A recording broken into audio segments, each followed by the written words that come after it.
and welcome to the 2016 North America Spring Championships live from the Avalon in Hollywood. I am Playoff Beard here with Xingyi and Rome, and this is it, the pinnacle of the entire spring season. Hundreds of teams have fought through qualifier brackets for the right to be here, and we are down to the final 8. This is a 3-day affair. Let's take a look at the overview for this tournament. Day 1, we're going to have higher seeds versus lower seeds. Day 2 will be elimination day. Both of these days are double elimination. And then we move into day 3, where we will decide the North America champion.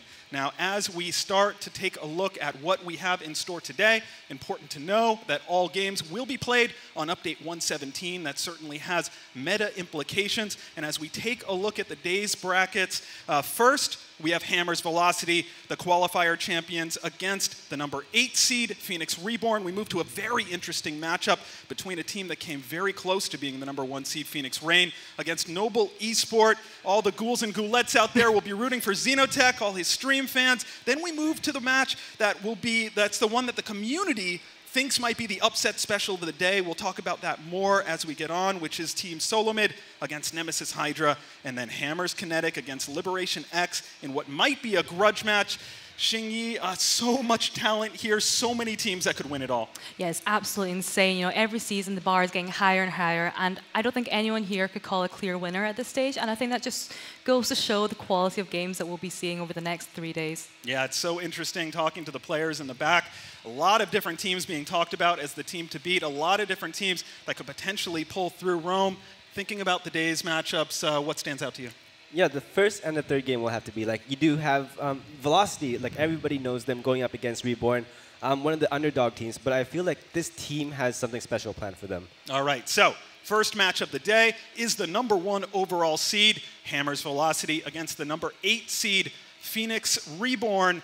If there is a David and Goliath matchup of the day, this might be it, Xingyi. It's going to be an uphill battle for this Phoenix Reborn team, but they're going to do what they can. Let's first talk about Hammers Velocity, and all the talk usually is about Dienzio. He is this rising star, this young, amazing player, but overall a very well-rounded team. Yeah, every single one of these players are outstanding in what they do, and Dienzio, we all talk about him. He is the star laner. He was the talk of the winter season championships, and we've got Veins and Aloha who do an excellent job of frontlining for him, providing this impenetrable defense that makes it very difficult for the enemies to find a flaw in their gameplay. Now, Rome, while we always are talking about Dienzio with good reason, on the big stage in tournaments like this, it's often Aloha who's putting up the numbers. Yeah, and this goes throughout the entire jungle pair that they have going on for Velocity. Like, Veins plays a pivotal role for the entire team, and with him syncing up with Aloha in that jungle, we can expect them to be very demanding, very controlling of how the rotations are done. Yeah, this team expects to win, very confident coming in. It's going to be interesting to see how they perform right off the top, especially with Dienzio. Gets to be on the stage for the first time. I'm sure that's nice for him. Now, the number 8 seed, yes, a lot of Dienzio fans in the house, especially when he gets on a hyper carry like Vox and is making those plays. Now, their opponent, the number 8 seed, Phoenix Reborn. Xingyi, this is a team with a very interesting story. Yeah, they've had quite a journey. So this is their 3rd competitive season together. And, you know, this is the first time they've made it into the championships, but this is going to be their last time as Skojin and God of Sins. This is their senior year, and they will be moving, they'll be going on to go into the military. So this is their last chance to try and make it. Oh, well, we certainly thank them for their service, but for 3 players who have been playing together for so long, trying to get to the championship stage for so long, now they basically have one shot at it, because after this, they're not going to be able to play competitively anymore, at least not as this threesome. So it's a lot of pressure on them to try to make this moment count, Rome. Yeah, but I do feel like they are going to go into this match with a lot of hidden cards, whereas with Velocity, you can easily predict what they're going to try and play, what their kind of rotations and how their compositions are built. Whereas Reborn, I feel like they have a lot of things that are like especially planned to go up against their opponents today. Now, if there is a silver lining for Reborn, it's that they have had success in the past throughout the qualifiers, taking away the opponent's top player. And when they eliminate that player, they kind of get the team off of their game, find a way to win. That's how they made it into the top 8. Is that something they can do today? Yeah, I feel like they do have a lot of things planned ahead of time. And going up against, like, you know, number 1 seed, Velocity, they have a bunch of compositions they have planned ahead of time, and they know exactly how they will execute this. All right, so with that, let's meet these teams with a quick video and then right back. Team Phoenix Reborn doesn't really have a threat to us in tomorrow's matchups, but we are scared of what they might pick. We know starting all over, he's strong on a hero, and we don't want him to get that, but that's pretty much it. We're being known as the underdog. But I feel like we have a good chance at competing in this tournament. A lot of people don't really know what Phoenix Reborn is. They don't know what we play because we haven't had much experience out in the competitive scenes. But we can use that to our advantage because people don't know us. We can go out and surprise them. I think we have an advantage over Team Phoenix because Zio is a better laner and he has more map awareness, and we have a better synergy in team fights. I think as the best player, definitely Dienzio, their laner. He definitely brings their strong backbone to their team, and you know, he definitely what makes Velocity Velocity. I think the best player in Phoenix Reborn is starting over. He's really good mechanics, and his caster is really good. As a 1 seed, I'm very confident. I think we're going to 2-0 them and move on to the next day. Hammer's Velocity, being that they're the #1 seed, for us, it doesn't really matter. Both teams are starting off with the same amount of gold. We both have different strategies going along. For us, I think we have an equal shot at it. We definitely do have a few ideas and a few tricks up our sleeve that we are going to definitely have to pull out, considering since it is the 1st seed and we are the 8th seed, and you know, being the underdogs, we do have a lot to prove to people. We're always catching people off. Like people will think that, hey, we're gonna draft this certain way because that's like the generic draft that everyone does. But then we throw a curveball and we throw in like another hero. I think my team has a better shot call than Phoenix Reborn because of Veins, and we are mechanically better than them, so we're pretty confident, yeah. And if we just rotate together, we're fine because I think we out-mechanic them. Like, we have better mechanics, so we'll just destroy them. We definitely like to co-shot call. We have different people that look at different situations as far as part of that shot call. I think that is definitely going to help us than having their one shot caller on their team. Yeah, we definitely can beat Velocity. Right, so some smack talk right there out of the very young, very confident Dienzio, but Xingyi, he does have the goods to back it up. Yeah, well, you know, they're the #1 seed. Hammer's Velocity are looking better than ever. You know, the they finished 3rd in Qualifier 1 and 1st in Qualifier 2. They can do no wrong right now. All right, so they do have a reason to be so confident, but also giving Phoenix Reborn some bulletin board material. With that, Rome, who is your player to watch in this series for Hammer's Velocity? Yeah, just based on the interview itself, it has to be Dienzio. Just looking at him in the way that he picks those hyper carries and he knows how to fulfill his role in that mid to late game, and he just depends on his team to make that road a lot easier for him in that early. Yeah, he certainly does. Phoenix Reborn now. Xingyi, who would you say is the player to keep an eye on? It's going to be starting all over. So he has had, you know, he's been here for a while. He's had a few different names, but we all know him as a very consistent and high standard laner. And I really like that he tends to go for these off-meta heroes, and I have a lot of respect for that. All right, so we'll have to see if he can hold his own here. One other side note, they do have a very important sub in the Big Dog contributing to their draft strategy. The draft is just a moment away, a well-rounded team, and if they need to, they can also you know, switch things up. Let's go into the draft now. For match 1, this is a best of 3, again, playing on 117, and no surprise that Adagio is off the board right away, Rome. Yeah, Adagio is like one of the most common picks throughout these top tiers, and just being able to elevate him to like open up your game style with that buff composition, the push comp, it works too good. People have to get him out of that picture. Oh, but Xingyi, they take away the Black Feather, leave open the Fortress. This is the 117 meta pick. Yeah, Fortress is so strong right now. He can apply that morsel wound, and if he releases an attack of pack at a very well-timed moment, he can wreck in a team fight. All right, so Rome, looks like they're going to lock in a glaive. What do you think, though? Oh, all right, so in a Scarf. And we know if you get past 17 minutes, Scarf's win record on 117 is off the charts, Rome. Yeah, I do like the composition coming out of Reborn so far. They took Black Feather away from Dienzio, and to secure that glaive, they now have a lot of movement room in that early game. All right, we'll have to see what they want to do now that they've got that puzzle piece in Fortress. So powerful for forcing objective fights, really doing what they want, and it's a Sky. Well, with this guy pick. They do have a lot of mobility. They do have that ability to actually make those transitions. As long as they're very engaging, they can push that jungle out from REBORN. Xingyi, this isn't EU, but it is a crawl. I'm a big fan of this, especially paired with that Fortress. So Fortress, I said before, does the mortal wound. Cruel has those weakness stacks. Together, you know, he can mitigate the damage, being outputted by the Glaive and Scarf, and Fortress will reduce the healing as well. I think this is a very potent combination. All right, it is an Arden to round it out. We're ready for match 1 with the call. It's Humanist and Zekan.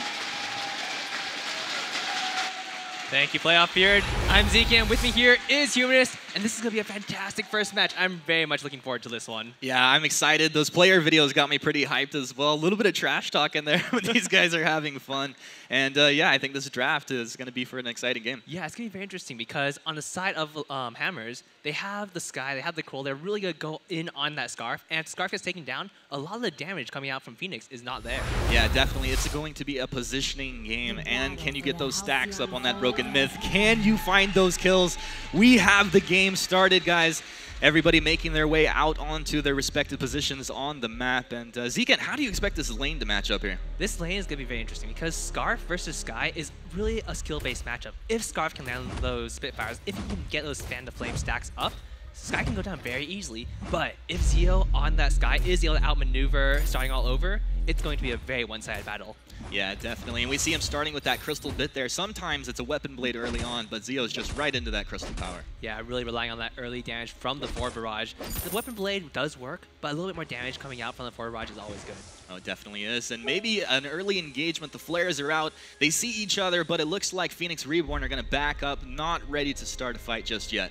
Yeah, it's a little bit interesting in the jungle because with the Fortress, you mitigate a lot of Cruel's early game weakness. He's not the greatest at level 1, but once he hits like level 6, level 8, he's a fantastic jungler. But right now, they're just relying on Fortress to get him through that point. Yeah, they definitely are. And, you know, Phoenix Reborn hanging out around this lane, and it means Dienzio is going to feel a lot of pressure. But this is one of the things they talked about. If they can take one of the key players out of this game, that's how they feel they'll win. Yeah, this is a very smart play coming out from Phoenix Reborn. They have God of Sins on that Glaive. He's in the enemy jungle, but there's no way they can catch him. He has the After, and he can easily get out from almost anything that he wants to, unless he might be caught a little bit right here. Oh, God of Sins, did you stay too long? Let's see, it's going to be the Vanguard from his buddy Skojin to get him out of here. They turned around, starting all overs here. Nice rotation from Phoenix Reborn. Who's going to go down first? Fight off to the west, off to the east, and it's going to be first blood for Hammer's Velocity. Veins will fall, now 1-1, and starting all over, he's in a bad place. The Vanguard buys him a little bit of time, but he goes down. Now Dienzio, can he get out? Forward barrage as he backs up, and it looks like Skojin will go down as well. 3 kills to Hammer's Velocity. 3-1 in 2 minutes. Yeah, and that was a fantastic engagement coming out from the side of Hammer's Velocity. They were able to take advantage of the fact that God of Sins was caught on his own. He took a huge amount of damage in the fight before the fight even started, and that really let Hammer's Velocity snowball that fight. Yeah, it definitely did. I mean, at some point, they're going to have to make the decision, just let him try to get a couple back camps on his own, but if you rotate, you really have to secure that fight. Yeah, one thing to watch out for, though, is with that Glaive pick on God of Sins and the Arden, starting all over is going to have a lot of peel coming out for him against this Cruel, against this Fortress. It's really going to be up to Dienzio to lock down both the melees and then take out Scarf. Yeah, it definitely will. And, you know, both of these teams actually scale fairly well. What's your preference in the scaling of these teams? Honestly, as you said, they both do scale extremely well into the mid to late game. They have the Scarf on the side of Phoenix Reborn, who is, as everyone knows, a late game monster. But the Sky and the Cruel, they can easily take out the front line of Phoenix Reborn. Yeah, they can. They do have those gap closers. And Hammer's Velocity hanging out around the lane. They're going to jump on to starting all over. Can they secure us? The forward barrage is going to be here. And pretty easy kill for Dienzio if he can get it all. Dienzio. Oh, what is a mercy call from Dienzio. Starting all over. We'll appreciate that. Yeah, I turned it around a little bit too soon. Maybe a little bit of stage jitters. But that was still a fantastic game coming out from Hammers. They were able to basically chunk out starting all over. And he's not going to be able to stay around this lane for too much longer. No, he can't. And if he stays around, he has to respect his opponents here. If he moves forward at all, it'd be a pretty easy kill. A Vanguard from Skojin buys him a little bit more time. And they're just kind of poking back and forth. And it looks right now Hammer's Velocity will move down into this jungle shop. Yeah, gold looks pretty even, but this is actually a little bit dangerous for a side of Reborn because Hammer's Velocity, they have control of the lane right now. They're able to wander around the jungle as a 3-man group and just get down the vision wherever they want. Yeah, speaking of vision, the flare's in the bush. God of Sins, you're going to have to get out of here, buddy. He's eating a lot of damage. And once it kind of reminiscent of the last fight, he's down to 60% health so quickly. Yeah, he's taking a lot of damage unnecessarily, I feel. He's going deep into the enemy side, and whenever Hammers rotates back up, whenever they catch him off guard, they're just doing a huge amount of damage to him. He's already down to 600.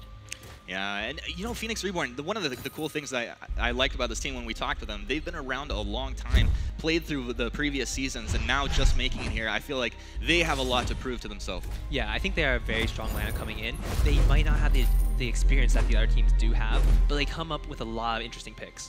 Yeah, they definitely do. And now a little bit of aggression here. Hammer's Velocity going to steal away some camps from Phoenix Reborn. And you know, as you said, Zeke, and it does feel that Hammer's Velocity do have the control when it comes to movement around the mid area of this map. Right. However, one thing to note is that DNZO is actually falling a little bit behind in CS. He's at 32 compared to Starting All Over's 43. And on that Scarf, if he gets to that 15, 16 minute mark, he is going to be absolutely terrifying to deal with. Yeah, I mean, you get to that mark, decent farm, it's going to be very scary indeed. Kraken coming out on the map around that time as well. It's just, it's all about who hits those power spikes. Right, and right now, DNZO, he's getting pretty strong right now. He needs to hit that level 6. He wants to get that death from above. And once he has that alongside Loha's from Hell's Heart, it's going to be very dangerous for anyone who's caught out on Phoenix Reborn. Yeah, I mean, as long as they're able to combo that up, they're going to be able to take out, I assume, any target they want, which will probably be the Scarf earlier than later in the fight. Yeah, as long as the Scarf goes down, I think Hammers has it. But if he's able to stay alive, and especially with the amount of peel that they are bringing on the side of Phoenix Reborn, they should be able to keep him alive for fairly long in these engagements. All right, well, DNZO getting ever closer to that level 6. We're almost 6 minutes into this game right now. Hammer's Velocity, a very small net worth lead, but they do have that kill advantage at this point. Moving forward, what would you like to see out of Phoenix Reborn here? I think Phoenix Reborn is actually playing this extremely well. They just need to stall up the game, wait until it hits mid to late, and they should have advantages. But right now, I would really like to see Hammer's Velocity make some moves. They really need to catch Starting All Over off guard. They need to control the jungle a little bit more, especially with the amount of power they have right now. All right, well, let's see if they can get it done. Goddess Sens, I mean, he is very far forward, kind of aggressive position, but it's going along what you're saying. They're buying more time for Scarf to continue to farm, to not get bullied out of lane. If they were not positioned there, it would be so easy to just send Starting All Over right back to base. Yeah, one thing to watch out for is if Aloha gets anywhere near like a couple items, like he needs 2, 3 tier 3 items, and he will absolutely wreck the front line of Phoenix Reborn. Goddess Sens will not be able to fight him one-on-one, and even with Skojin by his side, it will still be difficult to take down that Kroll. Yeah, I mean, it's a terrible thing when you're fighting a Kroll like that. You want to just burst him down as long as he's able to get those Spectral Smite stacks up. It can be a terrible fight for you. And it looks like right now Hammer's Velocity, they're going to be content to go ahead and secure this gold mine. Yeah, I don't really think Phoenix Reborn really wants to take this fight. They just need to sit back and farm as much as they can. If they are able to secure objectives for themselves, it's fantastic, but they really do not want to fight Hammer's Velocity in the open right now. All right, well, they do move down. Flair's going to give vision of that scout trap. Goddess Sens is doing what he can to keep up with the farm here. But it does feel like Aloha is getting a small advantage, and I don't know if that's how you see it playing out. It's actually pretty even right now. Goddess Sens, he's sitting at 37 CS, but it's a little bit expected that Glaive gets a little bit more CS than Kroll, but it isn't actually happening and playing out that way. Starting All Over is actually getting most of the farm on his team, so I think they might be relying a little bit more on getting that Scarf to the late game.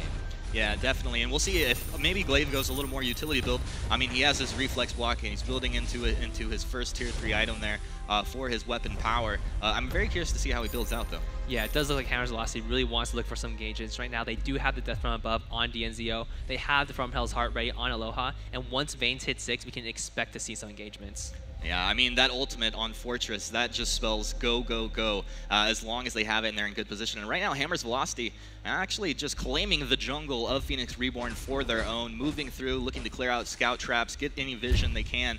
And Phoenix Reborn, they are in a kind of dangerous position. Starting All Over, eats a little bit of forward barrage damage, but they're going to quickly move back and just trade jungles with Hammer's Velocity here. Yeah, this is just going very well for Phoenix Reborn at the moment. They are just constantly dancing around Hammer's Velocity. Hammer's Velocity is unable to catch them off guard, but it still allows Hammers to pick up a little bit of a gold advantage, but I'm not sure if it'll amount to too much. Yeah, well, I mean, it was just a couple hundred gold. Now we're over 1K gold, just about 1K net worth lead for Hammer's Velocity. So it's just slowly but surely continuous accumulation for this team. Right, and with Zio picking up his Broken Myth, he's going to be doing some serious damage with those forward barrages. And once he hits level 8 with that maxed out Surrey Strike, he's going to be dancing around fights. Oh, that's exactly how I love to describe, when you get that Sky, she is really just dancing around those fights. It's so hard to lock her down.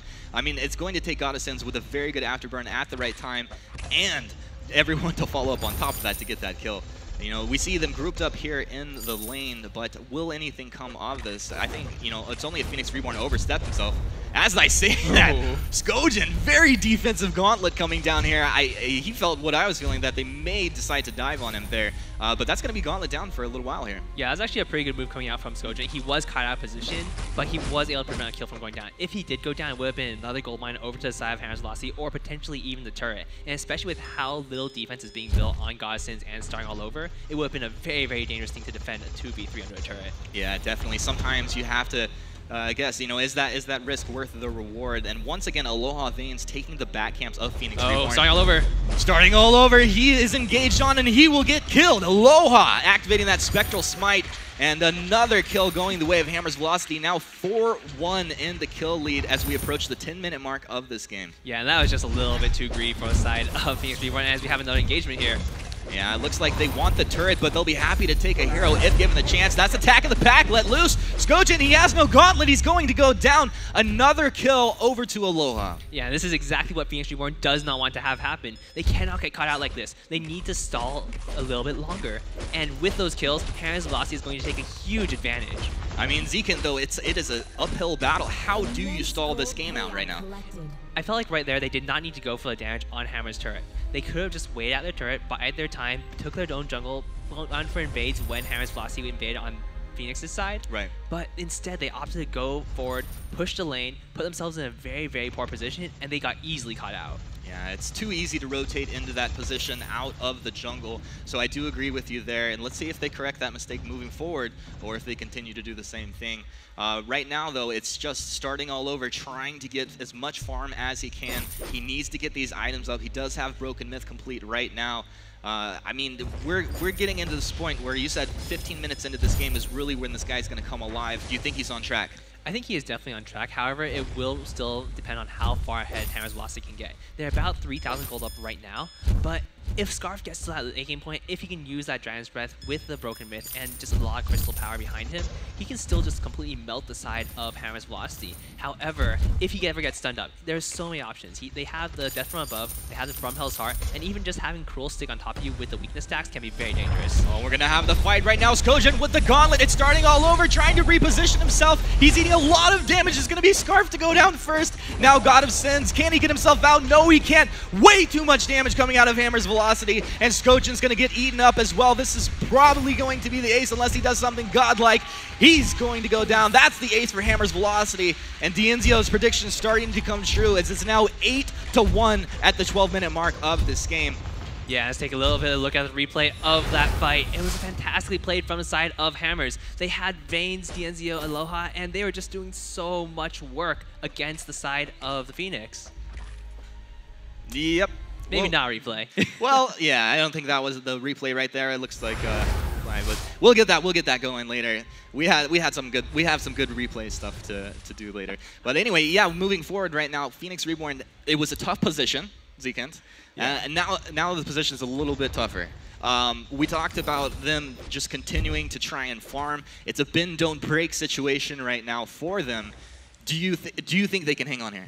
It's going to be very, very difficult, especially with how aggressive Hammer's Velocity will be playing for the next couple minutes. We know Hammer's Velocity, they do have very good infusion timing, so right. Especially with Kraken coming up, we can probably expect them to pick up infusions fairly soon, especially around the 15-minute mark. And once they have that, it'll be very tough for Phoenix Reborn to engage on them. I definitely agree with you, and with Veins on this Fortress, and this is one of the reasons that Fortress is considered such a strong pick for these teams. But he lets loose that Attack of the Pack. If they're in decent position at all, if Dienzio's there with damage, if Aloha's there with damage, it's just so incredibly powerful. Right, and here you can see Phoenix Reborn getting caught out a little bit, starting all over in a lot of danger. He might be getting caught out a little bit, but he will be able to back off. Oh, well, he'll have to activate those boots to get himself back. But yeah, it's just a dangerous situation. These guys are going to have to be so careful in any rotations that they do. Yeah, and right now we see Starting Oliver trying to poke down a little bit on Dienzio, but with the Eve of Harvest, he's not going to be taking too much damage, and he'll just be able to sustain himself. And speaking of infusions, Dienzio had that level infusion popped right now, so Dienzio looking to fight and Starting all over, eating a lot of damage right there. He does have the platform to get back and heal on. This is not Battle Royale, so get back there, heal up, starting all over, and then we'll see if we can take this fight. Yeah, one thing to watch out for is let's see if Hammer's Velocity decides to go for the second minion mine. If they do take it, I would expect them to take it around the 14-45 mark, because then they would be able to easily take the Kraken and just control the side and control the lane very effectively.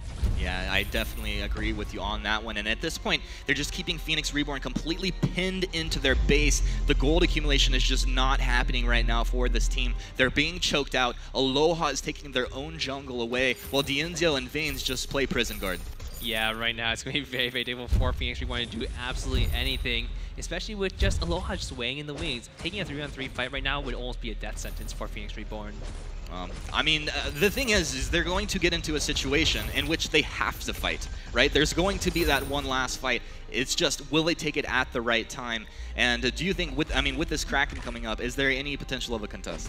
They can try. I mean, they are almost starting to buy some infusions. They have one, they have two, but will it be enough? It's very difficult to say, because Dienzio, he also picked double infuse up for himself, and with the Kraken spine, they need to do something right now. All right, well, Kraken is out on the map, 15-minute mark of this game, and the pressure is on Phoenix Reborn to make the plays. Hammer's Velocity in a commanding lead. Skojan dips into the bush. That's attack of the pack out. Skojan's going to drop the gauntlet, but everybody's inside of it already. God of Sins will back out towards the east side, starting all over, stunned up right now. It looks like they've found that scarf. That is the key to victory for Hammer's Velocity. They found one, they found two, got three. That's the ace, and Hammer's Velocity just completely taking control of this game. Yeah, and that was a fantastic fight coming out from the side of Hammer's Velocity. They were able to secure every single stun that I needed to. They were able to get the From Hell's Heart onto the scarf as soon as he started channeling his Dragon's Breath. And in that fight, starting all over did absolutely nothing.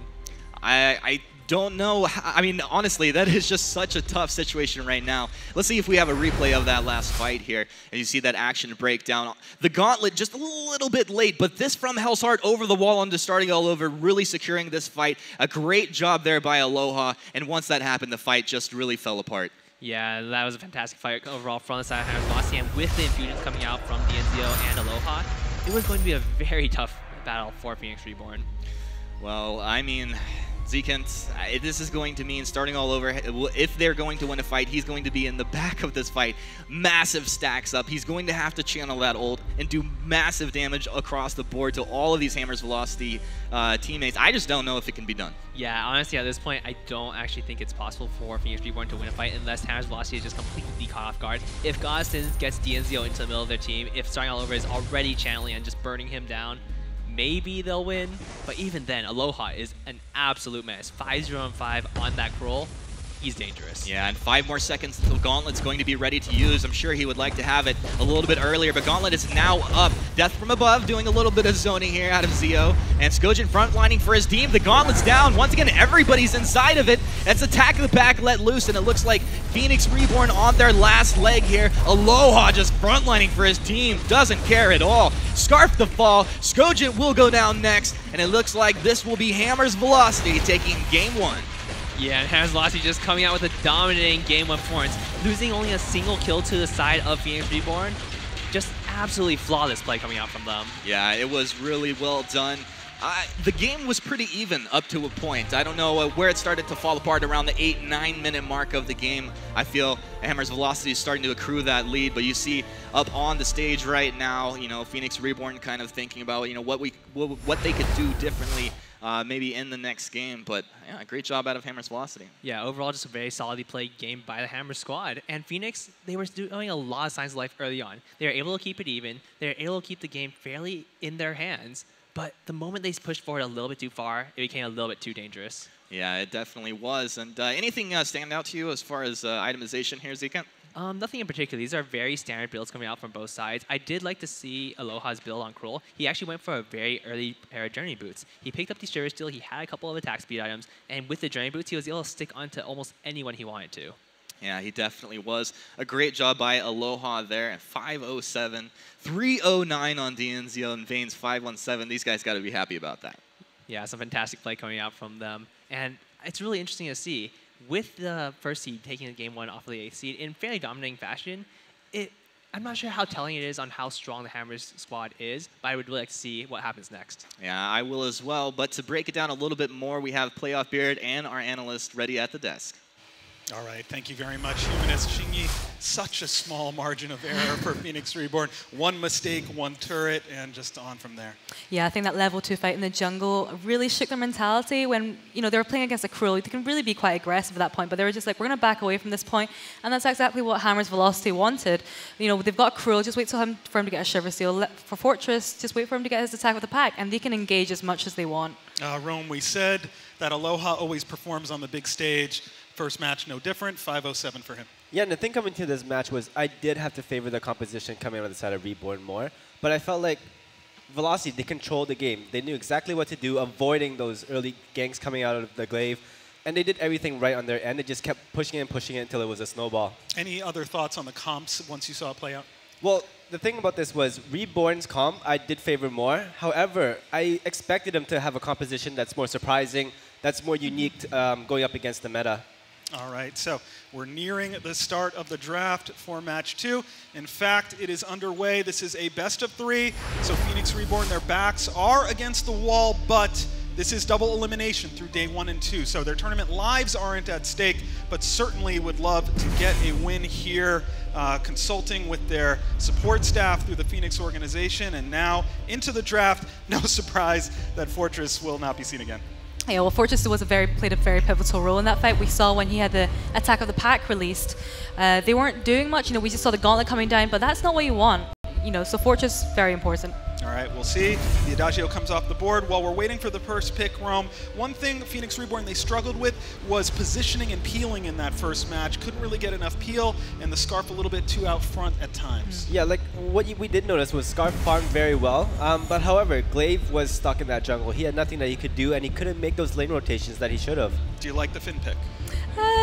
You know, I think this does leave Scarf open for Hammer's Velocity because Scarf is the perfect counter for Finn because you can easily stack up your Broken Myth stacks. Yeah, lumbering brute that Finn is, very easy to get the stacks on him, and it's going to be a Glaive probably on Aloha, Rome. Yeah, but you know, looking at this Finn really quick, I do feel like Phoenix Reborn is going to try and pull out a composition that might be more favorable for them this one, whereas Velocity won't have as much preparation as they should have. And Rome, real quick, so the big dog swaps in already. This is the advantage they have with that sub, very experienced player. We've seen him before on this stage with other teams. Thoughts on him coming into the game? Yeah, so most likely he will be playing up in that lane position with starting over in that jungle. All right, well, that's very interesting. We'll wait and see for that. And as predicted, the Scarf comes out on the Velocity side. Yeah, exactly. Hashtag Xingyi is right. Just kidding. So that's Celeste. You know, they're really going for the stun composition here, for the chaining the stuns with the Quibble and the Core Collapse. All right, real quick, Rome. So a Krull, a Celeste. They have a very strong composition. I do feel like they have to have more confidence in that early game. Last game, they were playing a little bit passively. And this is something they have to address right now. On the day that the Celeste Tier 3 skin comes out, we will see Celeste played, even though it's 117 for the call of match 2. It's Humanist and Zcam. All right, thank you, Playoff Beard. I'm Zcam. With me here is Humanist once again, and this is going to be interesting. The triple stun comp coming out from Reborn. Yeah, I really like what they did here with the draft. I mean, you got the Finn, you got your Cruel, and across the board, though, we haven't seen Catherine too much, so I'm really curious to see what Hammer's Velocity can get done. Yeah, it's actually very interesting watching the draft because I was thinking, is Hammer's Velocity going to take Phoenix Reborn's composition from last game? But they came out with the Catherine, so a little bit of a change right there. A little bit of a change. But yeah, we've seen Vaynes play this Catherine before. A phenomenal Catherine player. Across the board, though, I really feel a wild card is the Celeste. I'm excited to see what Starting All Over can get done with this hero. But also at the same time, you know, Big Dog coming into this game does shake things up. Most certainly it does, and right now we do have the Big Dog on that Cruel. He's going to be having to play a little bit more passively early game.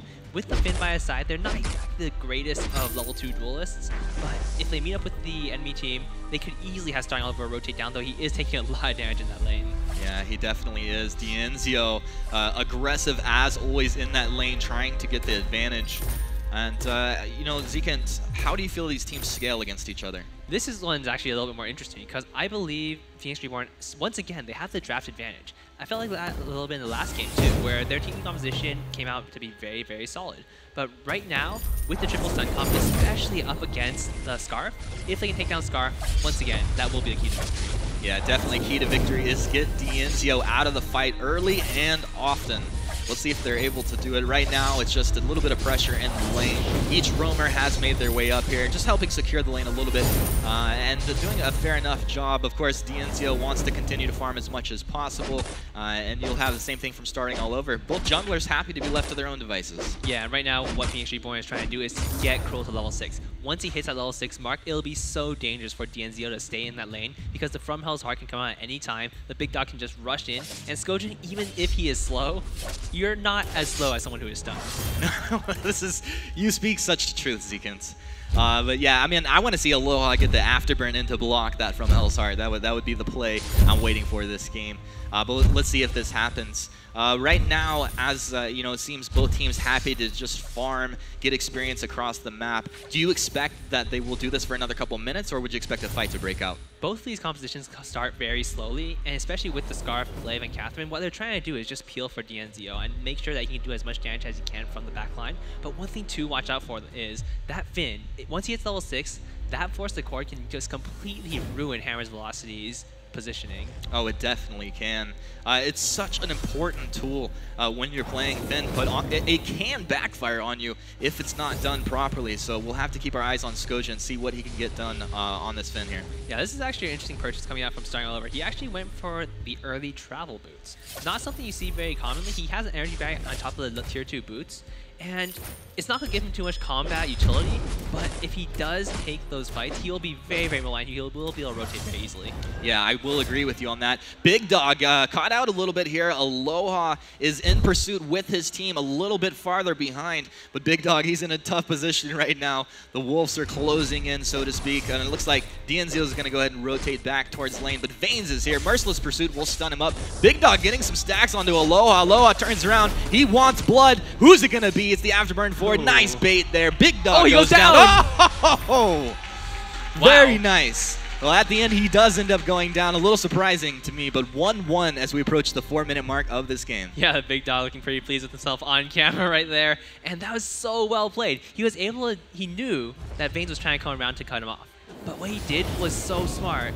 Oh, as we have another fight real quick. And we do Dienzio. Dienzio, what are you doing? Dienzio is down as Phoenix Reborn just collapsed on his face. And was it worth it there, Zekan? Yeah, I don't think that one was worth it. I think he might have gotten one of those jump back camps, but I'm pretty sure that Starting All Over got the other one. Yeah, I mean, talking to these guys, I'm always curious to know what they define as worth. When you get back, do you take if you take the backs and you die, is that worth? Usually it's 3 if they can get it, but at that point, I'm sure Dienzio not happy. Yeah, it was not the greatest trade-off there for him, but overall, it wasn't the worst in the world. But one thing that I think the Big Dog did extremely well in that previous engagement where he was chased into the side of Hammer's Velocity was he was able to juke around Vanes and make it very difficult for Vanes to judge which side he was actually deciding to go for. Yeah, definitely. And let's see what they can continue to do moving forward. Minion Mine going to be secured up. Big Dog happy to get a little gold in his pocket there. And a small net worth lead starting to accrue for Phoenix Reborn. Yeah, this could be a little bit dangerous for the side of Phoenix, though. Starting All Over might be getting caught up by Vanes just a little bit. Goes for a stun. Dienzio lands a Spitfire. Oh, he does, but the core collapse onto Dienzio. Big Dog's here. Big Dog's in position. He smells blood. He wants Dienzio. He's got him. Big Dog, the wild card, coming into this game and getting work done. Yeah, that was so well played from the side of Phoenix Reborn. Though another engagement might come out right here. Woo, Aloha coming in from the south. Vane setting up the fight. Oh, from Hell's Heart. Swing and a miss right there from Big Dog, but it's okay. They'll go ahead and back off of that. But man, if that had connected, if they were able to find another kill, you would say this team's starting to snowball a little bit. Yeah, Phoenix Reborn doing extremely well for themselves. They have a very strong composition come mid to late game. With the triple stun, they're easily able to lock down almost anyone that approaches them. And with these kills on the board, 3-2, they're putting the goal extremely even. Yeah, it definitely is. And Zio, you know, he's falling a little bit behind Starting All Over in regards to farm, but not too much. Yeah, it's not really a huge concern right now. It's about 10 CS down, but honestly, with the wave pushing toward his side, it's basically amounts to maybe like 3 or 4. Yeah, definitely will agree with you on that one. And I'm curious to see how these fights are going to shape up as everyone starts to get their ultimate across the board. I feel like if Vanes can get into position, get a very nice blast tremor down, it can secure a wonderful fight for them. Yeah, as long as he lands blast tremor on the key targets, mainly the Cruel and Celeste, the Finn, you can kind of dodge around him a little bit, especially with that glaive. And another fight happens once again. Big Dog, he found Vanes. It looked like he wanted him, but he'll back up as Aloha and Dienzio are there to defend their ally. And with that, Hammer's Velocity back up under the safety of their turret, and looks like Aloha back to the jungle himself, but a lot of pressure up in this lane. Yeah, this is a little bit worrisome for the side of Hammers, because when we see Gojin on that Finn hit level 6, when those Force Accords come out, Hammer's Velocity is going to be in a lot of danger. Right now, Big Dog hanging out in that bush, just waiting to get his perk up from Hell's Heart. He's gonna move it. Long range stun, eating him alive. Dienzio finding the kill though. It wasn't worth. Dienzio gonna back up real quickly there. It's Aloha into the lane. He found starting all over, chunking him down. Will they get the kill? Yes, they will. Skojin down as well. That's the ace. They had 1 second left for Big Dog to respawn, but Hammer's Velocity find that ace. That was extremely surprising. The Big Dog going for the long-range engagement. He got a maximum duration stun on top of Vanes, who is honestly not the target you want to go for. I mean, a Catherine is probably going to survive anyway, but I'm not exactly sure how Dienzio picked up that kill. Big Dog might have done it a little bit too hard under that turret, or potentially procced his Spectral Smite on top of the Storm Guard. Yeah, Big Dog was going hard in the paint. I hope he does not dial back the aggression. Of course, the stun landed onto Vanes. That's not the target you want, but it was a nice play. I like the aggression, and I would hope that they keep it up. Yeah, I can definitely see them continue this aggression, and they do have the composition for it. If once they wait for from Hell's Heart to come up once again, in about 14 seconds, it'll be very, very dangerous for everyone on Hammer's Velocity. The stuns coming out from the Core Collapse, the From Hell's Heart, and just the Quibble and the Force Accord is going to be so dangerous. Oh, it definitely will be. We have about 30 more seconds before we will have ult ready on Celeste as well. So maybe they'll pacify, wait for some of that burst damage potential. A little bit of scouting through the bushes done by starting all over. One of the great utility that come out of a Celeste. Yeah, being able to just check bushes without really worrying too much, especially once she hits level 8, the long range of Heliogenesis is just absolutely fantastic for making sure you don't get caught. Yeah, well, let's see if he can use that to effect and not get caught in this game. Vane's going to be popping out some flares, finding those scout traps, just trying to take control over the middle area of this jungle. Yeah, right now, it does look like Hammer's Velocity is slowing down a little bit, but they're just trying to make sure they have vision control, make sure they clear out the vision of Phoenix Reborn, and if they can control this gold mine a little bit longer, they are easily going to get a little bit more of an advantage for themselves. All right, well, I mean, we'll see what they want to do. They do have Force Accord ready to throw out, but Vane's hanging around Dienzio, just bodyguarding, making sure that Dienzio stays as safe as possible. Yeah, right now, we still see Starting All Over is getting a pretty sizable minion lead. 87 to Dienzio 69. He's doing fantastically for himself. Yeah, he really is. And, you know, these guys, they praised him a lot. They said this guy is an incredible player. He can play multiple heroes to a high level, but really, when he gets one of these comfort picks, he can get a lot of work done. Yeah, and right now, it looks like Hammer's Velocity might be going for a little bit of a siege game right here. This could be dangerous, though, with the Finn on with that Force Accord. All right, well, they're moving in aggressively. Hammer's Velocity have to know that swing and a miss. Skojin wishes he could have that one back, but he'll just have to wait about 50 more seconds at this time. It's going to be Hammer's Velocity hanging out in the bush. They move forward quite aggressively, and you see Skojin just getting chunked down. Now, that is the power of the Scarf right there. Yeah, it's actually very interesting to see, because one of the tricks on Finn is to actually just throw out your Force Accord, expecting it to be blocked, expecting it to miss. And then before this reflex block comes back up, just engage with, you know, you have Cruel, you have Celeste, you have so many other options of engagement, especially when Finn reaches those higher levels and has more cooldown. Yeah, well, we'll see as he gets those levels, gets that reduction in cooldown, if he's able to land some of those. But that was an unfortunate Force Accord there. At least, you know, they don't lose too much off of that. Now 3-5 in favor of Hammer's Velocity as far as kills go. But we're starting to get into this early mid-game portion. 10 minutes, 30 seconds into the game. There's going to be a gold mine secured for Hammer's Velocity. A little bit more net worth for them. Yeah, about 2,000 gold is the lead. It's not huge, but 10 minutes, 11 minutes in, it's pretty sizable. And Hammer's Velocity is very good at running away with the lead. Man, it seems like the moment that fight happened where Big Dog threw that long From Hell's Heart, everything just started to go the way of Hammer's Velocity the moment Dienzio found that kill. Yeah, one mistake can be absolutely detrimental against a team such of the caliber of Hammer's Velocity. And right now, you see Phoenix Reborn, they are a little bit wary. They are playing fairly passively, and that's not exactly what they need to do to win this game. Oh, force the chords up. It's going to swing and a miss again. It was just an unfortunate prediction there out of Skojin, and that means another minute they're going to have to wait before they even have an option to throw that force to chord out, and Hammer's Velocity have to be happy about that one. Yeah, and DNZO, he didn't even burn the reflex block. He knew it was missing. Like, that's so good. I can't even explain to you how good your reflexes have to be able to do that. I mean, yes, you have to throw it. I mean, you have to activate it incredibly quickly. But DNZO just doesn't care. It's all calculated for this guy. And he's up in the lane. Both level 9, Celeste and our Scarf right here. But yeah, DNZO is a little bit behind still in farm, but it's not too much. Yeah, and right now, Phoenix Reborn, they are still farming fairly well. They're probably a little bit more and more behind, but it's not too much of a concern as long as Cole gets that late game, as long as Celeste gets that late game, because they still have a lot of damage. They just need one very, very good force to chord, and they can completely turn this around. Oh, this might be... Oh, nope, never mind. Gets the recall off. Easy recall right there. Starting all over knows what he's doing.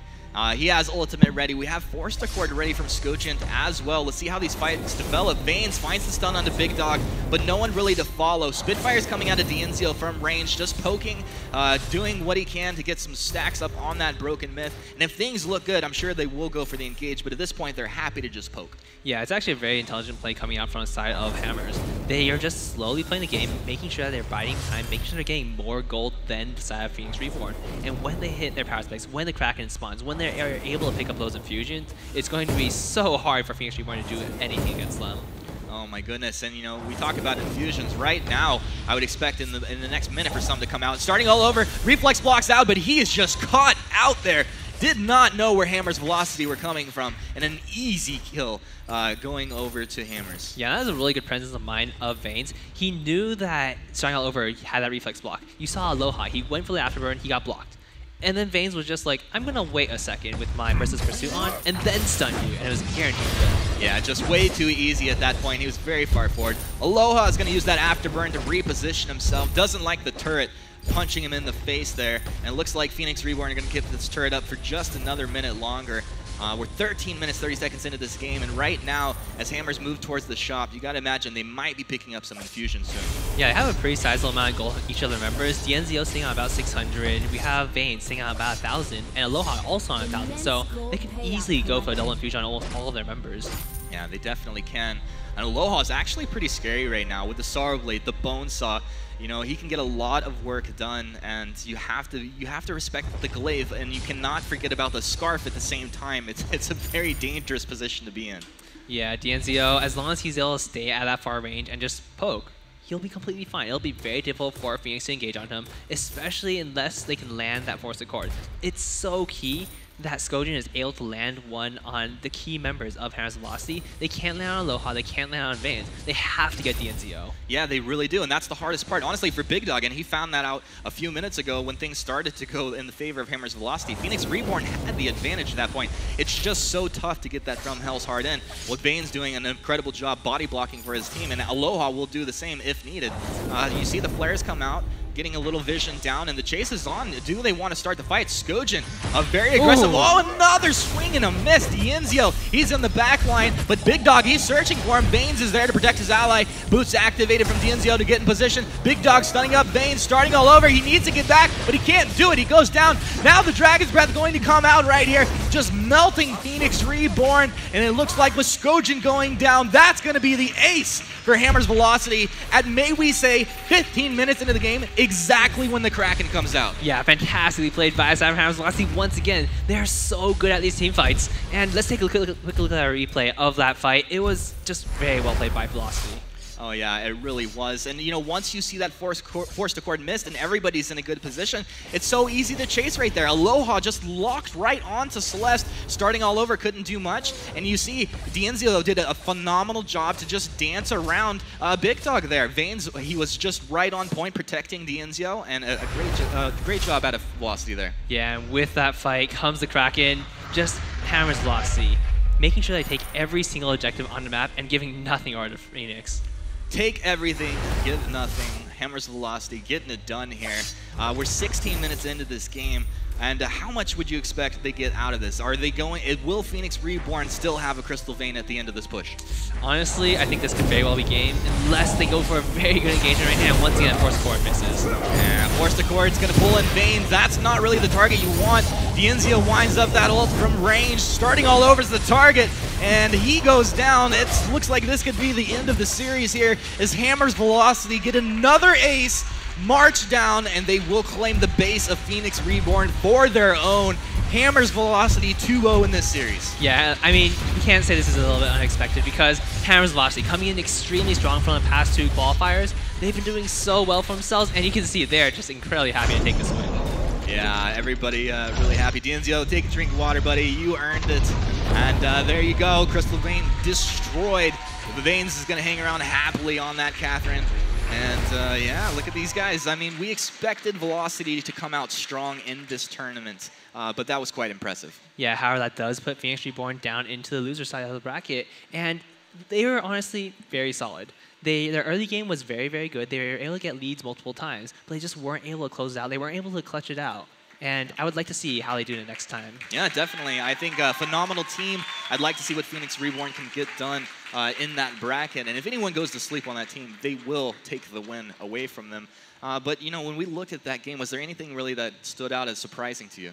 Honestly, it was played very well by both sides until, you know, that one engagement. Cruel threw out the sword. He went in for a long-range engage, and it just didn't quite work out. If that went a little bit better, this could have been a completely different game. I honestly was so surprised when Big Dog went down after that long-range stun. I thought he completely had secured the fight for his team. But as you see, items are up on the board right now. It was all Velocity here. Yeah, Velocity doing extremely well for themselves with multiple tier 3 items. I really like the Shiver still coming out from Veins. Able to slow that Cruel, able to slow Finn even more than he normally is, and being able to make sure that they are able to stay locked on to starting all over so easily. Slower than you already are feels bad, man. Sorry, Finn. All right, well, with that, I think we have some more analysis from Playoff Beard and the analysts at the desk, so we'll go ahead and throw it back over to those guys. All right, thank you very much, Humanist. So another day at the office for Hammer's Velocity. They just got the job done. They had to be patient in that match room, but eventually took control. Yeah, no, they were struggling a little bit in that early game, but eventually everything just started falling into place. They knew exactly when their power specs were going to hit. And just looking at Veins playing like those last couple team fights, he knew exactly what to do, making sure that he maneuvered himself around, always staying around Dienzio. Yeah, so Xingyi, Big Dog came in, was playing with confidence, kind of some signs of life there, but couldn't quite pull it all so together. they started off really well, but Catherine in the early stages, she's really vulnerable. So I think that's why they were able to take advantage of that. But I think when it comes down to those very coordinated team fights, I think Hammer's Velocity just come out on top. And I think their synergy and experience together just kind of trumps that of Phoenix Reborn. Yeah, so Phoenix Reborn, they're not out of the tournament. They go down into the elimination bracket. They will not be able to lose again if they want to remain alive. But looking ahead now for Hammer's Velocity, anything that you notice that they can carry on into the future games? No, so far, like, they're playing really strong. I do feel like the team is very coordinated. They know exactly what to do during the team fights, and that's what's really going to count for the next 2 days. Yeah, for sure. Now, Xingyi, let's find out who is your MVP for this series. It's Aloha. Yeah. You know, we had Dienzio as our player to watch, but Aloha, so they were focusing so much on trying to take Dienzio down. They just did not respect the damage output that was coming out from Aloha, who was doing a fantastic job of peeling for them as well. Yeah, absolutely. And just overall, this team really with superior positioning throughout both matches. Now, as we look ahead here, there's a lot of action to come. Rome, I would say what happened in this first one is kind of what we expected. I mean, it was the #1 seed against the #8, and especially when we get into the second half of the day, I think we're going to see some fireworks and some very, very close games. No, I think our fireworks are going to actually start right now. With the next match coming up, it's actually going to be very close and very intense. You really think so? So, I mean, there are two different camps. There are two different camps. Some that think that Phoenix Rain might have a dominant performance, and others that say if you sleep on Xenotech El Riesgo in and Uni, you're going to pay for it. So I want to mention, if you're not on Twitter right now, if you're not using hashtag Vainglory Live as a second screen while you're watching these matches, you're missing out on a chance to win an iPad and just participating in that conversation. So make sure that you are going on Twitter using hashtag Vainglory Live. So we have so much more action to come today. We're going to take a very short break, and when we come back, it is the 4 seed Phoenix Rain, formerly known as Excrucio, against the number 5 seed Noble Esports. Xenotech finally with that moment on the big stage. It's going to be a lot of fun. Don't go anywhere.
were up 2-0 against the Velocity team we just saw dominate, and they had everything going for them. One unlucky moment, extremely unlucky moment, it all turned. They lost the match, then they got reverse swept, and now find themselves in the number 4 seed instead of the number 1, but so many positives to build on from the qualifier. I mean, they were so close to that. I mean, we're all at the edge of our seat when we're like, oh my gosh, can they do it? Can they win? And, you know, it just got taken away from them just in the tensest of moments. But I think that what Phoenix Rain need to do is to build on that, to emphasize the importance of being composed, maintaining a really good mentality throughout the game, even if you are losing, because that is how you should approach games like this. And these 3 players, Rome, they can do things that simply other people can't, that we certainly can't do. And the people watching at home, talk to us a little bit about I Love Joseph, Old School, and crew. Like, I do feel like with Phoenix Rain, this is a team that has the highest mechanics in probably all of North America, perhaps all of the world. From like laner to jungle, even to the roamer, everybody is very specific on exactly how far they can reach that limit of like the mechanics on per hero. And I feel like as long as they're able to play together, as long as they're able to communicate, that they have a chance to win and come home with first place. Yeah, they have a chance to win this whole thing for sure. But the team that they're up against, Noble Esports, so many storylines here. Xenotech, obviously a fan favorite, a streamer with a huge following, all the ghouls and ghoulettes watching at home, and a player who has really kind of migrated from home to home to home, looking for that perfect fit, looking for the competitive team that was going to work for him, and he's really found something here with El Riesgo and Uni. Yeah, and I think the reason why he was moving about is that if you ever watch his streams, you will realize that he is probably one of the best solo queuers around. And to play in solo queue and to play in a team has, there's lots of different approaches you have to take. And I think he was struggling to find a perfect fit. And I think with Uni and El Riesgo, he has found his niche. Yeah, this is a super solid team all around. Very workman-like team. They just don't make many mistakes, kind of like how Phoenix Reborn, their mistakes were exploited. Yeah. It's going to be a lot harder to expose mistakes with this Noble Esports team. Yeah, just looking through the second qualifier when they were playing, I do feel like they have a lot of resemblance in terms of synergy, like how Von Menace was at their prime. And on top of that, like I feel like this team has the best hairstyles in the entire they certainly venue. They look awesome and a very well-prepared team. They will have studied film. They'll know exactly what they want to do. And one quick thing, Rome, the itemizations coming out of Phoenix Rain, very different than all the other teams in that second qualifier. I'm sure Noble will be prepared for that. Yeah, the thing about Phoenix Rain is they play to their strengths, and they know exactly that they can outplay their opponents. And by building that extra tankiness, by building that extra defense in that early game, they're able to make a lot more plays, trying to put aggression to that jungle. All right, let's meet these 2 teams ahead of a very unpredictable series. Edwin Liu, EasyDocs, take 1. Noble Esports is a very well-rounded team. They have a very solid play style and like to go aggressive around the mid-game. One of the main players that I'm looking at is I Love Joseph and EasyDocs in the jungle. I feel that they snowball most every game. I think Old School is phenomenal, but those 2 I'm really scared of. I think our biggest strength against Noble is our mechanical advantage. We like to go aggressive when we can. He's a really tough opponent to go up against. Individually, we're like stronger than them. I don't really have concerns per se. Our strengths lie in our synergy as a team. Our early game is really, really strong. We can match them toe to toe where they like to be aggressive in the early game as well.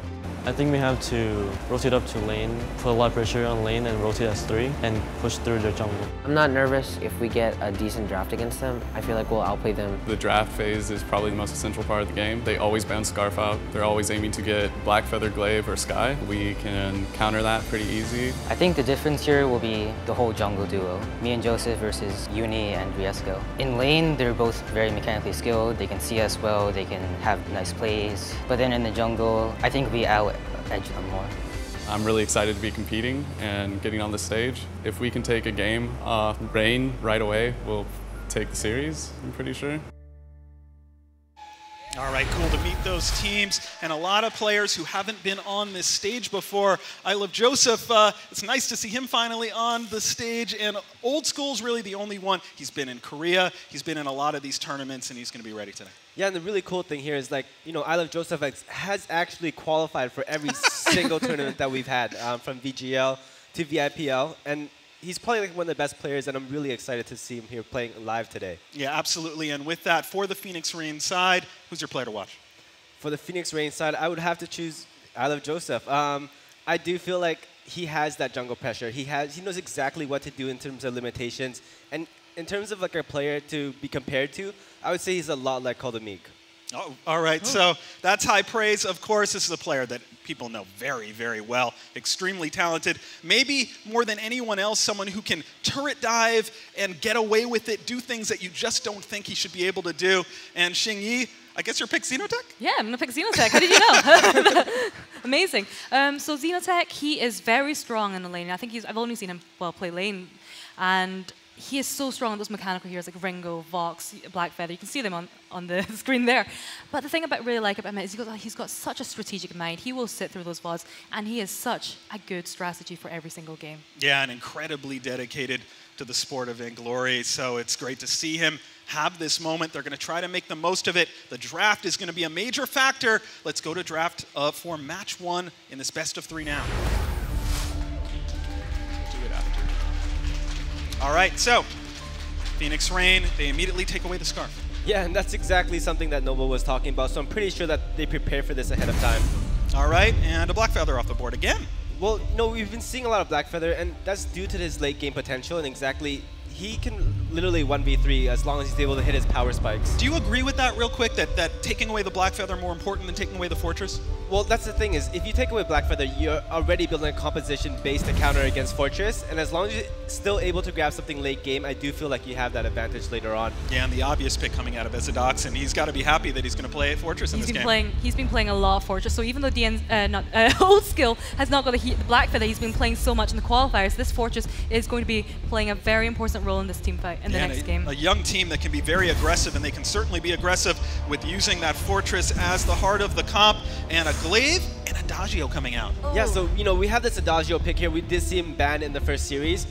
With this buff composition, they have to be very aggressive. They have to know exactly how to do those early jungle rotations, because if they don't, we know that Rain likes to be heavy in the jungle.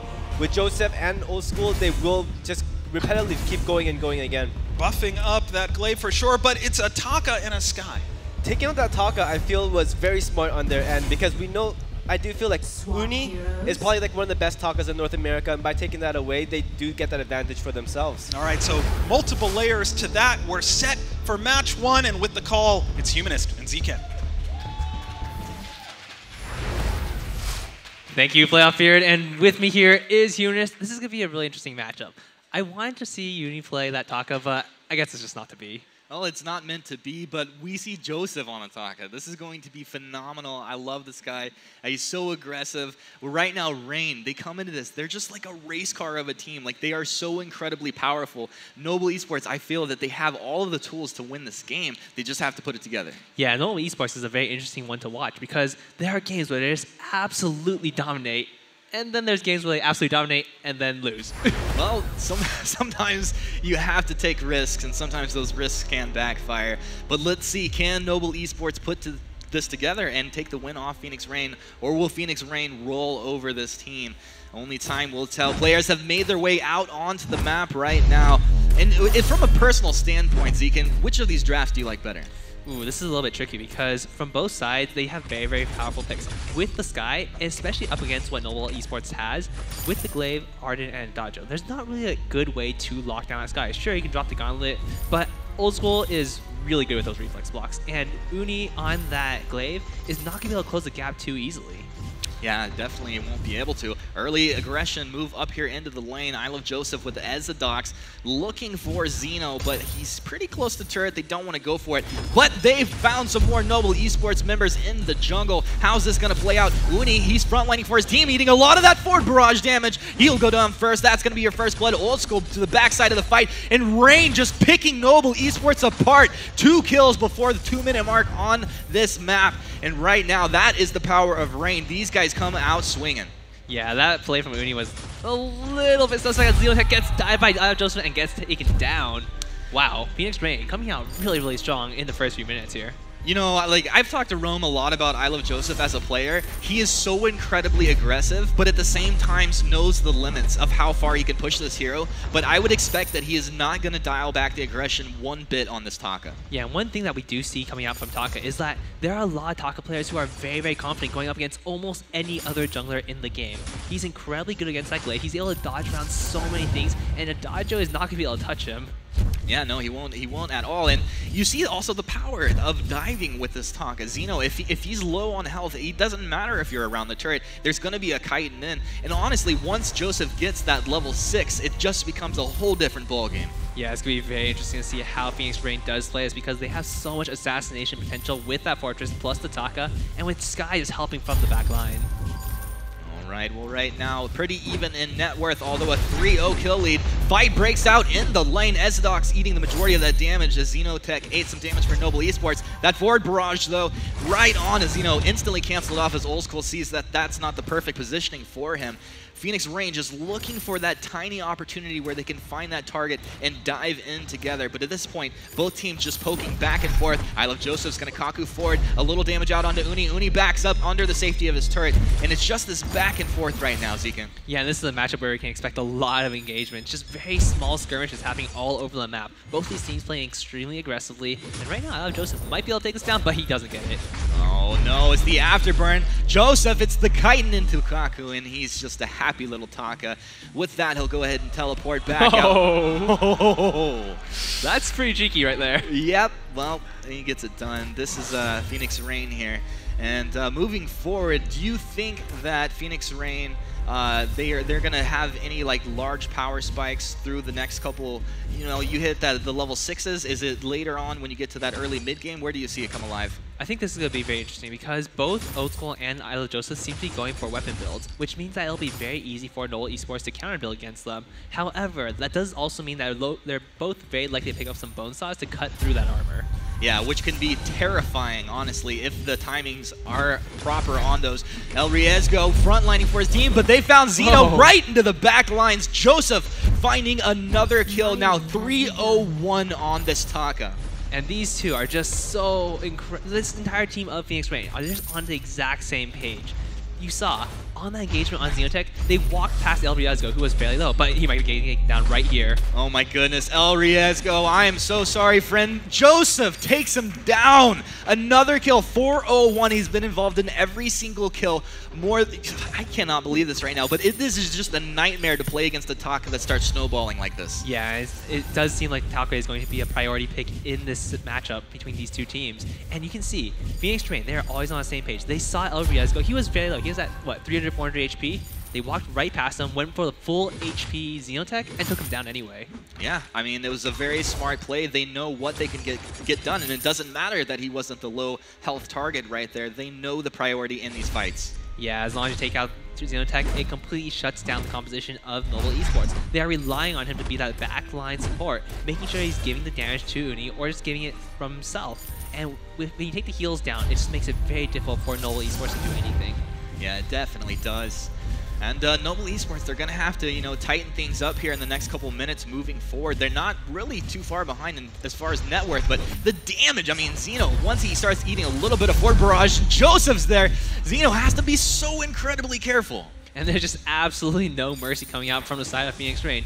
Every opportunity they get, they are going to go for dive after dive. And you can see, they're playing them so well. They take a little bit of damage, but they always get out alive. Yeah, they do. That's the kind of poke I was talking about. They're just juggling that damage, juggling their opponents until they see that opportunity and they strike like a viper. Right now, 5-0, 6 minutes into this game. We now have Old School getting pretty close to getting that level 6, the death from above. Joseph does have that X-Retu available, so things are starting to get very dangerous. Yeah, Uni might be getting caught a little bit right here. It doesn't take too much damage. He is able to get out, no problem. Yeah, he's happy to get out of there as well. Now, would you expect that Rain to dial off this aggression at all, or is it just full throttle? I think it has to be full throttle. Noble Esports does have a very good composition come mid to late game. If they are able to get Uni to any sort of power, and along with Xenotech's buffs, he's going to be an absolute menace on the field. And even though Old School will be able to cut around very well, the damage output from a Weapon Sky is not quite as substantial as a Crystal Sky. Yeah, it's a little bit different and very interesting. At the same time, I have a hard time on the weapon Sky myself. You don't see it as much, but it can do a lot of work here. So I'm curious to see how it plays out for Old School.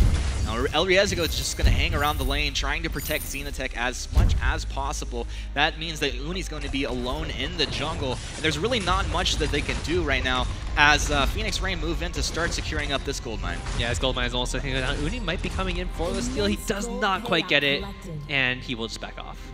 All right, well, with that, Noble Esports just down another 1,000 in net worth, and things are starting to pile on here. And looks like we're going to have a little bit of a pause, maybe some technical issues up on stage. We'll get that fixed pretty quickly here. Yep, so a little bit of pause right there, but looking at these two team compositions, there's so much dive coming out from the side of Phoenix, and they are putting it to very, very good use. They're able to just constantly aggress onto the side of Noble, and as long as they are able to take out Xenotech enough, even with the boss, even if it becomes a late game, he's not going to be a threat. No, he won't be. You know, it's power, the power of Fortress combined with these other heroes. And people talk about, oh, well, you know, Fortress, he's not going to be able to peel anyone off for you, right? He's not going to be able to help you out when you have someone already on top of you. But you pick Fortress to run at people, right? And that's what they're doing right now, and it's incredibly effective for them. Yeah, I mean, Fortress's motto is basically, you know, I only need to CC you if you're dead. I mean, death is the best CC. Is that the official motto? Basically. For Fortress right there. Yeah, and also, I mean, with this Weapon Sky, what are your thoughts on it? Weapon Sky, honestly, with this matchup, I would have preferred to see a Crystal Sky just because we already have the Taka going for the weapon. But because they went for weapon, it makes it very difficult for them to catch that Sky because she'll be able to dance around the Arden, dance around basically the Glaive and the Adagio, and it's going to be very hard to shut them down. Yeah, it's incredibly hard. I mean, you're going to have Fortress running at you. If you manage to get away from Old School, he's just going to Surrey Strike right back into position. X-Retsu from massive range. It's a very tough situation to be in. I hate to just be so one-sided here, but right now Rain have come out to such a dominant start that honestly Noble Esports are on a back foot, and it's going to take a crazy, crazy good fight for them to get back in this. Yeah, I'm very interested in hearing what our analysts have to say about what they're going to have to do to make it back into this. So let's throw it back over to Playoff Beard and the crew. All right, thank you, Z-Kent. So we'll get back into that action very soon. It looked like it was Uni who was not happy with something going on with his device, so we'll get that sorted out. And this was an absolute nightmare start for Noble. We were kind of worried. We didn't know, would it be super close, or would we see this? It's not what they wanted. Well, they are applying unrelenting pressure right now. They are just not giving up. Joseph, I love Joseph, is just constantly keeping his Kai stacks up. And because they're going double weapon, it's so much single focus. And their focus is Adagio. Because once you take Adagio out of the equation, Glaive, you know, they can take him down quite easily after that. Oh, a fed Taka, not fun to deal with. Yeah, especially when played by Joseph, because he plays with no fear. Like, the guy likes to jump deep into team fights, and he uses Kaitan, making sure that he's able to evade properly, making sure that he's able to get away safely. Yeah, and updates past, doing it with the Kashka, now doing it with the Taka. Real quickly, the double weapon blade start was an interesting choice. Well, the thing here is that we have seen a lot of double weapon compositions being ran in both North America and in Europe. And the fact that you're able to grab those bone saws very early, it does shred away that armor that their opponent team will be building defense against. All right, so something we're seeing on this Glaive with Noble that we didn't see as much of with Phoenix Reborn is saving that afterburn to peel and try to keep Xenotech alive. It hasn't been wholly successful, but you can see the priority there out of the Glaive. Yeah, most Glaives we see them being quite offensive in the lane, going up early to gank, and he's been quite defensive because I think they can all recognize that they are targeting Xenotech. Xenotech doesn't have any armor at the moment, so whereas Glaive already has a coat of plates, so he can withstand the pressure that they're adding. All right, while we have an extra minute here, we do have a chance to mention it's interesting that the Phoenix Rain players, they normally play on their stomach with a pillow in front of them, so playing at the desk is different for them. I think we have one of those pillows. Voila. Oh, look at that. You have it right there, two-sided pillow, the little Vanna White treatment for that. All right, it sounds like we're ready to get back into the action, so we're going to go back to our casters. It's Humanist and Z-Kent. All right, thank you, Playoff Beard. We're going to go back into the action in just a moment, and I'm interested in seeing, I mean, right now, Phoenix, they're doing fantastically, but Noble, they're just not really falling too far behind in gold, so do you think they can make it back into this one? I think they can make it back into this one. It's not crazy out of control, but it's definitely starting to get that way. There's going to engage on the I Love Joseph. He jumps back onto Xenotech. The death from above isolates him. Burst canceled off as he does go down. And now it's Noble Esports starting to fall apart. El Riesgo chopped down as it looks like Kill is going to be going over to a Fortress there. And Uni, last man standing here for Noble Esports, you know, and I was just trying to say that Noble are not out of this, but fight after fight, that's how it seems to go. Uni trying to bait a little bit of damage out here. He'll Afterburn himself away, but I Love Joseph in from the backside. That's not right. Yeah, Noble Esports getting absolutely picked apart by Phoenix Rain right now. They're just constantly in the middle of these fights. I mean, Phoenix Rain, they got engaged on. I Love Joseph was technically caught out, but they just immediately collapsed as 3 and just completely shut down Noble. Yeah, they did, and you know what? I said, when people talk about Taka players, for me, there's a couple that come to mind, but Joseph being one of these Taka players that is just like, I never would want to face this guy on Taka. Yeah, he's an absolute menace right now. 5-0-3 on that Taka list. 6 sins, the heavy steel, the reflex block coming out. He's going to be impossible to shut down. Oh, this is so tough. And, you know, Xenotech, he feels the pressure. He knows that he has to get work done on this Adagio, but it's so tough when he's constantly the focus in these fights. And I'm so worried for him right now. But as long as they can protect Adagio, let him get some damage in these fights, he'll get some work done. Yeah, and right now, Old School 1-0-5 on that Sky, doing a little bit of damage right now, trading back and forth. But one of the great things about that Adagio is the heal. He's able to keep his teammates sustained. He's able to keep everyone fairly topped off.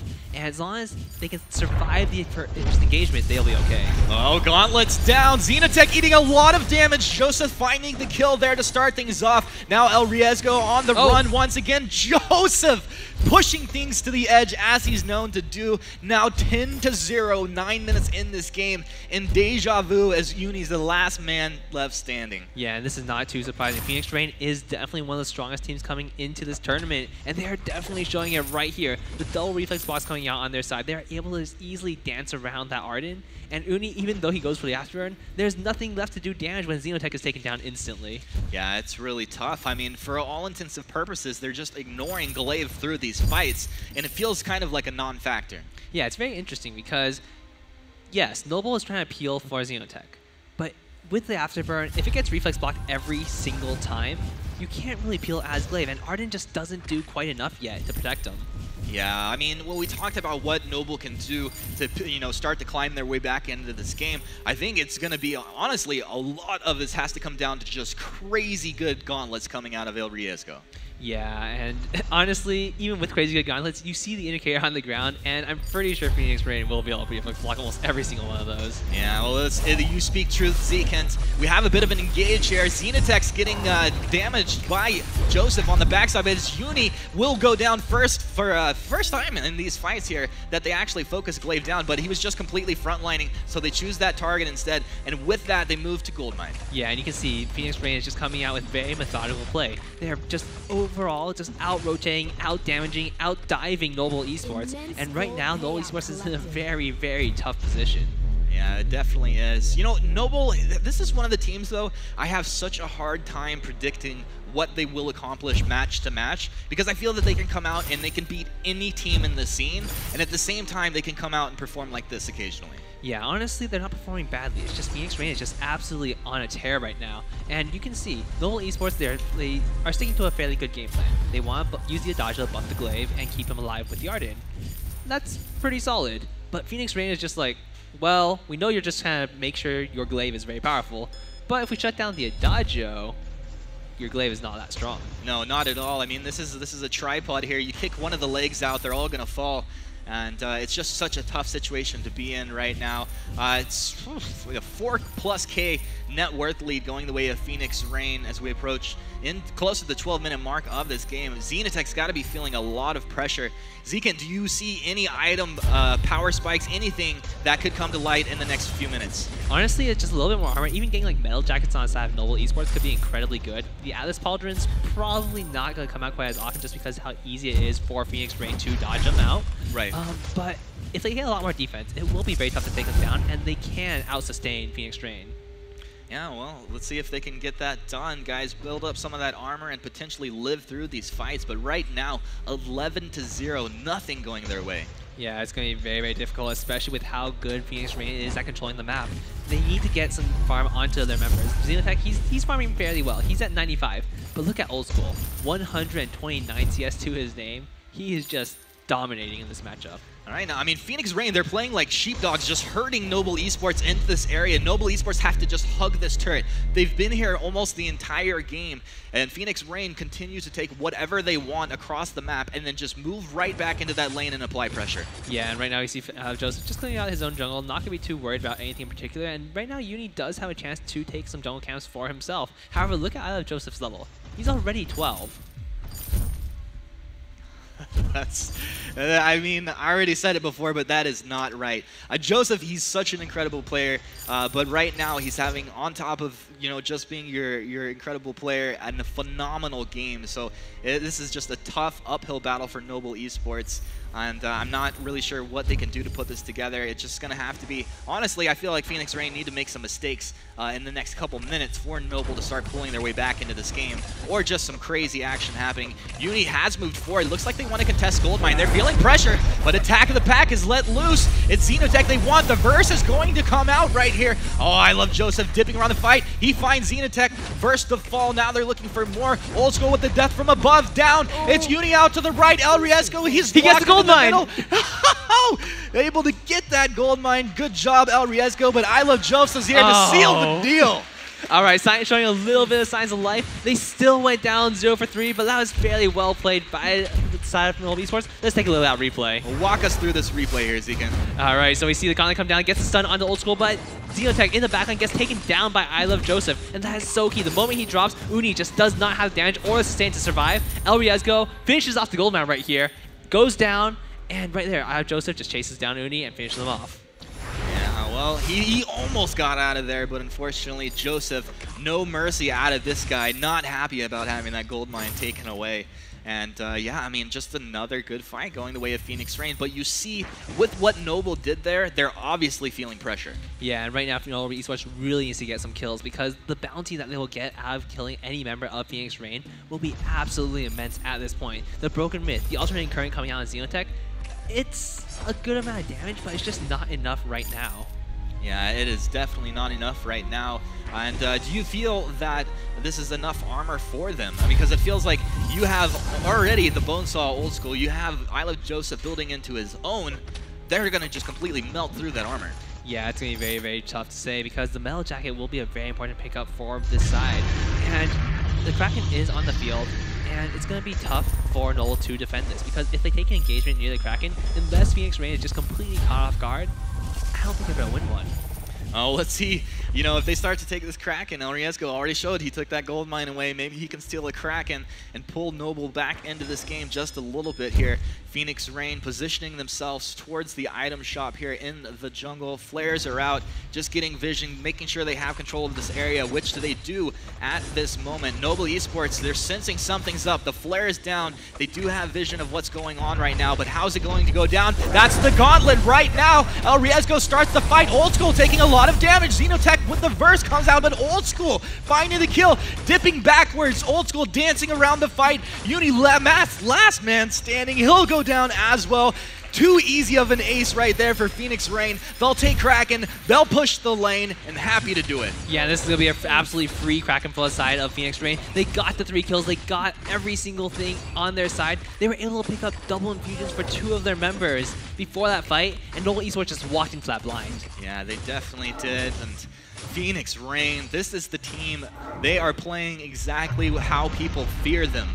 Just they come at you swinging. They don't stop. They never look back. 17-0. We're not 17 minutes into this game yet. Yeah, and 1 over 1 kill a minute. Just absolutely fantastic play coming out from them. The Kraken is on the board, and that does mean it's going to be very easy for them to walk in, just push down these turrets, and there's only 2 left for outside Noble Esports. I don't think they can defend this.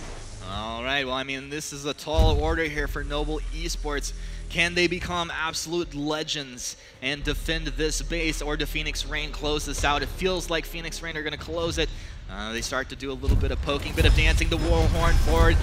One turret will go down. Uni, he's on to Old School, but that means Xenotech a bit isolated on the backside. Death from above down to zone as Kraken continues to munch away on that last turret. Uni, he's only on a sliver of health. He's down. I Love Joseph finding the kill. Xenotech dips back to that platform, healing up, almost going down actually. The last turret down now. Crystal Vein is exposed. Xenotech completely isolated. They say, stay in your base. You shall not pass. Easy Crystal Vein here for Phoenix Rain. An incredible, incredible first game coming out of this Phoenix squad. An absolutely flawless game coming out from Phoenix Rain. They died after the crystal exploded. It doesn't count on the scoreboard, but that was just so good. You can see it. Like, these guys, they're stone cold killers. They are. Do you like what is the emotion on their face? They're like, we just absolutely destroyed this team. All right, go next. Yep. That when we talked to this team and they talked about strategy and what do you guys do to prepare to come into this, and they're like, well, we're just gonna play some Vainglory. Yep. You know, we're gonna do what we do. Just everything, you know, any other day. No big deal for these guys. Honestly, incredible players. Yeah, it's absolutely fantastic to see them just come out so strong. There's so much expectation on them joining the Phoenix team, and they have definitely delivered. Yeah, they definitely have. And was there anything that stood out to you in that game? And as regards to, you know, we talked about the double weapon builds, you know, Sky getting on that weapon. They had the bone saws come out. Anything that really stood out to you other than that? Yeah, honestly, the bone saws were absolutely fantastic coming out from this squad. And it's just so important, especially if you are running double weapon. Having that bone saw on both your members is just going to help you just do as much damage as possible. As Joseph, he didn't quite finish his op because he was picking up infusions. But just having that on the board, if your opponents choose to go for a little bit more armor, you can just shred right through it.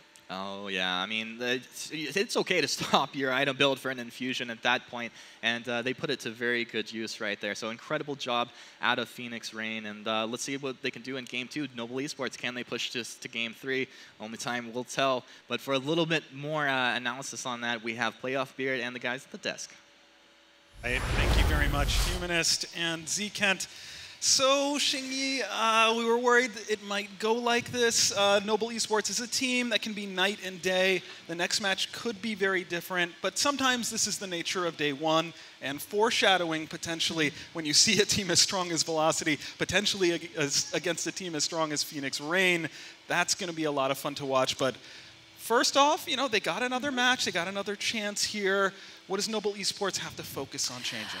I think what the problem was in that last game was the mobility that we saw in Phoenix Rain. So Taka, Fortress Sky, those are heroes with incredible movement. And you had Adagio who was quite slow, and they were just targeting him, and they were diving so much that he was just being starved out in the farm, and that was causing his item build to suffer. And what we saw was that we saw LRESCO and Hung just putting all their efforts into trying to protect him, but it still wasn't working. So I think for the next game, they have to maybe like anticipate that Taka, perhaps banning that Taka. I Love Joseph has been playing a lot of Taka in the qualifiers, and, well, we saw today. So other than kind of the early lead, what really made the difference in those fights? It was how they initiated those fights. Like, Noble never had a team fight that was on their own terms. It was always, every time they saw I Love Joseph, he was jumping onto them, regardless under turret, regardless if it was a 1v3 scenario. Joseph was always going in as Taka, and that disrupted the entire flow of their team. All right, so we are into the draft. In match 2 of this best of 3, Noble Esports denies the Black Feather. And you know, we saw this again in that first game, and they have a plan in place already just to make sure that they run a composition that they get. All right, they're coming in fast and furious. Rome, break it down. What we see here is, I do feel like it's going to be a reverse composition, with Phoenix Rain being able to play the composition that Noble was playing last game. And we might see Uni being able to pick up this Taka for himself. All right, we'll have to see if that happens. Hashtag Rome is right, maybe? You like that, Xingyi? Well, that's bold, but Taka is really good against Glaive, especially if you are a high-tier Taka player, but he's quite difficult to master. And I think there needs to be a lot of emphasis on vision for Phoenix Rain to try and catch him out. All right, so Noble Esports, they have to like what they have so far. Yeah, they have a composition that they're most comfortable with. Like, this is something they've been running the entire second qualifier of this season. However, this last pick with the Vox, I do feel like it will hold them back a little bit in that early game. So it'll be very dependent on Taka to make those big plays for them. All right, at least we know Xenotech more comfortable perhaps on Vox than any other hero. Maybe you want some comfort in this scenario with your backs against the wall. We'll find out how it goes. Can it be night and day for Noble Esports with the call? It's Humanist and Z-Kent. All right, thank you, Playoff. I'm Zeke, and with me here is Humanist, and this composition coming out from Phoenix Rain looks a little bit familiar. A little bit familiar. I think we've seen this before, and we'll see what they're able to get accomplished with this build. I mean, honestly, when you have this composition, you can completely obliterate your opponents, but really, it didn't work out in the previous game. But I think Phoenix Rain will have a little more success with it here. Yeah, it's going to be very interesting to see because Noble Esports, they do have Uni on that Taka, and he has been talked up as a very, very solid Taka player. And as Blackbeard said, the box coming out from Xenotech is going to be absolutely fantastic. Yeah, and we know Xenotech, a phenomenal Vox player. So on comfort picks here, can Noble Esports take this game, push it into blind pick in this best-of-3 series? Let's find out. How do you like this laning situation here? This laning situation is going to be very difficult for Xenotech. Adagio is just a complete lane bully against almost every single laner in the game, and we're going to see it. I mean, Xenotech will probably fall a little behind in farm, but in those team fights, it'll be absolutely pivotal to see how much damage he can do. You guys couldn't see it, but you know, we had Zeke and he winced when he said that Adagio is a bully in the lane, because it is the truth. He really is, and it can absolutely hurt incredibly bad. Phoenix Rain, the movement up into lane. I Love Joseph's there. He finds the afterburn. Xenotech repositioned, but they can't close it out there. A little bit of a telegraphed gank, but Xenotech's going to be low on health, and it's going to be that much more difficult to stay in this lane. Yeah, it's very difficult for Xenotech. However, that was very well played by him. Immediately as I Love Joseph showed himself outside the bush, he was able to walk backwards. If he was just a moment later, he definitely would have gone down. Yeah, very scary position. And look at Noble Esports, a little aggression of their own. Uni here with El Riesgo looking to take a little bit of the jungle away from Phoenix Rain, and this is exactly what they need to do. But across the other side of the map, we see Phoenix Rain attempting to do the same thing. Yeah, this is actually very smart coming out from Phoenix Rain, because they're saying Old School and Ezidox. Old School, who was the laner, they're just saying, oh, you know, I Love Joseph can lane too. He'll just be sitting there with the glaive and picking up the farm for himself. Yeah, no problem right there, and happy to take that. So we come into the 2-minute mark of this game. In the last game, there were already 4 kills out on the board, so definitely a different tempo. We see a bit of an engagement right here. Uni, he's found Old School. A lot of damage coming out. The Vanguard to get Old School out. Buying a little time. He's still alive. Old School will go down. First blood going the way of Noble. El Riesgo out to the west. Vox finds that kill on the glaive, and now Ezidox on the run. Noble Esports, this is what I'm talking about. Noble Esports picking up 3 kills right off the bat. And are you kidding me? This was just an incredible job, completely turning around last game. Yeah, and you were saying, this is a team that you don't really know what you're going to see from game to game, because last game, absolutely dominated. Like, what, 16-0, 17-0? Yeah. This game coming out, swinging 3-0 off match start, 2 minutes, 30 seconds in the game. They are doing very, very well for themselves. Yeah, I mean, that was an incredible fight. Things just completely fell apart for Phoenix Rain there. But we talk about Noble. They're on these comfort picks. They're going to get a lot more work done. I Love Joseph afterburns up towards the lane. Yeah, buying himself a little bit more time. He's going to be okay. But it's Uni just poking around, getting a lot of damage done. And he's Uni almost single-handedly getting 2 heroes down to 50% health. Yeah, it's very interesting seeing Uni playing this Taka, because he's actually going for the double light armor, which is a very smart build up against that glaive in the jungle, because there's absolutely no way Glaive will be able to do much damage to him. He's just going to be too tanky, and it's kind of strange saying that for a Taka, but with the double light armor coming out, it is definitely going to help. Well, it's pretty predictable damage that's going to be coming out there, and as long as he can survive through these kind of poke engages, he's going to get someone low enough to the point where he'll be able to finish them off. Yeah, it's going to be very interesting to see how well Phoenix Rain can play this composition, because on the other side, Noble Esports, when they fell behind, they really fell behind. But Phoenix Rain, let's see if they're going to be able to stop the bleeding. Well, I mean, we know this team actually, you know, in the qualifiers, after losing 1 game, got reverse swept. So we know they're an emotional team, and they like to ride that wave. So can Noble, you know, continue on this path? And actually, Uni finding Ezidox here. Ezidox quite low. Uni wants him. Uni finds him. I Love Joseph will afterburn him back towards that turret, but it looks like this Taka is going to get out of it. What is going on? Uni, a monster on this Taka. Oh, El Riesgo finding the kill. 5-0, Noble Esports blowing this game open. All right, so fantastic stuff coming out from the side of Noble Esports, just absolutely dominating Taka from Uni. just able to dodge around everything, standing between those turrets, taking down kills, taking down names, just doing so well. Yeah, a phenomenal job, and just a completely different story here in game number 2.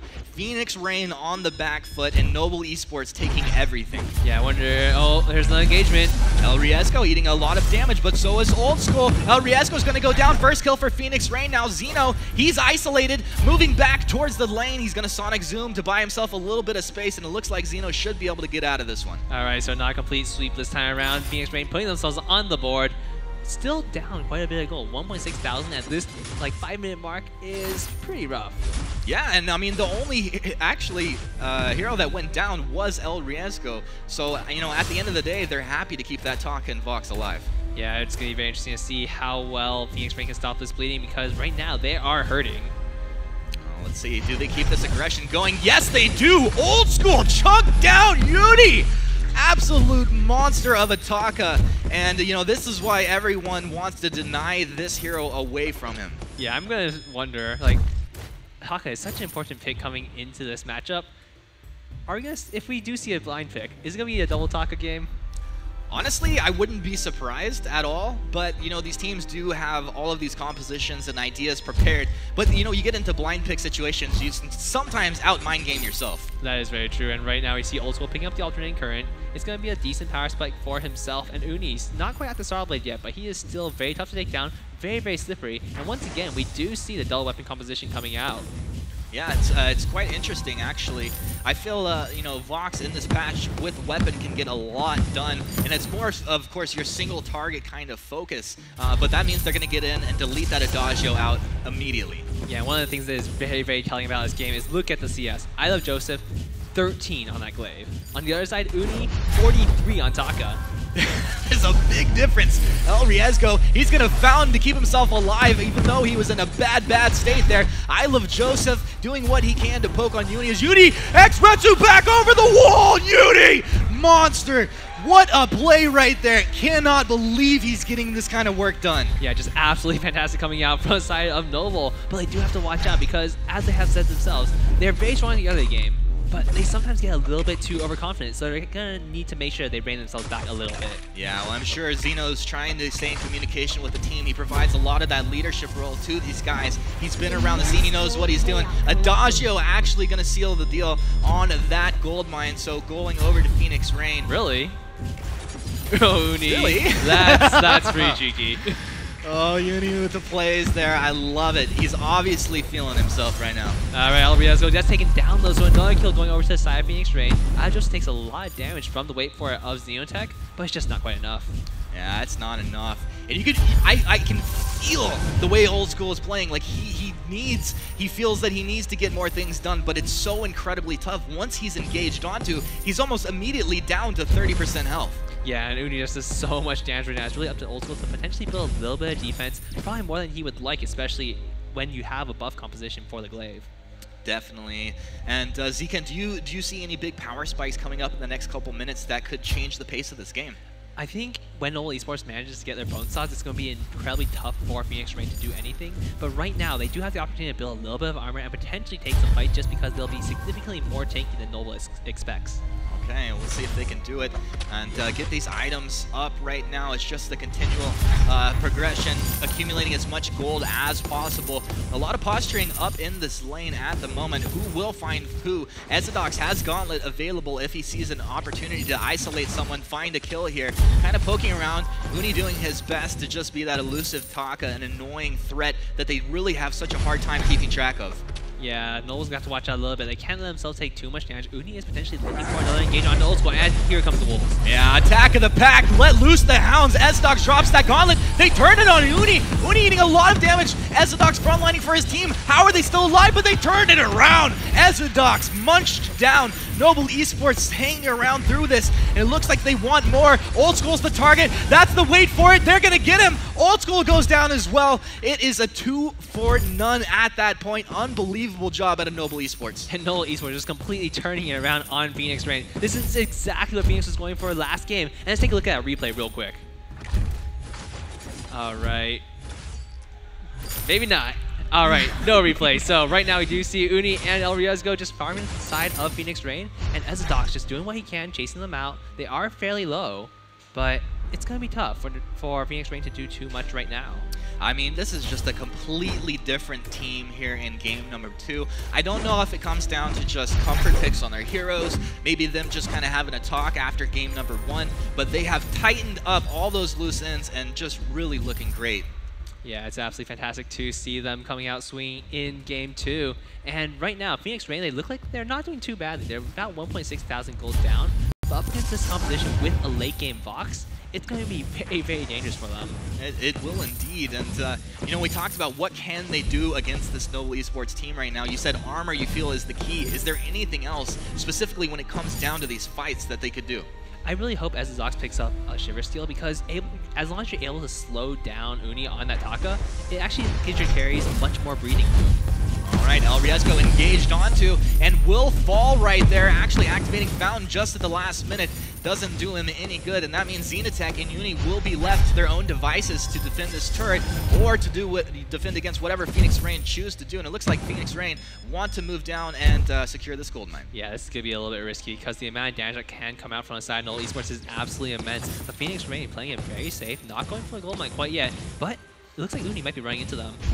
Uni, what's he doing? 3v1. Uni with the kiting over. It looks like he may have put himself into a bad position and does fall as Old School's able to pick up that kill.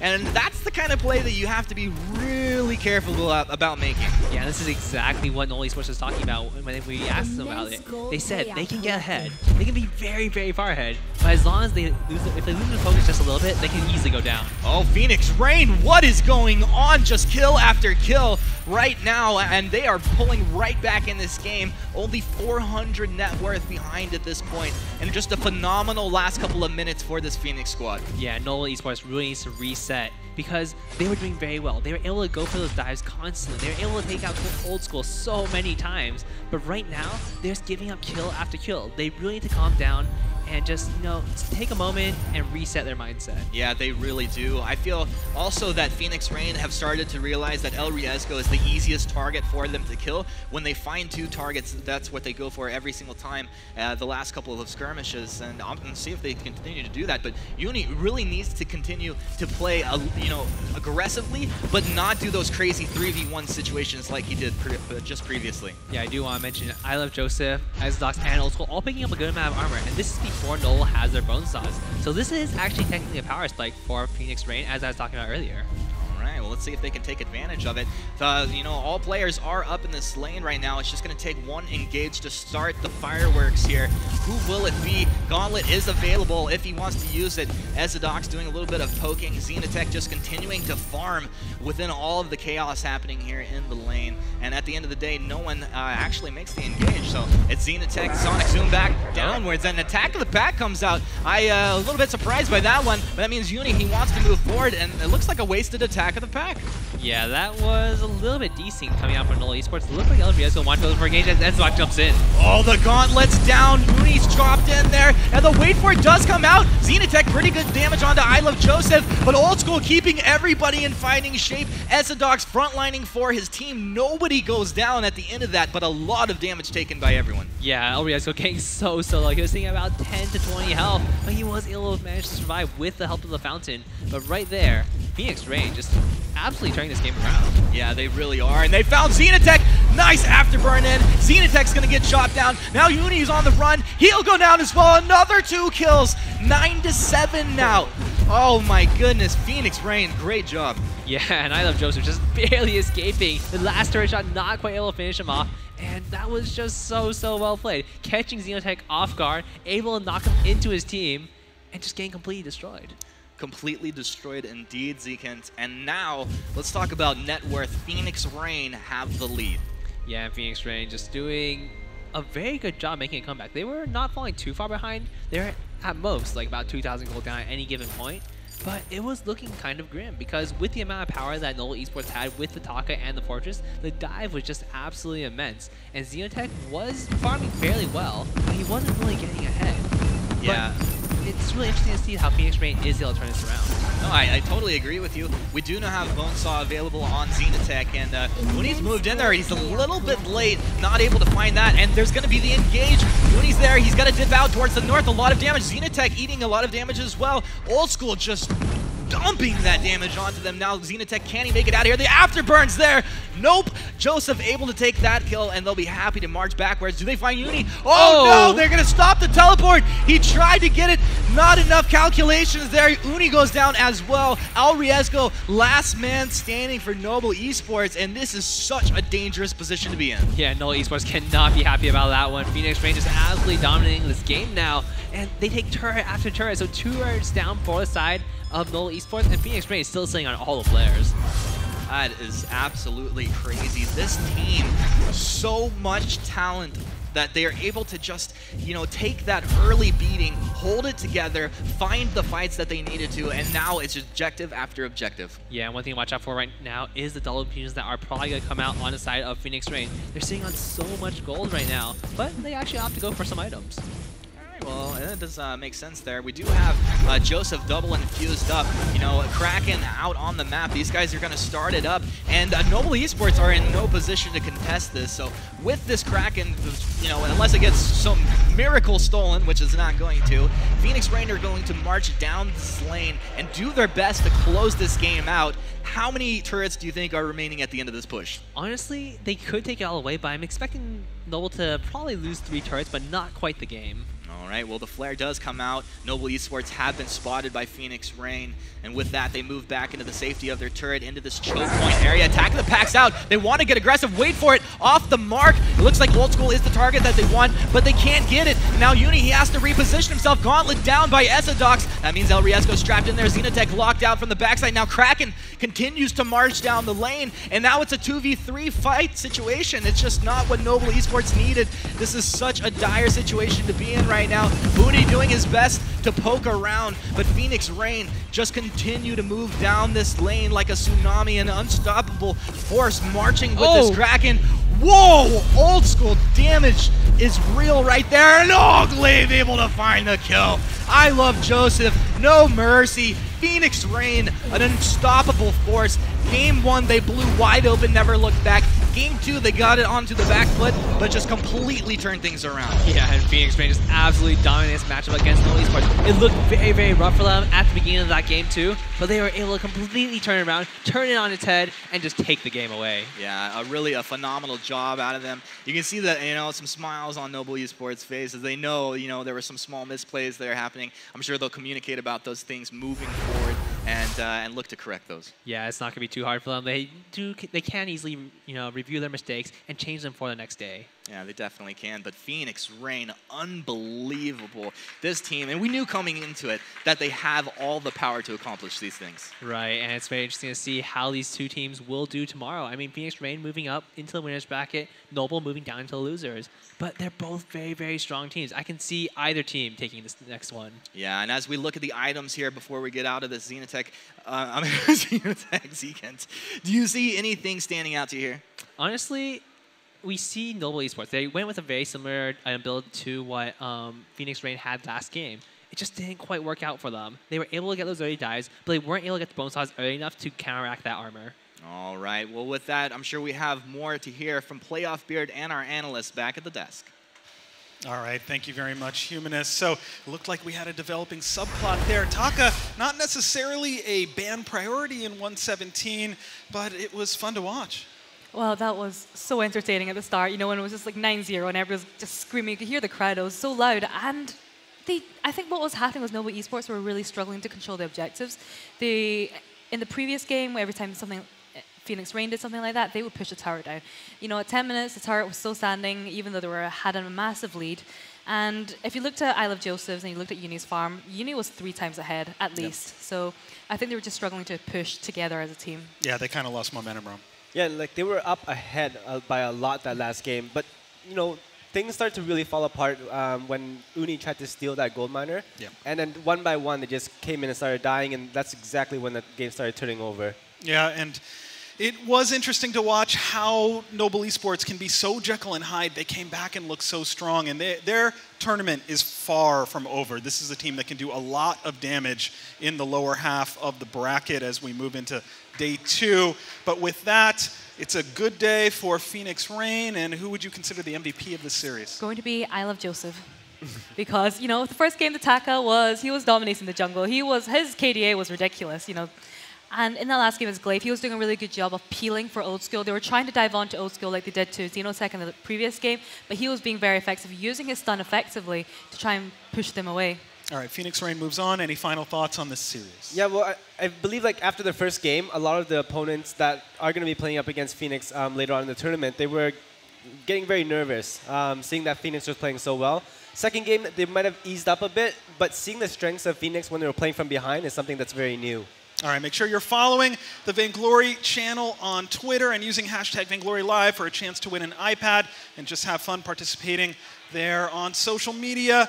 With that, we're going to take a very quick break, but when we come back, it is the match that the community thinks will be the upset of the day. It's definitely going to be close. The number 2 seed Team Solomid, the number 7 seed Nemesis Hydra. Don't be fooled by those seeds. It's going to be really close, and don't go away. We'll be right back.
All right, welcome back to the 2016 North America Spring Championships, live from the Avalon in Hollywood. I am Playoff Beard, here with Rome and Xingyi. And okay, so now the series that many people think might be the main event of the day. It is the number 2 seed TSM against the number 7 seed Nemesis Hydra. The community voted, thousands of votes came in, 42% of the community by overwhelming margin compared to the others thought that Nemesis Hydra could score the upset against TSM, but Team Solomid Rome, they are the reigning North American champions. They are the VIPL champions, at least for a few more days. They are the champion of champions after beating Team Secret at that fun event that we had recently. So why does the community think that Nemesis Hydra has such a good chance? Because pretty much like Nemesis has been around since the competitive inception of Vainglory itself within the community. And I feel like the thing here is everybody knows how well they play consistently. Especially, you're looking at Lost Boy Top, one of the best roamers in the world. You have Hardek, whose experience like outmasses almost everybody else here. And then, this is the key point here, Von C. I believe Von C is the big player here that is going to make that pivotal role in terms of determining how they're going to actually come out with the win on top of TSM. All right, I want to talk about that a lot more. But first, Team Solomid, the number 2 seed coming in, so much talent on this team. Mixi, an incredible playmaker. Coldamik, easily one of the best junglers in the world. And Flash X kind of ties it all together with incredible communication and shot calling. Yeah, so in almost every single way, I would say TSM is completely the polar opposite of Nemesis Hydra. Nemesis Hydra, they're wild and unpredictable. TSM, they're calculated, they have so much strategy, and they're a very cerebral team. They put a lot of thought into the drafting phase and into their gameplay, and they're very good at objective control. So I would say call them the comeback kings, because you know, you would a lot of the time you'd be like, oh, they're not going to win that, and then somehow they're like just stomping ahead. We saw in VIPL, we saw in the last championships. There is so much potential in this game. Yeah, so much discipline, so much practice. You know, this really is the quintessential professional Vainglory team, practicing 8 hours or more a day. And TSM, they just come in, not just with a game plan, but make very, very few mistakes. Yeah, but you know, looking at through previous qualifiers to the last championship itself, they do tend to hide stuff towards that last day. And this might cost them early on, especially, you're looking at Nemesis Hydra. They are the 7th seed. However, they are by far not deserving of that 7th seed. They're way higher than that, in my opinion. All right, so with Nemesis Hydra, their motto, no fear, just fight. Yeah, Von C's motto. I think I got a picture of them holding up a sign for that, so I'll try and get that on later. But you can certainly see that in the gameplay. You know, sometimes I think it's a little bit concerning because when you do see a team fight breaking out, you kind of just see Von C going in, and you're kind of like seeing Lost Boy Top and Hardek going, oh my god, should we go in? Okay, we're going to have to commit to this. And it actually works out all right for them in the end.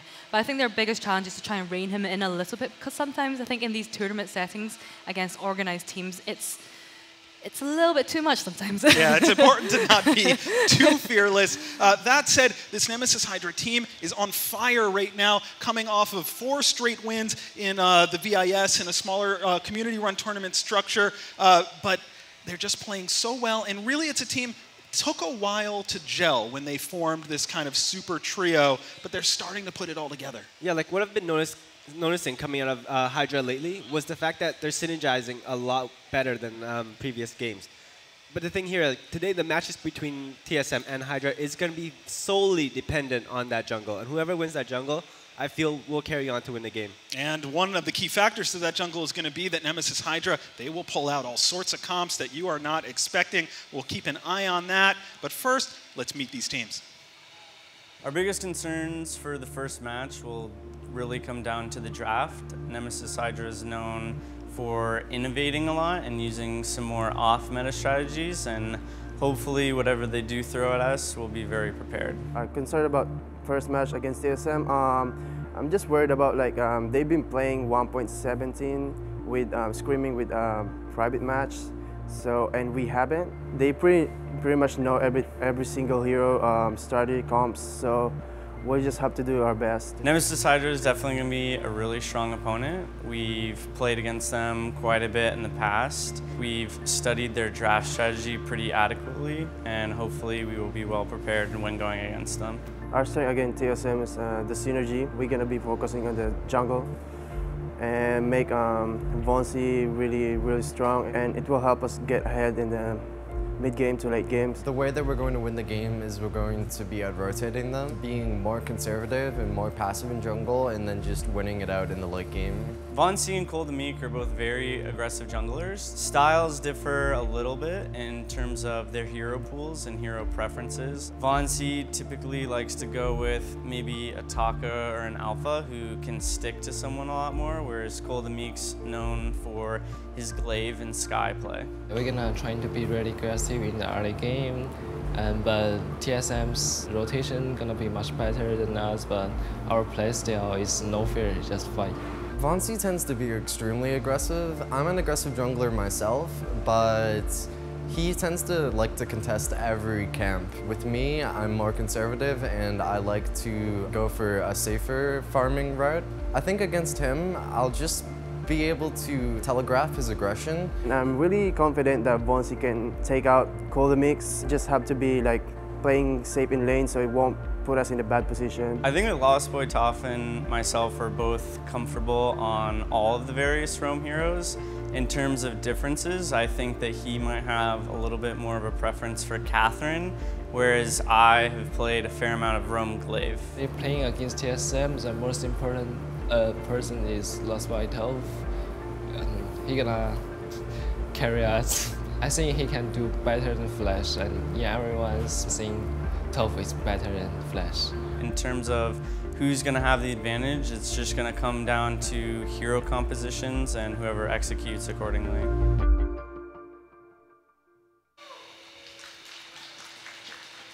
All right, it was fun to see those two teams for a minute, and it's hard to pick players to watch with these matchups. Mixi, such a playmaker, playing really on instinct, making huge amount of plays. We saw Cole the Meek in that jungle battle so important, a menacing jungler, especially on those melee junglers. Flash X, his role will be pivotal. Who's your player to watch? Well, looking at this match, I do think that I have to pick Cole the Meek, because I do know Mixi will win that lane. I have a feeling that he can make those big plays that is needed for the side of TSM. But it all comes down to the jungle, like I just mentioned, and Cole the Meek is the person to be paying attention to. All right, and in that jungle for Nemesis Hydra, yes, it's going to be very important how Von C plays, how Hardik plays, but Lost Boy Toph is a highlight machine. It's so much fun for the casters. So some great people to choose from there. Xingyi, who do you like? It's going to be Von C. So we kind of first saw him like way back as part of Von Menace, and we were impressed from the very start, and he's been continuing to impress us as Nemesis Hydra. He, like FlashX said, he is innovative, he is fearless, you can just tell, and I think that's a really exciting dynamic to the team that they've really needed over the past few seasons. Yeah, and as you heard in that video, one of the critical things is going to be, does he play a little too fearless? Does he put the team in tough positions, or do they play it just right? We're into the draft for match 1 of this best of 3. And it's no surprise, Rome, to see the Fortress come off the board, but the Hydra ban of Scarf, interesting. And yeah, that's actually very difficult due to the fact that we both know that Mixi does play a lot of Scarf. However, I do feel like Hardik has a really strong Scarf. Wow, so off the bat, it is a Finn and a Kestrel. So Team Secret have actually said publicly that Kestrel is their counter for Blackfeather, so I think Nemesis Hydra probably realized that this does work, so I think it's a very effective draft so far. Okay, and if you're watching VIPL over in Korea, Kestrel certainly having a field day over there. So Mixi on the Adagio, Cole the Meek, takes the Adagio, Cole the Meek takes the Arden. Thoughts? Well, I do feel like the composition coming out of TSM here is more early and late game oriented, whereas Nemesis Hydra, they have a lot of things they can do. Whoa, I'm cutting you off. I'm cutting you off. It's a Kashka. This is not update 111. Hardik, thank you, sir. We'll have to see if they can make it work, though. In ranked, they have been playing kind of these old school early game aggression comps, even using a Kashka, a Ringo, a Fortress. We'll have to see what they can do with this Kashka. I can't wait to see this. You know I love it with the call. It's Forecourt Jester and Tasty Bacon. All right, thank you very much, Playoff Beard. I am Tasty Bacon. To my right is none other than the one and only four-court jester, and we are so excited to be casting this match. The reigning North American champions against arguably one of the hottest teams in Vainglory right now in Nemesis Hydra. One of the only teams, or actually the only team to be in... Actually, we're going to have some early action right off the bat as Hardek wasting no time, going aggressive with this Kashka right onto Cole the Meek, and they end up in actually a pretty even trade. But why don't we take a moment to talk about this Kashka? All right, so Kashka by Hardek, who has now been to 3 championships here with the team of Liberation X. So when you say hot, these guys know what's up. They have been through all the patches, and they are here. Hardek could be in some trouble, though. Yeah, and not only with the 3 consecutive championships for them, but actually gonna have a fight here as it's Mixi, the one taking a lot of damage. Hardek, though, goes in so aggressively and is taken so low. This is that aggression that we talked about, that we heard from the analyst desk.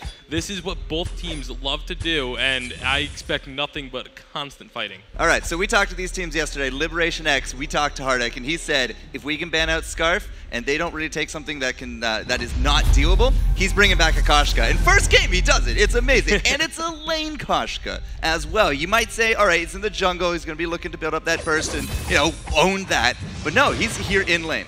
Yeah, well, for now, it's Lost Boy Toph in lane, just trying to hold those minions there so that they don't get into the turret, so Hardek won't lose any of that farm. Doing a great job, and it also allows Von C on this Kestrel. This is a pick that we've seen Von C play a lot to immense amounts of success. He is it's a pick that you kind of associate with being more passive and more defensive, trying to siege up or looking to bait someone into an active camo. But Von C is still hyper aggressive even with this Kestrel pick. And we can see all 6 members up in the lane. There's going to be a polite company pulling them all in a bit. Cole the Meek seems to be the target, but he's gotten himself out of there. And instead it will be Hardek on that Kashka. But a kill is answered. Will Lost Boy Toph go down on the spin? Uses that polite company to get himself a little bit of extra help. But Von C is cleaning house on this Kestrel. No fear, just fight. No fear, just fight. That is, he said it in his intro video.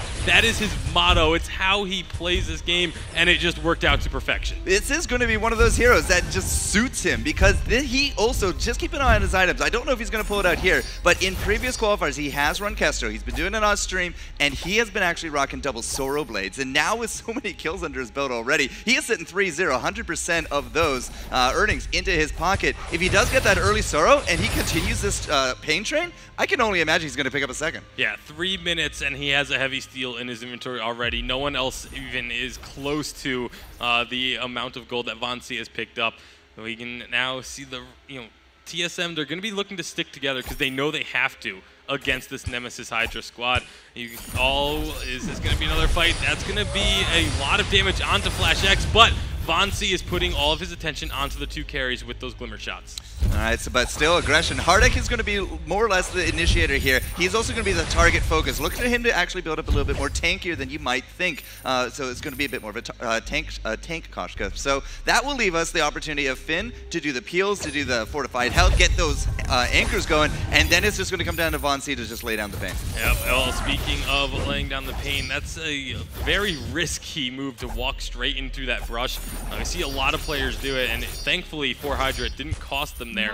But, I mean, this Kashka building pure tank along with a Finn, that means it's going to be really difficult for the side of Team Solo Mid to actually burst down either of those 2 targets, while, again, Kestrel is just going to be sitting in the back, the 1-shot, 1 kill, just being used essentially for harassment at this point, as it does hit the Adagio for a decent chunk of damage, but he'll be able to heal that up before any important action happens. Yeah, but still, I mean, 60-second cooldown, it's not the worst in the world. It's not like 100 seconds or anything. And in the middle of a fight, Von C, he's going to want to stay mobile. He's going to want to stay on his auto attacks. And is just using it here could actually result very nicely.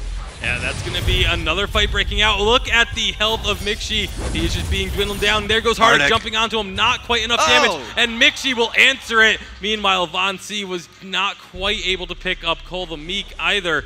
So a couple of near falls there for Nemesis. Yeah, Nemesis perhaps jumping the gun a little bit there, but Vonzi using that ult early. I mean, as you said, you saw how low Mixi already was. If they can use that to an advantage to then wind up for a fight, 10, 15 seconds later, then yeah, there's absolutely no reason not to use that ult. But Hardek dropping here, he's not going to get this farm. No, he's definitely not going to get this farm, not with the whole team. And if he tries to jump in, oh, okay, Mixi's going to let him go. Yeah, he almost got one of them, but they both did go over to Team Solo Mid. Now it's a 2-on-1. They're going to just focus down Hardek. Even though he's building tank, there's not really a whole lot he can do. It is still just a Kashka after all against 2 members of Team Solo Mid. So another kill, but meanwhile, Vonzi goes and takes out the camp of Team Solo Mid. So at least they're keeping the gold relatively even.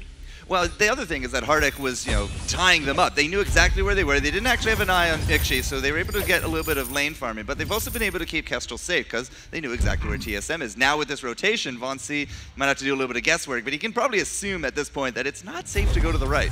Yeah, it's a pretty safe assumption to make. However, he's still hanging around here. It looks like Nemesis may be rotating down, or it looks like they're actually going to go for the turret instead. Just using Vonzi as a scout, as they do now see the team coming in, and now they're going to come in and look for the fight. That's a lot of damage onto Kolomik, and he is going to fall, but they do pick up Vonzi as well, a 1-for-1 trade once again. Yeah, but with Vonzi out, I mean, that's it for the aggression. Nemesis Hydra won't really be able to take on Mixi and Flash, I don't feel, especially with Toph on Finn. He just does not have the mobility. He doesn't have the level 6 for the anchor, so they can't pull him into the turret. And Hardek, I mean, at this point, sure, he has a little bit of crystal and that chronograph, but it's just not going to punch through Mixi. Yeah, I mean, once the Aftershock is done, they'll have a lot more damage. Just giving that percent health and the extra burst off of those basic attacks. But until the Aftershock is completed for Hardek, the damage just really isn't going to be there. They're really relying heavily on Vonzi at the moment. So as long as they can keep Vonzi healthy and alive, then they have a good shot of winning these fights, and that's why they've been pretty even trades thus far. Some minion candies coming out here from Hardek, as well as, again, that Aftershock we're looking for. It will actually hit Mixi there as the minion mine goes their way as well, but Vonzi's also opted to go into health, and we had picked up a little bit more there from Hardek as well, so, Mixi.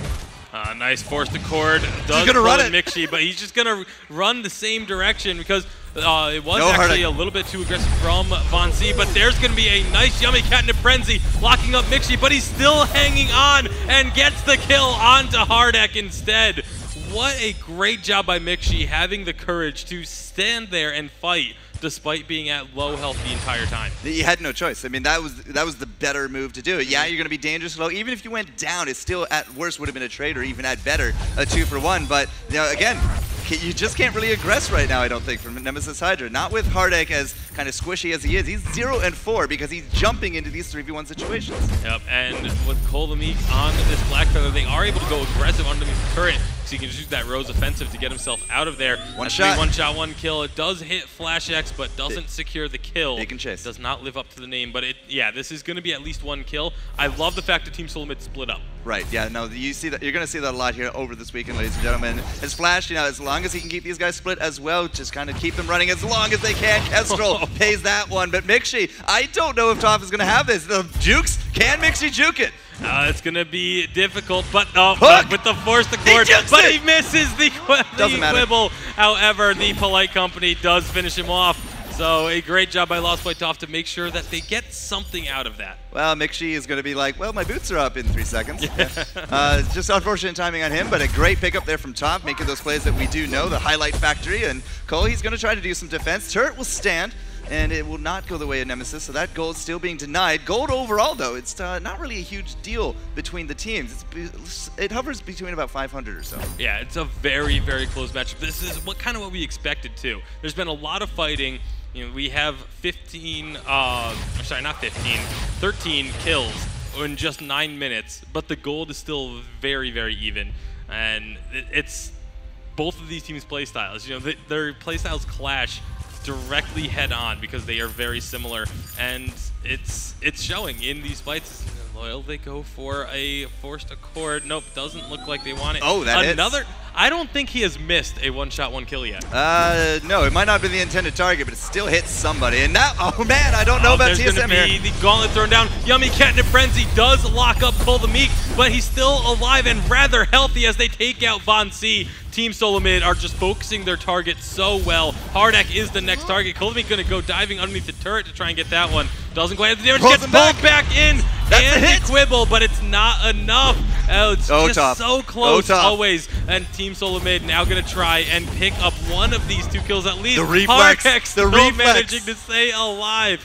Oh man, these teams, like, how can you get that close to falling so consistently? They're on the edge of their seats, but I mean, they only did lose out to Kestro, and Kestro at this point does actually pick up that reflex block, realizes that they need a little bit more defense. Cole's even not going to drop here. Vonsi's going to be in pursuit, but 3v1, he is not going to be supported by his team. Can he actually pick up anything? Yeah, he's looking for it. He puts down the active camo. He gets Mixi. He's getting dropped very low by this Ardent. Puts down another active camo. Gets the stun, and now Lost Boy is here. The gold mine is in, though, and gold mine actually helps Flash X secure that kill. I think the gold mine killed Vonsi. Yeah, I'm pretty sure it did. It definitely helped him to secure that kill. Flash X just sunglasses and walks away. Lost Boy Tough, he has to be wondering where it all went wrong, because the gold mine used to be his best friend in securing kills. Well, I'm impressed that he actually was able to pick up the Ardent, but the Adagio, but the Ardent taking him home is definitely not part of that plan. It does open up space here for this turret. It is going to drop stun into Cole. Yeah, Cole the Meek is going to get dropped. Great job by Mixi stepping in front of that 1-shot 1-kill to protect his teammate. And now Lost by Toph is trying to get the hell out of there. That's the surrender He flare. just took a lot of damage from that. Does use, I mean, he's getting a lot of damage. Oh, a great force the cord. Pulls 2 in along with Yummy Cat and Frenzy. Finally, a kill going the way of Hardek again. He had one early on, and it's just been we have no flare for Flash? Will Flash be able to get out of this one? It's just the Finn chasing him, but here comes Von C. But also here comes Cole the Meek.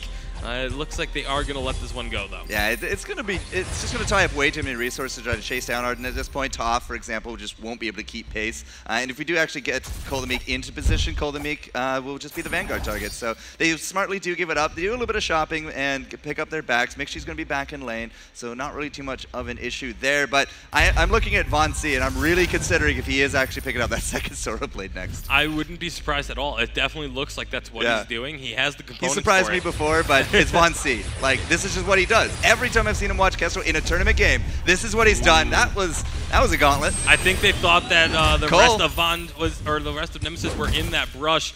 So a aggressive gauntlet not quite paying off. That's going to be a force cord. It pulls in too. Cole the Meek is on the wrong side of this team, but here comes Mixi as well. Cole the Meek does go down. Yummy Cat and Frenzy gets the stun on Mixi, and then followed up with a quibble. That is the combination that they want to land over and over. Time to run. You do not want to be standing out here. But at 2-0, I mean, that's going to be fantastic for Nemesis, because now they can actually take control a little bit more of the map. You might not be able to pick up the gold mine here because it's at half. You might want to let it do up, but there's nothing to contest them here. Flash is just not going to have the damage. Yeah, Flash is doing what he can, but it's just not enough. That turret does go down, and Nemesis Hydra, just like that, all of a sudden, they're the ones with the gold lead. 1,000 gold, yeah, in their pocket. Now they can pick up that gold mine if they really want. Now there's a trap, so TSM will not actually be in the blind. In fact, you know, this is sort of strange for me. Flash X has put down scout traps. All right. Yeah, it's a new day, Bacon. A rare sight to see, but it does happen every once in a while. That's another one shot. That does hit. It did hit Cole the Meek, so 100%. I don't believe he has missed a single one. That is incredibly impressive. They're looking for it. They're fighting over the gold mine. Cole the Meek is the target, and Cole the Meek is down. Flash X gets stunned, gets pulled back in. I don't know if he's going to get away from this one. Hardek trying to chase on this Koshka will be able to get that extra movement speed, and we're just going to... It's a Crystal Koshka. Every auto attack is not really the nail in the coffin. Von C's not going to get Mixi, but he will take some damage. I mean, he wanted it. He wanted that kill on Mixi, but it's just a little bit too deep. Meanwhile, the chase is still happening. He gets a potion! Flash X oh my god, Flash X just stopped to grab the potion! Von C gets in a 1v1 with Mixi, and they both go down. This game is insane. That burn. So Flash will live out of that one. Nemesis not able to... What do you mean somehow? It's Arden. He was being chased by 2 members. He just took them around the block, picked up a potion, chugged it, and went home. They literally just played Ring Around the Rosie around the entire map with Flash X. Now, again, like not popping out of that scout trap. They know where Hardek is right now. Lost Boy is not exactly the most immobile, so if they can't see him and he's not on their side of the map, they're not really too worried about it. But when it comes to that gold, remember, that 1,000 gold lead we were just touting is now gone because they weren't able to pick up Flash. There was no real objectives because they were chasing kills, and you know, our laners did just trade out for each other. They didn't farm up. They just kind of murdered. So that big advantage that Nemesis just kind of had is now gone, and we're about to see our first Kraken. Yeah, and Cole the Meek looks like he's going to be getting himself a reflex block as well. There she is. So it will be very difficult for them to lock anyone out. Crystal infusions. 15 minutes. The infusions are picked up immediately. Only one infusion for everyone, which despite the fact that that is the case on live, there's a second infusion actually now coming up for Von C. We are on 1.17 once again, so you can still buy 2 infusions. That was one of the major changes in 1.18. But kind of right a split now, reception on it. definitely an advantage in terms of the infusion game for Nemesis, and that's why they're looking for a fight right here. Here comes the Finn, a one-shot, one kill, 715 damage. Yep, Mixture's just gonna go home. He's like, no, screw that noise. I'm out. So if he does that, yeah, they actually 2 of them head home. This is only Black Further on map. We have no vision. We've already popped it. The flares are down, and now Nemesis Hydra. They do have the double sword blade ready. Lost Boy Tops in fantastic form, and Hardek, I think he's tanky enough to kind of lead them if they need to. This is going to be the first Kraken of the Team Solo Mid series, and it's not even for them. She's turned coat. Yeah, this is, that's a beautiful Rose offensive from Cole the Meek. It drags Hardek deep into the team, and he's getting focused down. Bonsi is in the middle, doing so much damage, trying to get Mixi. A Burst of Judgment does come out, but again, Flux, and that is going to be a kill onto Mixi. Bonsi does fall because Cole the Meek is still alive. Koshka manages to pick one up, and now we have the Rome versus Rome battle. Top's not going to win that. Versus Flash. I don't think Top wants to win that. He just wants to take this turret. Right, but so Flash is going to take a while to take him down, or maybe he's just going to ignore him and go for the Kraken. Either way, you got 2 giant targets here that are pushing your turrets. There we go, Flash will eventually get him down. But how much damage can this Kraken get? Can that Kraken get another turret? Because at this point, I think it very well could. Yeah, it definitely could, but we are going to just be continuing to see the Kraken shove into the space. All 3 members from Team Solo Mid are now up, so they should be able to take down this Kraken before it gets this turret. So what, half? About half. Yeah, about half or so. But not bad. That was an incredible Rose offensive from Cole the Meek. Yeah, it's hardly... yeah, that Rose offensive, as soon as he saw that with Cat in Frenzy, he was just gunning it. It was like, that was kind of the big point right there. Nemesis Hydra went from just winning that fight straight out to struggling with it and eventually losing and not being able to end the game on that Kraken. So this is still anybody's game, because look at the gold. Again, 200 between the teams here at the 17-minute mark. Next Kraken's going to be even a little bit more stronger, and the only thing that we have really for Nemesis to go forward is that they still have all 5 turrets standing. Yeah, and look at the infusions now. The infusions from Nemesis are all wearing off just as Team Solo Mid is getting double infusions on their carries. So this is... big advantage, big swing here for Team Solo Mid. Yep, there are a couple of infusions now just being picked up by Nemesis, but they don't have those doubles. That could be absolutely crucial in this fight as they are looking for it. They're going to find each other, or at least they find Top. Yeah. Von C able to put out a good amount of damage. Another hit on 1 shot, 1 kill. That is unbelievable, the accuracy. Cole still has that reflex there as well. He didn't use it to shield it up. He knew it's not going to take him down, and I'm not entirely too sure of the better positioning here. Yeah, well, we're going to find out because everyone is clumped up. A Gauntlet does lock him up. A beautiful Yummy Cat and Frenzy, but it got stunned by the Gauntlet, and that is a kill onto Hardek, and Bonsi is down now as well. This is Team Solo Mid chasing down Lost by Top. He is just a big river troll. He can't get away from that. That is an ace for Team Solo Mid. They put so much emphasis on taking down Cole the Meek, but the reflex, perfect. The heals from Mixshape, perfect. By the time all the stuns had cleared, he was sitting there full health, and then all of a sudden, just you couldn't sustain through that. So here's the beginning of their ending a push. I don't think they can take game right here, not with those timers as they are, but this is a really good comeback swing again from TSM. A lot of gold, a lot of ace buff. That might even bring down their turrets down to half. But 16-14 for kills, that's not really the story. The story right now is the big swing of momentum Team Solo Mid has. And it still hits! It still gets the hit. These are completely blind shots. There is no vision of that part of the map for Von C. Well, Flash at this point, he can just shrug it off. Look at him, he's already back to full. And they are going to find Hardek. There's going to be another fight. Hardek is way too far forward, and he's taking a lot of damage. Team Solo Mid are still almost full health, but there's Von C's damage. The Yummy Cat and Frenzy does lock down Cole the Meek, but he's still so healthy. Hardek gets out. Von C is untouched on the back lines, and Hardek jumps back in. Cole the Meek and Von C are duking it out, but it is going to be Von C falling, Von C staying alive. It was Cole the Meek The first miss from one shot, one kill, but Vonsi is doing everything he can. He gets Flash, but he falls to Mixi, and that will be an ace for Team Solo Mid. Mixi, the last man standing. You know, it would have been very impressive for 100% hit on that ult, but the Kestrel missing at the end was the big thing. If he had hit Mixi, he might have actually been able to take it, but Flash lived so long in that fight. Hardek just, you know, as tanky as he is, he really only has that Aftershock, a little bit of Crystal past that, and he was not able to take down Flash. So a big advantage to Mixi and crew, because TSM now are about to end the game. Yeah, that was so smart from Mixi there, focusing on one turret first. Actually, will he be able to finish? There's That's the minions question. on it. The reflex block does come out on for Yummy Cat and Frenzy. They're doing what they can to take down Mixi. Mixi's just focusing on that turret, trying to keep himself alive. One shot, one kill, doesn't connect, but the turret, or the crystal is down, and that is Team Solo Mid picking up the victory in an extremely exciting game number 1. Big smile there on Flash. He's like, I wasn't even in the victory shot, but well done, Mixi. He pushed out on the back of an ace. He got that that win, that game number 1 in the bag, and now up 1-0 over these guys. I mean, this is a very similar, very familiar situation with these guys because TSM is they're very momentum-based, it feels sometimes. If they take the first game, they almost always will take the second, and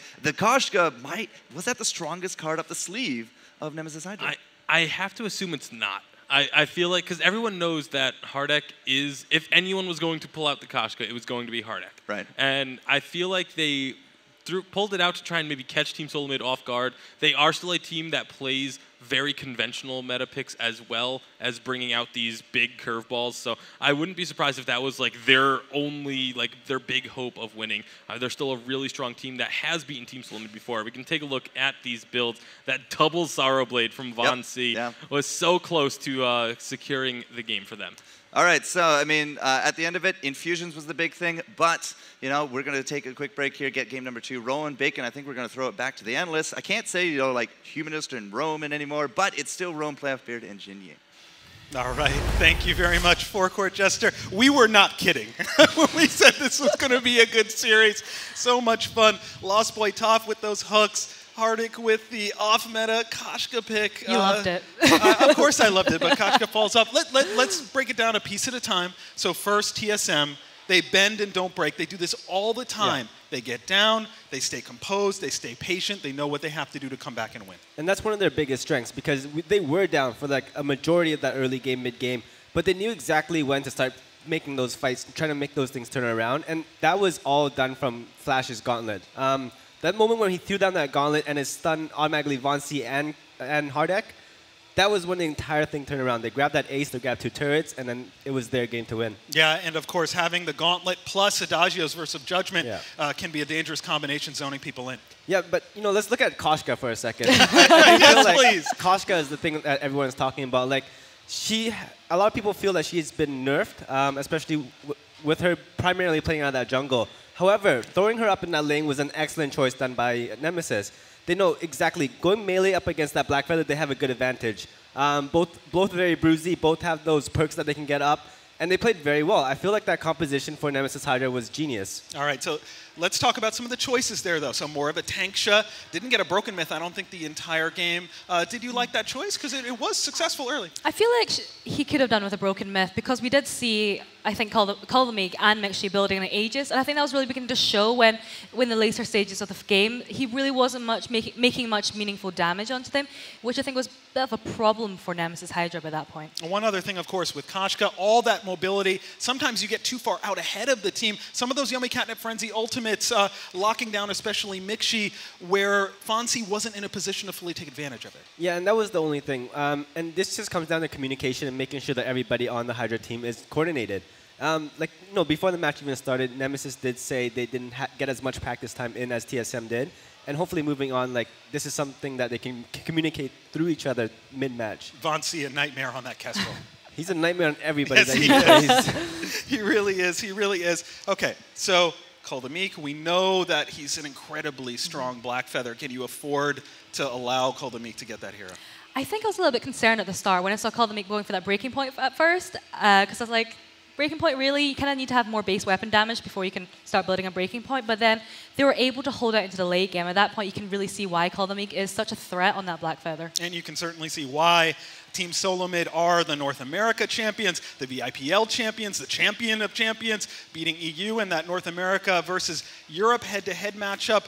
They just are so opportunistic, finding a way to win and take advantage of every little mistake. Well, the thing is, a lot of people break down the game into the early, mid, and late game. However, when TSM looks at it, Flash especially, they break down the game from every minute to minute to minute, and they know exactly what's going to go on. And even if they are behind, one of their biggest strengths is their ability to come back by making those very big plays, by pinpointing exactly which minute they're going to do it. Yeah, and a lot of that pinpoint comes down to saving gold for certain moments for infusions. And, you know, we're still 1.17, and the fact that they can all double infuse at the same time, it's TSM's game to win. Yeah, so 118 can't do that anymore. Don't waste the 500 gold, but we are playing this tournament on 117. It was so interesting to watch. So many incredible, flashy plays. Real quick, while we're waiting for the draft to start, Lost Boy top with those hooks. No missed hooks there. Oh my gosh, there was one time when you just pulled in, I think Flash and Colin left mixture, and you're like, oh my god, and you quibbled them immediately. Such a nice chain. He is on point with those forced accords. All right, this is a best of 3. We are ready for the draft of match 2. It's Adagio off the board from Nemesis Hydra. What does TSM do now after what they just saw? Well, the thing with that is TSM doesn't play too many compositions based on Adagio anymore. With this recent patch, they've been leaning more towards like that early mid-game where they don't have to depend on one hyper carry. All right, we'll wait and see what Flash X chooses to do here. This is the hottest team in North America versus the champions of North America, and they understandably do not want to see Lost Boy on this Finn anymore. Yeah, I think it's a bit of an odd target ban because I don't think, you know, whilst Lost Boy Tough is very good at the Finn, he's also very good at the other roamers. I'm not sure if they're trying to force him onto a particular roamer, such as Arden or Catherine. Well, we know Hardik has been so good on that scarf. We heard Flash X say in the video they wanted to take that scarf away, but clearly they wanted to set up the Fortress Black Feather. Yeah, I feel like they're going to try and save Sky for the last pick. And the thing about TSM is, taking out that Finn, they know they have a better chance of making sure that Fortress is as effective as possible early game. All right, it's the hack special, the double poke, Scarf and Kestrel. That's going to be a lot of fun with these two. It's true, but you know they are playing against Fortress and Blackfeather who can dive straight in. And I think the biggest problem is Lost Boy Tough is going to have to peel for both Fonzie and Hardik, which is going to be a difficult task. Oh, it's Lost Boy on the Arden, the ultimate highlight reel machine. Lost Boy! Where's Vedius when we need him? Where's Vedius? Yeah, exactly. We just need him screaming. I hope that's Koldamik on the glaive. Really, it could go either way here. That's going to be fun to watch. I cannot wait to see what happens in match 2. And with the call, it's Forecourt Jester and Tasty Bacon. One of these days. Thank you very much, Playoff Beard. And we are back for game number 2 between Team Solo Mid and Nemesis Hydra. Lost Boy Tough on Arden. A glaive for Team Solo Mid. Does it get any better than this? I was with Sky. Wow, I was with Rome. Oh. I wish I was with Sky. Weren't you with Kraken last time, too? Yeah. You're all over the place. I have my favorite picks. But I really thought it was going to be a Sky last pick instead of the glaive. But you know, with the Fortress Blackfeather's glaive, this could be opening up for a double weapon. And that is something that we did see already today here in the championships, but as well plentiful throughout the qualifiers. Yep, and it is, in fact, Cull the Meek on the glaive. Cull the glaive is back. This is... You don't glaive the Meek? Glaive? No, it's Cull the glaive. All right. That's what it's always been, and it always will be, because Cull the Meek is one of the best, if not the best, glaive player in the world. He knows this hero inside and out, and every single time he's on it, something amazing happens. It's pretty great. I can't wait to see it. Oh, dear. But we do see already immediately up in the lane onto Hardak. Yep. That's just going to happen over and over again with a glaive against a scarf. Like, just in general, that's going to happen constantly. So now you kind of see a little bit of the logic here. It's just like, well, we could Sky and just put it on Mixi, or we could actually put Glaive on one of the best in the world and punish that scarf. So Hardak, this was something we talked about. Hardak seems to have this really ridiculously high win rate with Scarf. The team itself might not be as high win rate, but every time there's a Scarf, Hardak is known and feared for it. So when he picks it up here, last picking into the Glaive, TSM definitely have a little bit more of an advantage here early game, because as soon as he pushes out, just Glaive has to come visit. Yeah, and that's how you play against a Scarf. You need to really punish him as hard as you possibly can in the early game, because if it gets late game and Scarf you haven't made the game miserable for him, then he's just going to start carrying extremely hard. And I love what Nemesis is doing now. Yeah, they're letting Scarf have the jungle farm so that he doesn't get completely punished in this lane. Well, Vonsi, I want to say Vonsi can actually be a little bit more survivable, but I'm not entirely sure I can back that up. Not at level 3, not in this game, not with the weapon power that he has currently. And you can see Vonsi as well. I mean, he picks up that after his rotation, he had that weapon blade. Now he has a little bit of armor there as well. Yeah, but here comes Cole the Meek looking to pay Vonsi a visit, but Vonsi sniffs that one out and backs off immediately. Very wisely done there. Got a good amount of damage onto Cole, or Mixie, but there's going to be the glaive coming in anyway. Gets the stun into the wall, but with Lost Boy Toph there to defend, it's not going to be enough. The Spitfire does connect, but everything just kind of just poking, sort of feeling each other out a bit. So I'm pretty sure they're going to swap here again. Hardek, he's done his farm, he has those crystal bits, but he also has boots. So that's a very important thing to have, especially up against some of these gangsters to be kind of coming in. And Vonsi, of course, he doesn't. So now he's going to upgrade. He gets that steal, a few more potions. No boots for him, curiously enough. And also some flares picked up by Hardek as well, just to keep himself even more safe in the lane. You know, if he starts pushing up a bit, just throw a flare into the brush, see if your opponents are coming. It's how you have to play Scarf early is you have to be so defensive. If you can land some Spitfires, get a little bit of aggression onto your opposing laner, that's great, but you always have to be so wary of this glaive coming up from the jungle. Hardek as well gets himself with that armor. I'm looking at Cole the Meek though. He has scout traps. Flash as well, scout traps. Again, a little bit confusing on that one. His MO is kind of just non-existent right now, but they are really trying to emphasize that they have vision. Yeah, they're really wanting. I think it's that rotation and the fact that there is a Kestrel are two of the main reasons why they're doing this, because of the fact that Nemesis are a team that they can be super aggressive, and sometimes that aggression can be unpredictable. Like, you know, we've heard teams say if a team is too aggressive, they can be predictable in their aggression. Right. I think Nemesis even goes a step beyond that, and they become so aggressive that it's almost unpredictable where they're going to be. And here comes Cole. That's a pretty predictable coming into that lane. Hardek pushing up as much as he did, but we split, and Toph, he's going to go one way, and they leave the little dragon to his own devices, so it's not going to be a successful kill.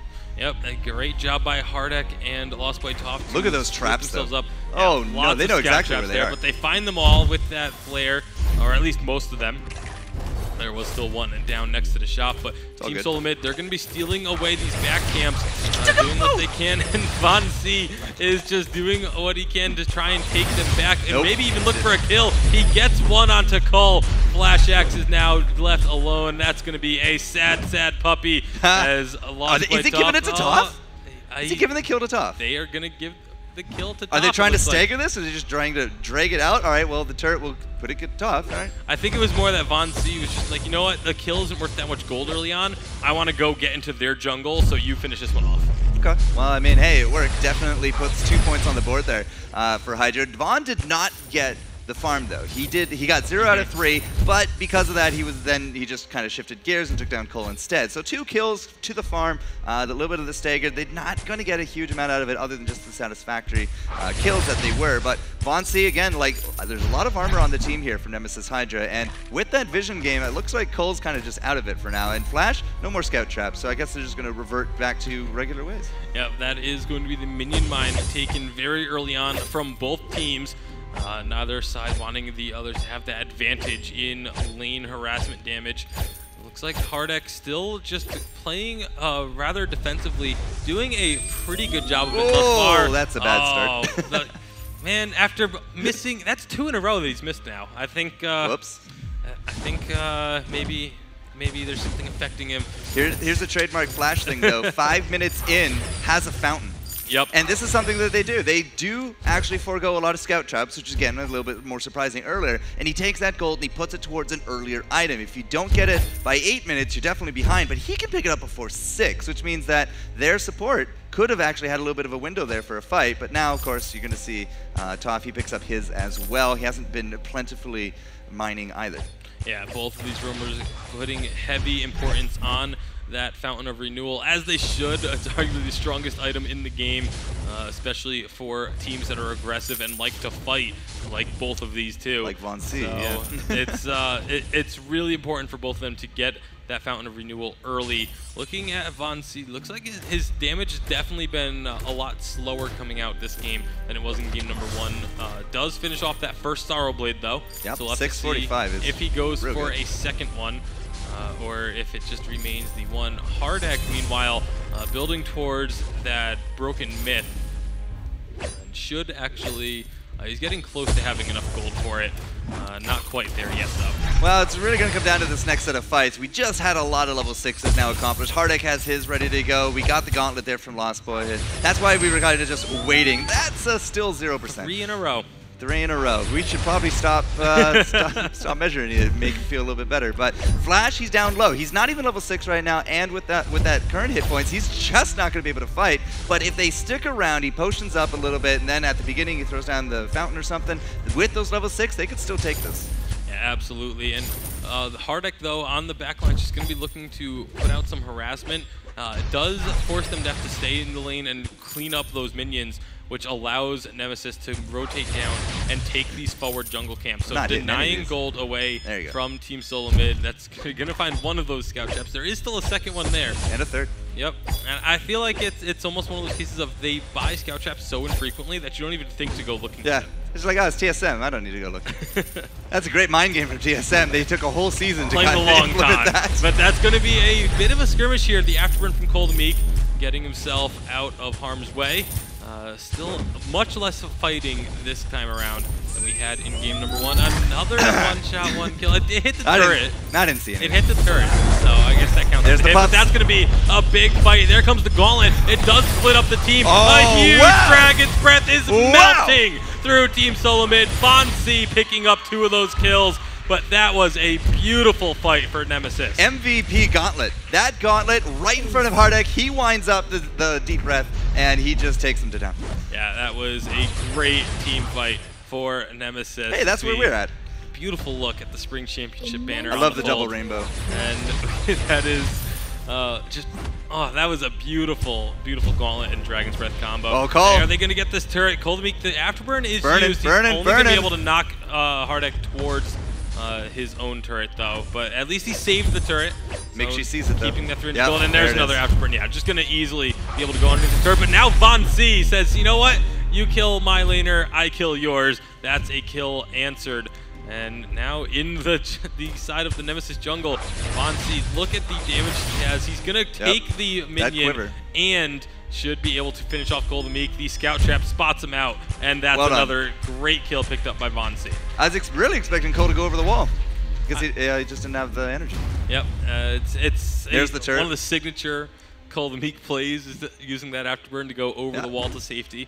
But right now, Nemesis, they're looking pretty good. Yeah, the space was created. Lost Boy Toph is able to finish off the push that Scarf did sacrifice himself for. Von C picks up a double, and he does actually get into a little bit of armor. He has another heavy steel, so he still actually could be a double Sorrow. And really, I just don't really see him do anything else. He does have armor and the reflex. I feel a lot earlier this round. I don't even think I saw a shred of armor on him last time that we did do this. But you know, Golden Meek, if he can't punch through and he can't take down Von C as quick as they were in the first set of games, then that double damage comp is just not going to be working. Yeah, the armor's coming out earlier because it is that double weapon power. 2 metal jackets and that Atlas already. Yep, that's going to be a tough task for Team Solo Mid, especially because a lot of their jungle is now getting stolen away by Nemesis as well. So the gold just isn't there. And look at this damage onto Mixi. He's going to go down on the goop, and this is Von C now looking for a kill onto Cole or Flash. They got them both. Gauntlet between 2 turrets, and this should be a 3rd kill picked up. Flash will fall. That is an ace secured by Nemesis. Lost by Toph, tanking up those turrets and getting out alive. That was such a big play. Von C just like, I don't even need my one shot. Yeah, it's just going to sit here. I don't need it. I want to say, like, this is the point of the game where you turn around and get Kraken and you go for the win, but it's just not there yet. 11 minutes in, we're not even to the magic number of 12. But still, look at the kills. You said it was a bit of an earlier, slower game, but it's really ramped up. 12 kills now in 11 minutes, and 10 of those going into the Nemesis Hydra pocket. In the last couple minutes, things have gotten much more aggressive. It's totally wrong. Definitely looks like Nemesis, the ones actually pulling out all that aggression. Yeah, a breaking point picked up this time. He's saying, all right, I'm going to tank up. You're not going to do damage, and I'll just take my time killing it. Yeah, exactly. And they have the opportunity to do that this time because of the fact that with all the armor being built, the damage isn't going to quite be there from Team Solo Mid to get those burst kills. Ooh, there we go. Does hit. 671 in 11 minutes. He gets the hit. I like it. No, that was definitely good. Another problem for TSM right now is... Oh, okay. They don't quite get the stun from the active camo, but this is still a big fight happening. Kolvamik having to leave to the backside of the fight. Mixi is right in the thick of things, but he's so low. He's going to fall to that turret. Von C is getting the kill, or trying to get the kill. It does go over to Hardek, and now Flash X. I don't quite think he's going to be able to lead them on a merry chase and get away from this one. Lost Boy can't get an ace here, I don't think. Yeah, no, the ace isn't going to come out because of the fact that Von and... Going to come close. Going to come close. He's going to go 2, 1. Will he get it? No, Blood for Blood's not going to be there. And now Flash can just suicide him.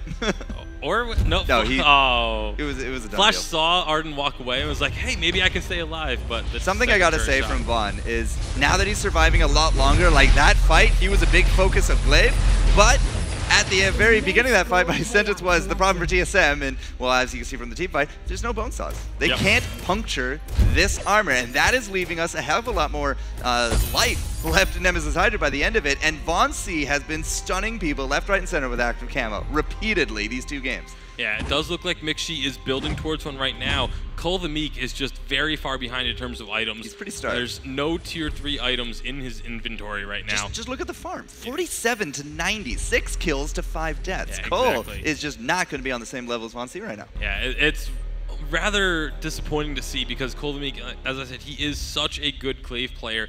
But it doesn't matter how good you are at a hero. If your jungle is being taken constantly, you're just not going to be able to get that farm, get those shot items. And a miss. Yep, it did not connect. So it's that. Player will find Flash. Only one technical hit. Does look like this is going to be a fight coming in. Will the gauntlet come out? Fire. That's going to be a lot of damage on the Flash X to start things off.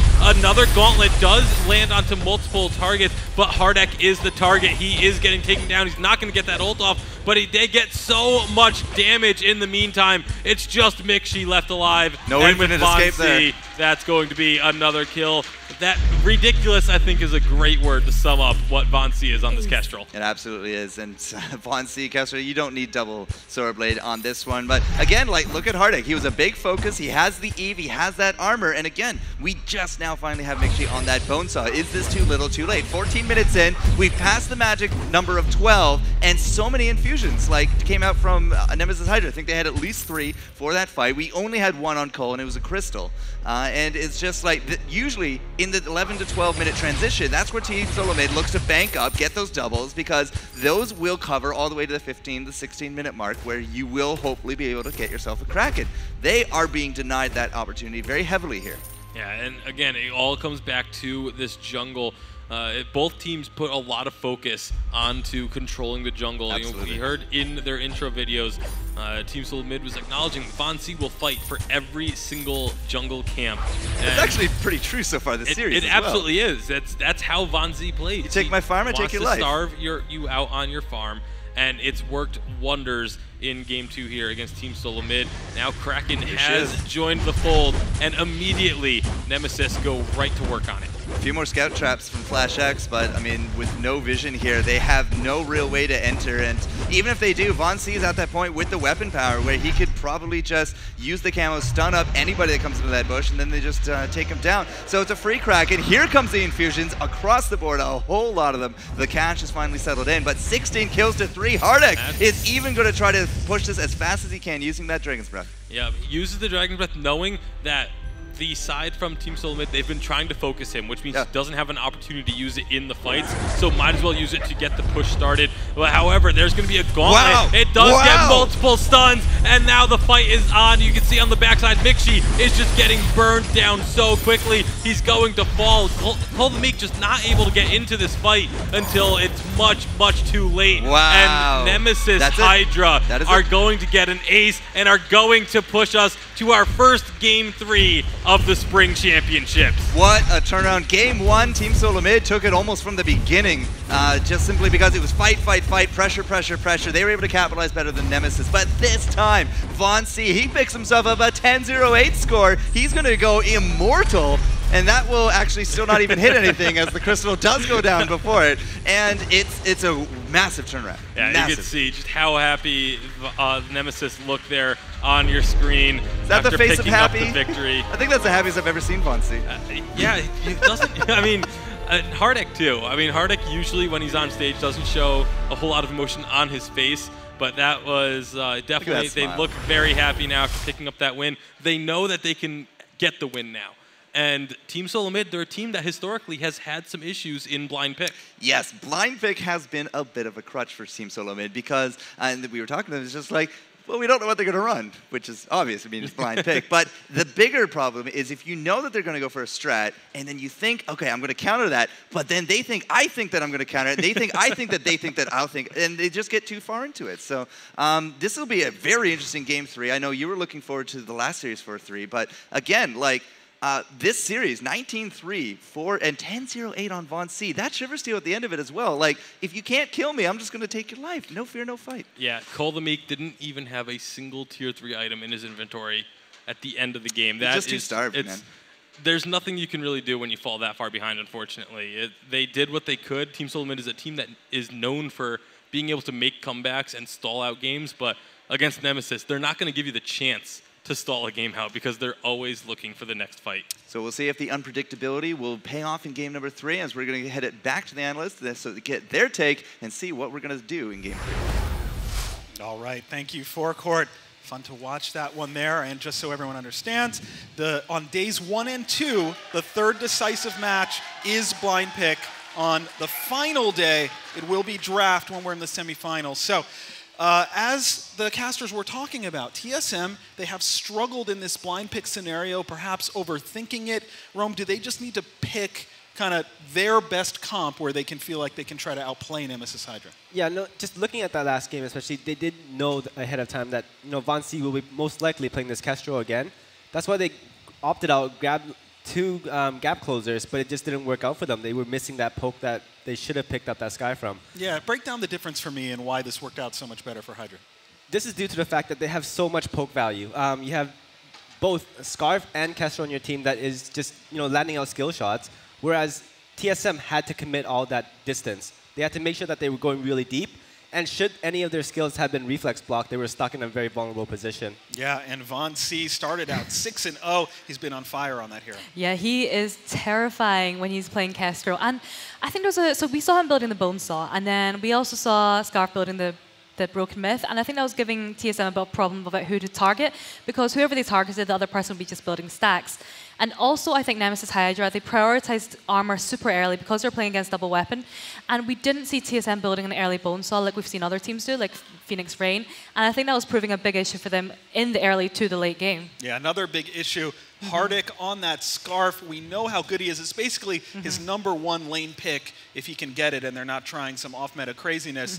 Is that something they can afford to leave on the board? Well, in the third game, this is going to be terrifying because we're going to probably quite confidently say that he is going to be playing that Scarf, to be honest. Why wouldn't you? And if Lost Boy Tough plays that Arden again, and plays some flawless gauntlets like he did in that last game, this could be looking very close for TSM. Yeah, that is a very good point. There's no choice. No bans are going to happen now. So, Rome, if you're the coach in each corner, what comps would you tell him to run? Well, the thing is, with Nemesis Hydra, they've been running so well. Especially you put Scarf on Hardik, who knows his positioning so well that he baits out a lot of team fights in their favor. And then Von C has been owning on that Kestrel. I have no way of telling him to play something else at the moment. All right, so if you're TSM and so they have that choice, are they going to just play their own comp, or are they going to anticipate seeing the Scarf and Kestrel again? If they do, what do they run? Well, with TSM, I do feel like they need a more balanced composition. Grabbing 1 range, 1 melee is the best for them. And specifically with Mixi, if he's able to grab somebody in that lane that's able to do those quick rotations down, they will win, because whoever wins the jungle is going to be winning this match. All right, one other thing of note there, Nemesis Hydra much better job at objective control. One thing TSM does so well is even when they're behind, they find a way to get those gold mines, not in this match. Yeah, and I think probably a big reason in the last game was Lost Boy Toph, actually. You know, we saw some gauntlets. He was able to stun 1 or 2 each time, and we saw Nemesis Hydra take advantage of that, and they were just quite effectively able to prevent any flaws in their gameplay. Like I said, it's flawless. TSM were unable to take advantage of any of their gameplay. All right, we haven't really put you on the spot today, but I want to put you on the spot for this one. Who's going to win Game 3? TSM.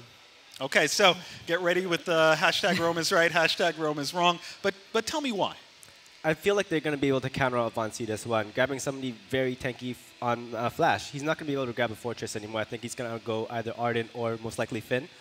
Just be able to counter out that Kestrel, making sure that she doesn't run away. All right, we're ready for the decisive third game, and we're into the match. We'll find out the comps from our casters, Forecourt Jester and Tasty Bacon. All right, thank you very much, Playoff Beard. And yep, Game 3, the blind pick is underway. We can see Scarf versus Scarf, another Kestrel, but this time the Kestrel is not on who you think it is. Yeah, that is Cole the Meek rocking that Kestrel, and that is Flash on Finn and Mixi on Scarf.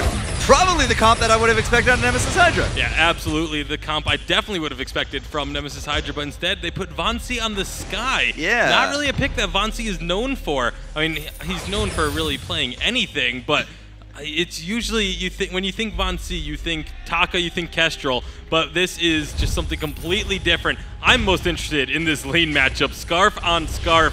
Who is going to be able to land those skill shots better? Right now, it's Mixi. Oh, Mixi, he gets one, and he's going to get another here as well. That is a quick 2-0 for Team Solo Mid, as Lost Boy Toph, unfortunately, just heart in the right place, but the body in the wrong. And this is the only difference between these teams right now is going to be the Kestrel versus the Sky. And again, like I would have expected those on the other sides. Von C, as you say, may not be like that well-known Sky. Mixi, however, is. But at the same time, Von C, like Rome said it, this guy's just a monster on everything. Yeah, we'll have to see if he can continue that reputation and bring the fear of Sky to other teams as well going forward in this tournament. But for now, Team Solo Mid getting that early advantage thanks to Mixi able to outlane Hardek. Yeah, well, I mean, it's the beginning of the game. 2 minutes in, gold, not really, the biggest of deals. So Hardek, yeah, he has a little bit of a wake-up call. He's like, there's another, little dragon here. I got to be a little bit more careful, and we'll have to see if that will go through. Cole the Meek is who I'm going to be looking at, though, because will he go into the double sword? Will he play something a bit more standard? How aggressive will they be with a Finn on their team? Yeah, that's going to be the question that they'll have to answer, as right now with both of these Finns, it looks like it is Team Solo Mid that's looking to be a bit more aggressive on the lane, just trying to keep the side of Nemesis backed off a bit.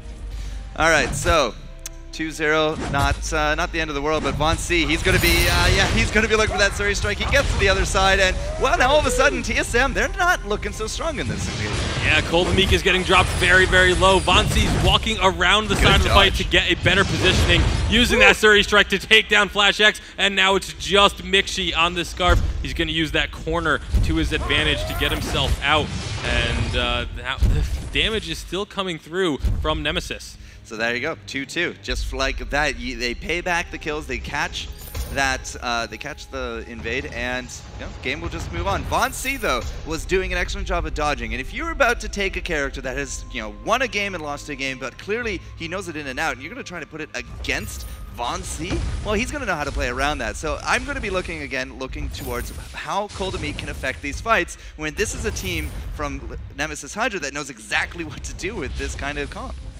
Yeah, and both of these teams know these comps so well, which they know each other rather well as well as a lot of wells in a row. But either way, let's go get Lassie. Either way, this lane matchup again, Hardek and Mixi, keep an eye on those CS numbers. They're very even right now. It is just those 2 kills that Mixi picked up earlier that was the big separating point. But now, oh my goodness, Lost Boy Toph is going to get taken down. It seems like whichever team, one team or the other, is getting a 2-on-3 fight, and that's who's coming out on top. Well, Von C comes into that with his level 6 with that death from above, but unfortunately you cannot stun up the big river troll. So Flash, he's going to be okay. Cole tried to do a little bit of damage, but he's ultimately just going to go back farming. Has the triple weapon blades, so his early game, it will hopefully pay off, especially if he's going to use them all a little bit later. But as he said, Mixi versus Hardik. Right now, Mixi is currently leading that in items, in gold, in CS. It's a good... So, Nemesis Hydra, they didn't drop that one. It came down very low. Lost Boy top with the fortified health at the end, keeping up Hardik, fine. But again, it's Hardik getting pushed up against repeatedly by Team Solo Mid. And this is a hero, again, he has a disproportionate win rate on. TSM said that, you know, if it's going to be up against Nemesis Hydra, we're going to ban that Scarf. And now he's not even winning the trades. Yeah, and I feel like Mixi is another one who's extremely comfortable on the scope. It's Scarf and Sky are the two that I feel like Mixi is most well known for. That's double crystal. That is double crystal. Yes, it is. That is not something we see terribly frequently, but it is what Nemesis is doing. Again, that this curveball that they throw in so frequently.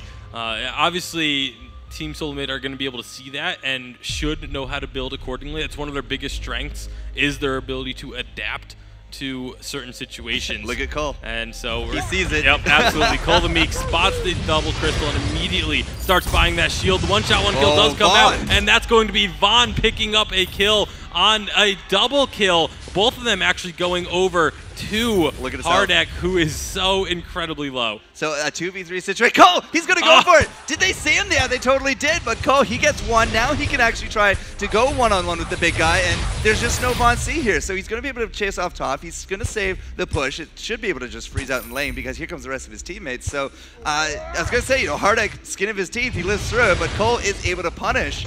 He's getting a bit punished himself, though, right now. Yeah, he definitely is, but they should be able to stay alive. Mixi and Von C now the ones duking it out. Mixi getting dropped so low. The death from above forces him to have to walk the long way around, and that will be another kill picked up. Von C, I guess, you know, maybe he knows how to play Sky a little bit. That's the walk of shame right there. You walked all the way out to lane, died, came back, and now he has to walk all the way back. This is also keeping TSM on the back foot. There's no pressure to be developed here. The only damage that got is Cole, and with Lost Boy top there, I don't think they can take down Von C. Yeah, definitely not. He's just going to be able to block everything. Lost Boy top, you can see him just standing directly in front of Von C. Big breath. The Dragon's Breath is going to come out at the same time as Force the Cord, but Cole the Meek just barely staying alive long enough to get enough damage down to answer at least one kill, but it is a 2-for-1 when the dust settles. Both of our dragons. Oh, wow, the hook. Never mind. That's not going to be a 2-for-1. That will be a 3-for-1 as a beautiful Force to Cord comes through from Flash X. So both of our little dragons took big deep breaths with those dragon breaths, and that's how Mixi came back in, picks up I think all 3 of those kills, and at this rate they're going to get themselves a turret. Now we're about to run out of minions, but I don't think it matters. Mixi should have the damage in the bag, and yes, that is going to be a little bit more of a gold swing towards Team Solo Mid. So much for all that earlier nonsense about being on the back foot. They are taking control now. Yeah, Flash X on this Finn is doing incredibly well. It's something that we haven't really seen from Flash X. He's typically, when you see him in a tournament, it's Arden or Fortress are like the only 2 he plays for the most part. He did some Catherine in the qualifier. Yeah, he does pull out them every so often, but it's predominantly Fortress and Arden. And now on this Finn, it's just another hero added to the list that you have to be wary of against Team Solo Mid, because he has landed some great forced accords and quibbles thus far, and now we may have another fight. That's Von C trying to do a lot of damage, getting Flash X dropped down to about half, and the forced accord is, or not forced accord, the fountain. Just staying alive. That forward barrage not quite having enough. A long Surrey strike, but the force cord doesn't connect. That's going to be a lot more damage coming through, but Cole the Meek and Flash X both still staying alive. One shot, one kill. Hits Lost Boy, who's just tanking up this damage. He doesn't even care. There is so much damage being blocked by Lost Boy top, and the rest of Nemesis Hydra are able to walk around that and get the kills. I don't even know what to say about any of that, but you know, sure, let's just take another look at it, because I'm definitely down for that. How did all this start? Well, Von C was off to the side. Mixi comes in with that breath. Toph moves forward. He blocks that hit from the Kestrel. Hardik lives through it. Von C gets the dive. They already took out the dragon, and just again, like the Hardik and crew, they have such trust with each other.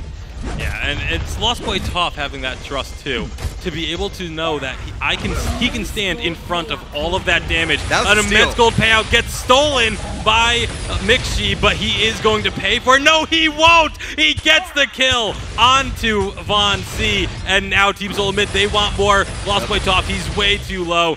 The Force Accord isn't going to be able to hit Hardek, but he should be able to get out of here alive. Yeah, no problem. He's going to just take some of these backcams, get at least a little bit of gold for their troubles, because that was a big loss for Nemesis, but now has Flash X found him. Yeah, the pull is not there, just out of range, but he is going to be able to steal away that healing cam. Yeah, Hardek's not actually going to take that to the bank, but with that anchor going out at the very last end of the tail fight there from Flash, it was not going to be able to pick up Hardek. He took a chance. He said, okay, maybe he went this way, but he was wrong. So something from Von C that actually caught my eye is the Frostburn. That is not something we see on CP carries anymore. Yeah, and definitely not on... it's always been Broken Myths. All qualifiers, there's like Broken Myth, Broken Myth, Broken Myth. Yeah, it's I expect him to get a Broken Myth. I mean, obviously he has the components for it. But the Frostburn is just, it's to try and keep them inside of his abilities for longer. Plus you have the Scarf there as well. It'll help to keep in a Scarf ultimate, or make the skill shots easier for Hardek to land. I like the Frostburn pickup, but we'll see if it works out. Oh, another nice Force Accord pulls Hardek in. He is going to get out, but it's not going to be long enough as Cole the Meek is chasing him down, picks up the kill. Von C is solo, one shot, one kill. Finally gets an actual kill, and that is going to be an ace picked up by Team Solo Mid. Was that a hat trick right there for Cole? He at least took home 2 of them. That last one shot, one kill was absolutely astounding. But Hardek, he was the one that got caught there. He got pulled in. We're going to see it here. He just gets pulled right in, and now he has nowhere to go. He gets a little bit of fortified health. He has the fountain ticking, but Cole, he's out for blood. He gets it. He sees Von C's exiting, and there's only one way to go there, and he nails it. And that's just going to leave Toph, and Toph, unfortunately, is just not going to be mobile enough to really escape that whatsoever. Yeah, it was all 3 kills going over to Cole the Meek on this Kestrel. Maybe a little bit of anything you can do, I can do better coming out from Cole the Meek here. That is a brave attitude for a Game 3 blind pick. Well, I mean, when you're not facing elimination, maybe that's the time to pull out that kind of... Is this the TSM unpredictability unfolding in front of us? It very well could be. Team Solo Mid, a team that's known for their very methodical gameplay. Like they're one of the teams that you feel like you know what they're going to do. And I think this blind pick may have switched it up just enough to now be the ones to catch Nemesis off guard. Let's not think about what they're going. Let's think about what they think they will never go. And like when I saw all the heroes voting, I was just like, oh, that's totally Nemesis on the side. It's well, it's totally not. Either way, decent gold payout. We have not actually had a gold mine go over to Nemesis Hydra. Their one attempt was actually stolen out from them. But we are now past the magic 12-minute mark, and this is where traditionally we are going to see more and more cash build up. You can already look at TSM 600, 500, 800. They're looking for those double infusions because in the next 2 minutes, it's going to be that Kraken, and they need to make sure that they're at their best right now because one fight can win the game. Yeah, absolutely. We're starting to get closer and closer to that 15-minute mark where if Kraken gets unleashed, Team Solo Mid especially, they're known for kind of getting that Kraken 4 turrets and win. Yep. Both teams have the option to get the Kraken and then just end the game off that push in about 1.5 minutes. So this is where the infusions are going to become incredibly important. There's the that positioning and the vision are also going to be just as important. Look at the shield in Cole the Meek's inventory. 3 shields for Cole, 2 for Mixi. We got that fountain. We got a Crucible from FlashX there as well, plus all that hit points. I mean, this is, again, the double crystal, you just don't see it that often, but you might be wondering, like, why not? We see a lot of weapon, even though there's more armor counters to it, you just see a lot more weapon, because double crystal is just, you get the shields and, like, your auto attacks are negligible. Yeah, your basic attacks do almost nothing. It's all just on the abilities, and so, yeah, you can spam the abilities, but it's if you don't have that double Broken Myth, which takes a while to get built. It's one of the most expensive items in the game, and then has to build up the stacks as well. It can be difficult to actually get that damage out there. With the Broken Myth now being built on by Hardek, we'll be able to finish it before the fight. There's all the infusions. And items. That was an Aegis actually picked up for Mixi. And there was I believe a Warhorn was built somewhere in there as well by FlashX. So this next fight is going to be it very well could be the one that decides the game. As I said, cash build up, you're not looking for a fight, but now into the 15-minute mark, you get the infusions, you get your money, and you spend it. This is the best that TSM can be here at this mark, and they pick up another decent gold payout. That's going to go a long way into their piggy banks. But here comes the Kraken. 15 minutes in, she's ready to there. Now, she does have a scout trap on her. That's fine. But the big question is, what will Nemesis respond with? Will they go for the kill? Will they go for the fight? It looks like we're about to find out because everyone is here. Flash! That's everyone going into the middle. Flash X is getting taken down so low. There's the Dragon's Breath, and it does melt through one. No. That's going to be 2 taken out by Team Von C. Solomid. Von C, the only one left. Can he make the miracle play? No. 1 shot, 1 kill. Doesn't connect, but Kraken is getting involved, and that's going to be an ace for Team Solomid. They get the healing, which means they're going to take this Kraken, and with only 3 turrets left, it's not quite the full TSM special, but they definitely have the potential to end this game. There will be respawns before it finishes, but if Team Solomid can get themselves another victory, it will be the end of the game and the end of the series. Mixi himself has that Eva Harvest. We just got it for Hardik. A big difference in that fight, especially when both the little dragons have to just, sit there and wind up. And this is actually very smart. Look at this. Minion mine down. Finally, the Kraken down. Flash is actually just dancing with it like they're at a recital. And 15 kills to 9. They had the gold advantage going in. They had the infusion advantage and arguably the item advantage. Now they have the Kraken advantage, and this is do or die time. Ooh, that was very, very close. Even if that hit, I'm not agreeing with that shot because he could just easily go back to Fountain. By the time the Kraken gets up here, they're going to fight at the turret anyways. I would have actually liked to see wait until the Kraken gets to the turret, drops the shield buff off the turret, and then just use it and try and hit the turret instead. That would have been a great use of it. But instead, there is going to be a forced accord pulling Team Solomid in. A lot of blocks coming out. But there's a Dragon's Breath. The Team Solomid are low. The Dragon's Breath gets answered by Mixi. The health bars are so low, but that's going to be the kill onto Von C. And Team Solomid are cleaning house and are going to take the game and the series. Huge, huge props to Flash X. He is in the way of everything. He just takes an exit left, and now you're left with no cooldowns. All you did was bring down Finn low, and now you're in a vulnerable position. Team Solomid is going to take it with the comp that you never would have expected them to take, and they might have actually broken their blind pick curse. Yeah, they have finally figured it out, but that was a great matchup between these two teams. Team Solomid going to be staying in the winner's bracket.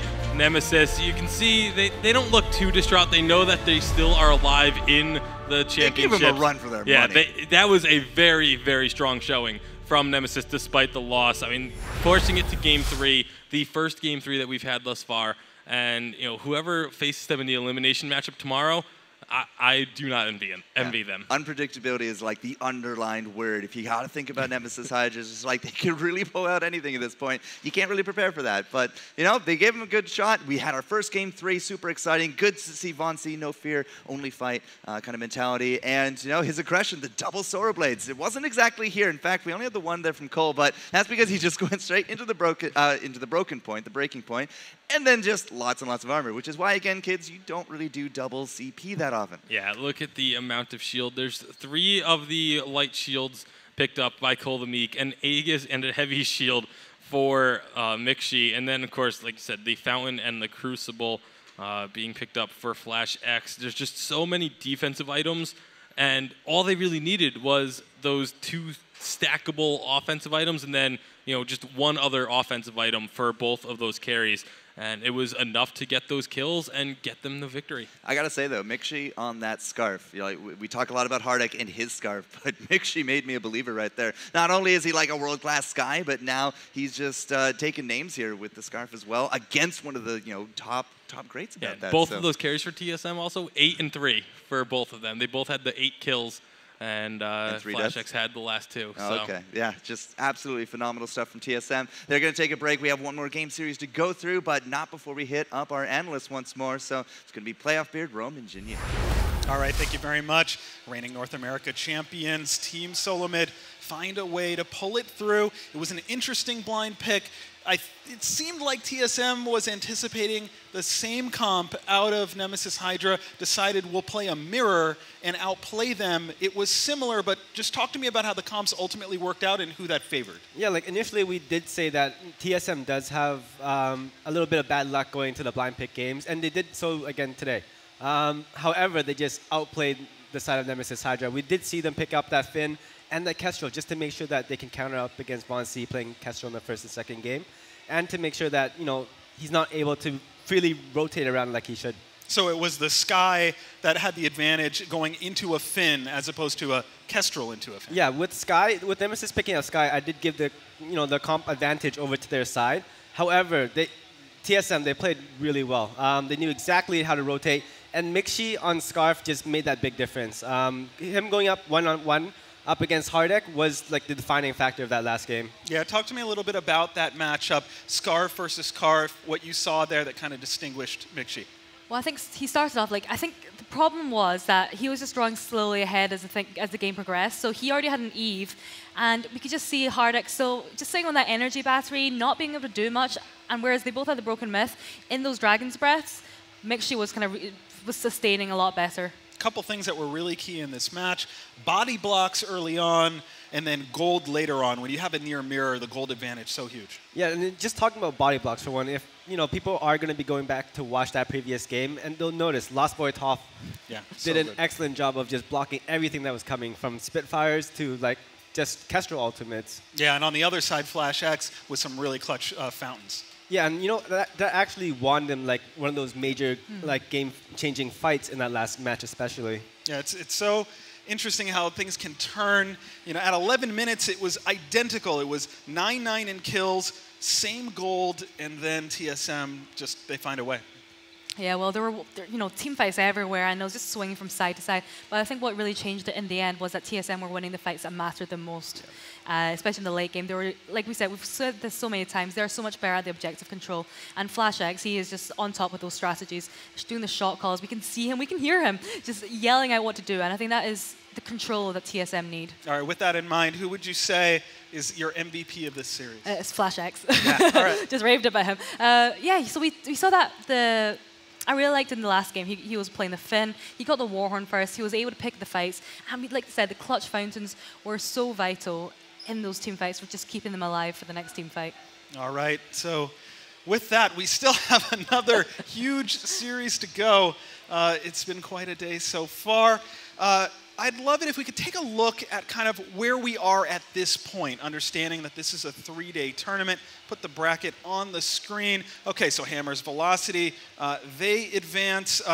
That is a typo there, so it is Phoenix Rain that advances. And boy, that sets up an incredible encounter. And Team Solomid moves on. Our last match of the day, Hammer's Kinetic against Liberation X. Can't wait to get into that, but it is the newish super team with Gabe Bizzle now on jungle against Liberation X with, of course, Status Bake, that incredible player, and a couple of ensemble players alongside him that are going to be very important.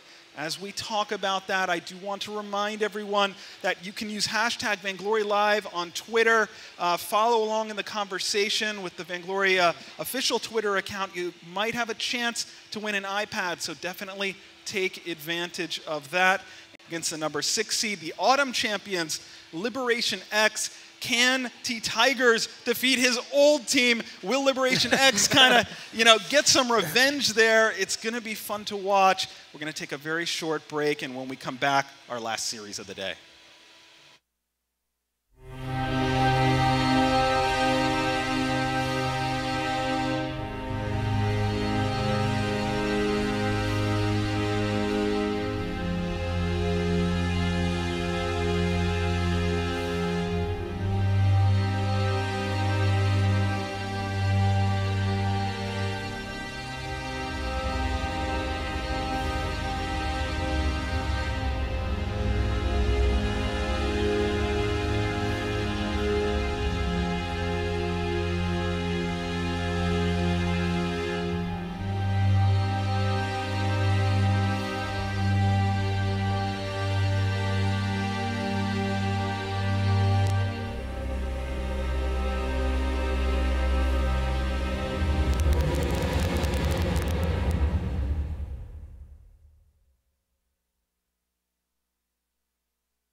back to the 2016 North America Spring Championships live from the Avalon in Hollywood. We are down to our final series of day 1 of 3 days, and it is the number 3 seed Hammers Kinetic against the number 6 seed Liberation X. Let's talk about Hammers Kinetic first. Their story. So this super team comes together. Gabe Bizzle leaves his longtime home with Gangstars, moves to jungle. T-Tigers comes over from Liberation X. They form this super team. A lot of people thought, myself included, that Hammers Kinetic, they might need all of spring season to really figure out what they have, figure out what's going to work, see what are going to be Gabe Bizzle's strongest heroes in a new position on jungle, but they surprised us all, came straight out of the gate, won the first qualifier outright, and really made a statement, and Gabe Bizzle certainly made a statement with his play. Yeah, you know, just looking back through the previous, this season, and, you know, trying to get some statistics, trying to research a little bit more on Gabe, he has played almost every single hero, and he's never played them twice, which makes it really hard to really predict coming to this match today what he's going to use as a comfort pick. Yeah, and T-Tigers, of course, he is a farming machine, an incredible laner, and when you look at him with Gabe Bizzle, that is intense. Yeah, I think he's Rome's favorite laner. You know, every time he comes on, you can just hear Rome going, yay, T-Tigers! T-Tigers, yeah, he's got so much potential, and he's got such a wide hero pool as well that's very difficult to take anything away from him. And he's also very versatile in the way he plays.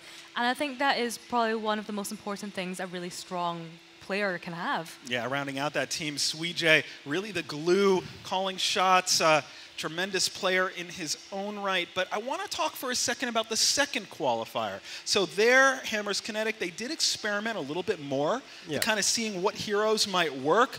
And they lost earlier than I think they would have liked. Gabe Bizzle didn't seem very happy about that loss. But you told me it's the best thing that could have happened to them. Why? Because the thing is, you know, they're a freshly new formed team. They came in, won the first qualifiers. They are standing on a pedestal.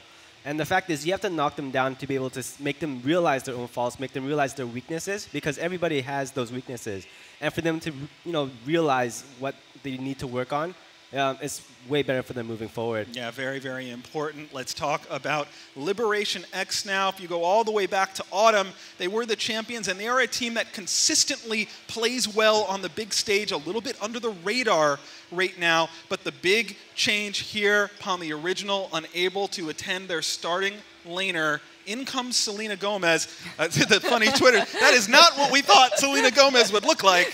But yeah, but what's very interesting here, I might be a little bit out on a limb, but I will say that I think Liberation X might be better off with Selena Gomez in the lineup than Pawn in the lineup. The reason why, Status Baked, already a very aggressive player, Pawn the original, much like Von C or I Love Joseph, an extremely aggressive, a fearless player. And what we saw in the qualifiers was a lot of times when Status Baked and E36 or Marteau were pulling out, Pawn the original, he went in, forcing the team to take fights they didn't want. It became a situation where Status Baked a lot of the time looked conflicted with shot calls that weren't coming out of the Rome position. Selena Gomez, if he can do no harm, if he can try to stay as close to even as possible in lane, there's a chance they can set up Status Baked to be the superstar that he is. Yeah, that's totally true. Like, I have played with Selena before. I do feel like he makes those very smart plays, making sure that he's not overextending, he's not over-pushing too much, but he does know when he has that advantage. Now, this is a team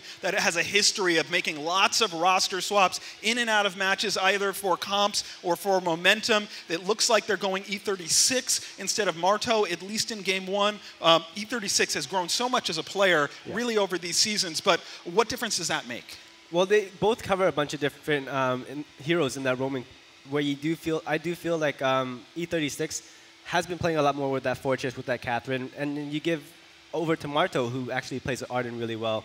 All right, so, and of course, with Liberation X, they don't have T-Tigers anymore. They're playing against T-Tigers. A little bit of a grudge match there. Even though the organization itself has been very classy, we saw in the qualifiers they had a Smurf on their roster named T-Trash. Kind of a shot out to T-Tigers. I'm sure they would like to knock him down a peg here and get a win today. With that, let's meet these two teams. I think the strength of our team is our resilience. We're really good at early aggression, being able to dominate jungle, and then through jungle, dominate the rest of the game. We do have better synergy in my opinion. I'm pretty confident going into this match. If we can get status on a jungle pick that counters theirs, I think we should have no problem just snowballing jungle and taking the game from there. Tigers have given us a lot of information, their aggressive play style, who their playmakers are, how does E36 set up plays, and also status picked as well. Coming in with that knowledge and that wealth of experience that Tigers has with his former team is going to give us a leg up. I don't think T-Tigers can use his current knowledge to their team's benefit. We've changed our play style a lot. We've become a lot more rotate oriented. It's not completely jungle focused. We're going to rotate up to lane, we're going to pressure him. Definitely not how we used to play when we played with him. Let's hope that they don't know how he plays as much. No offense to Gabe, I think he's a great player, but jungle is my territory.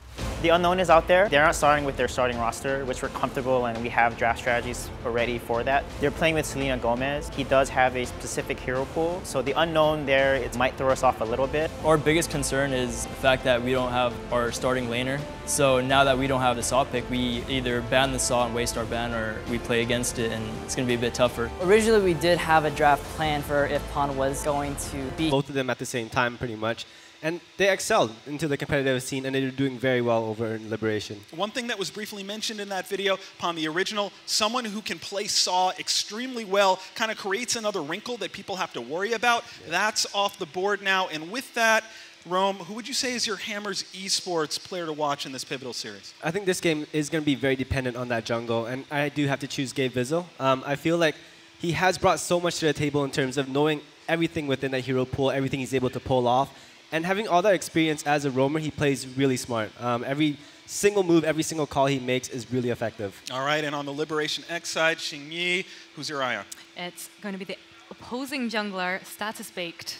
And I think the reason for this update particularly is his time to shine. You know, it's got Glaive, it's got Sky. These are the hero he absolutely excels at, and I think he could, you know, potentially outplay Gabe Vizzle. This is going to be like the clash of the giants here. Yeah, it certainly is going to be an intense clash between these two teams. We're getting close to the draft for match 1 in this series. So we take a look there. You see T-Tigers in the front of the frame. Gabe Vizzle on the far side with Suijay in the middle. He'll be calling all the shots. Very, very important player for this Hammers Kinetic team. We're ready for the draft in this best of 3. It is match 1 of the 3rd seed, Hammers Kinetic, the 6th seed, Liberation X, and Adagio off the board immediately. Yeah, we've been seeing Adagio ban off the board all day long today, and that just closes one of the optional strategies and comps that can come out of it. All right, we're seeing this too, a Scarf prioritized ban, which opens up the Fortress. So with this Fortress here, it does give Kinetic a little bit of an advantage, especially given that they like to finish their games very early. Their average throughout the entire second qualifier was just about 14 minutes per match. Wow, all right, so we know how good Status Bake can be on this Black Feather. Selena can play it as well, and Status Bake, amazing Glaive, and we'll have to see what's happening there, what they plan to do to fill out that comp. But on the Hammers Kinetic side, how would you like to see them round out with this Fortress? With this one is, you can throw anything that you want up in lane, but you need somebody that's able to sustain late game. So T-Tigers has to choose somebody. I feel like a Cruel would work out really well for them here. All right, so we do see a developing storyline as it's Kestrels all day long. They must have been watching VIPL. We are playing on 117. Hammers Kinetic, how will they choose to round out their comps? Is T-Tigers just teasing us here, or might he try to take something away? It will be the Sky, Xingyi. Yeah, so I think this is an interesting composition that Hammers Kinetic are going for right now. So Gabe Vizzle on that Kestrel, I'm not sure I'm entirely a big fan of that against that Glaive, because Sweet Generous can't really peel them away. It's going to be very difficult for him to keep Gabe safe. 2 Saw fake outs. It rounds out with a Finn. Seeing a lot of Finn today. Excited for this matchup. And with the call, it's Forecourt Jester and Tasty Bacon. All right, thank you very much, Playoff Beard. Tasty Bacon alongside Forecourt Jester. And we are just about to get underway for our final matchup of the day. Yes. It is Hammers Kinetic taking on Liberation X. A little bit of animosity between them with that T-Tiger situation. We'll see which one of them will get the upper hand here early on. So an interesting draft. Yeah, it kind of went a little bit different than I expected. I saw the Black Feather, but at the same time, it's like Glaive. All right, if they're going to Glaive, probably not going to Black Feather, or we're going to throw one of them on the Roam. And then, of course, they went into the Finn. So it's going to be the double weapon, very likely, from Liberation X. And remember, double weapon seems to work a heck of a lot more than double Crystal. Crystal, we just saw with TSM, it's pretty easily defeated just by picking up a little bit of armor. Yeah, the other thing we'll have to keep an eye on is with the Kestrel being picked up here by Gabe Vizzle. Another pick that, we're not terribly used to seeing from that particular individual. Right now, oh my goodness, look at how much damage. All right. Wow. So we have a little bit That was a little quick. Little bit of a problem here in lane, because with no Pawn the original here from Liberation X, they got Selena Gomez up in that lane. And these guys are saying, he's definitely not a Pawn. Pawn is super aggressive, just like this from Status Baked. Yeah, Status Baked going to be looking to get the kill onto T-Tigers. He is going to do what he can with that forward barrage, but just not having enough. So at least they answer the kill now. Not going to be too much gained off of that first blood picked up by Kinetic. See, the problem now, though, is that with Selena Gomez in lane, they don't really have, a good case to do super big aggression in lane, in jungle rotations, whatever. So Selena Gomez, one of his favorites is actually the Black Feather, because it's, the infinite escape, the survivability, the tank while still doing the damage. And if he's going to be dropping kills this early, this is not going to be, boding well for Liberation X. Yeah, it may have just been a little bit of, just being too passive or, not really respecting the damage that was going to come out of T-Tigers. Right off the bat. I don't feel like that's going to be something we're not going to be seeing getting killed over and over and over again early on. But for now, it's 1-to-1 on those kills. We do see now Status Baked with this glaive. This is another one where we talked about Cole the Meek being a phenomenal glaive. Right. Status Baked is right up there with him for skills on that particular hero. So I'm really excited to see some more glaive coming through. And yeah, like you said, against Gabe Vizzle's Kestrel here, Status Baked had some strong words to say, claiming that the jungle was his territory. Now T-Tigers, he's going to actually go right through them all, looking for the kill on top of Selena Gomez, but the Status Baked was ready and waiting right there. And this is where T-Tigers needs to really kind of commit to a build. Picking up Weapon Blades early is fine. He picks up another, has that Scout Trap, curiously enough, but he's also now going into that Crystal Bit. So if I had to guess, it would have actually been, until I saw that Crystal Bit, the double weapon, because if you do want to look for those picks on Status Baked, for example, you need to not deal with the whole problem of forward barrage getting body blocked by the big and the slow E36 or Selena Gomez, who can just kind of keep blocking it out with his infinite escape.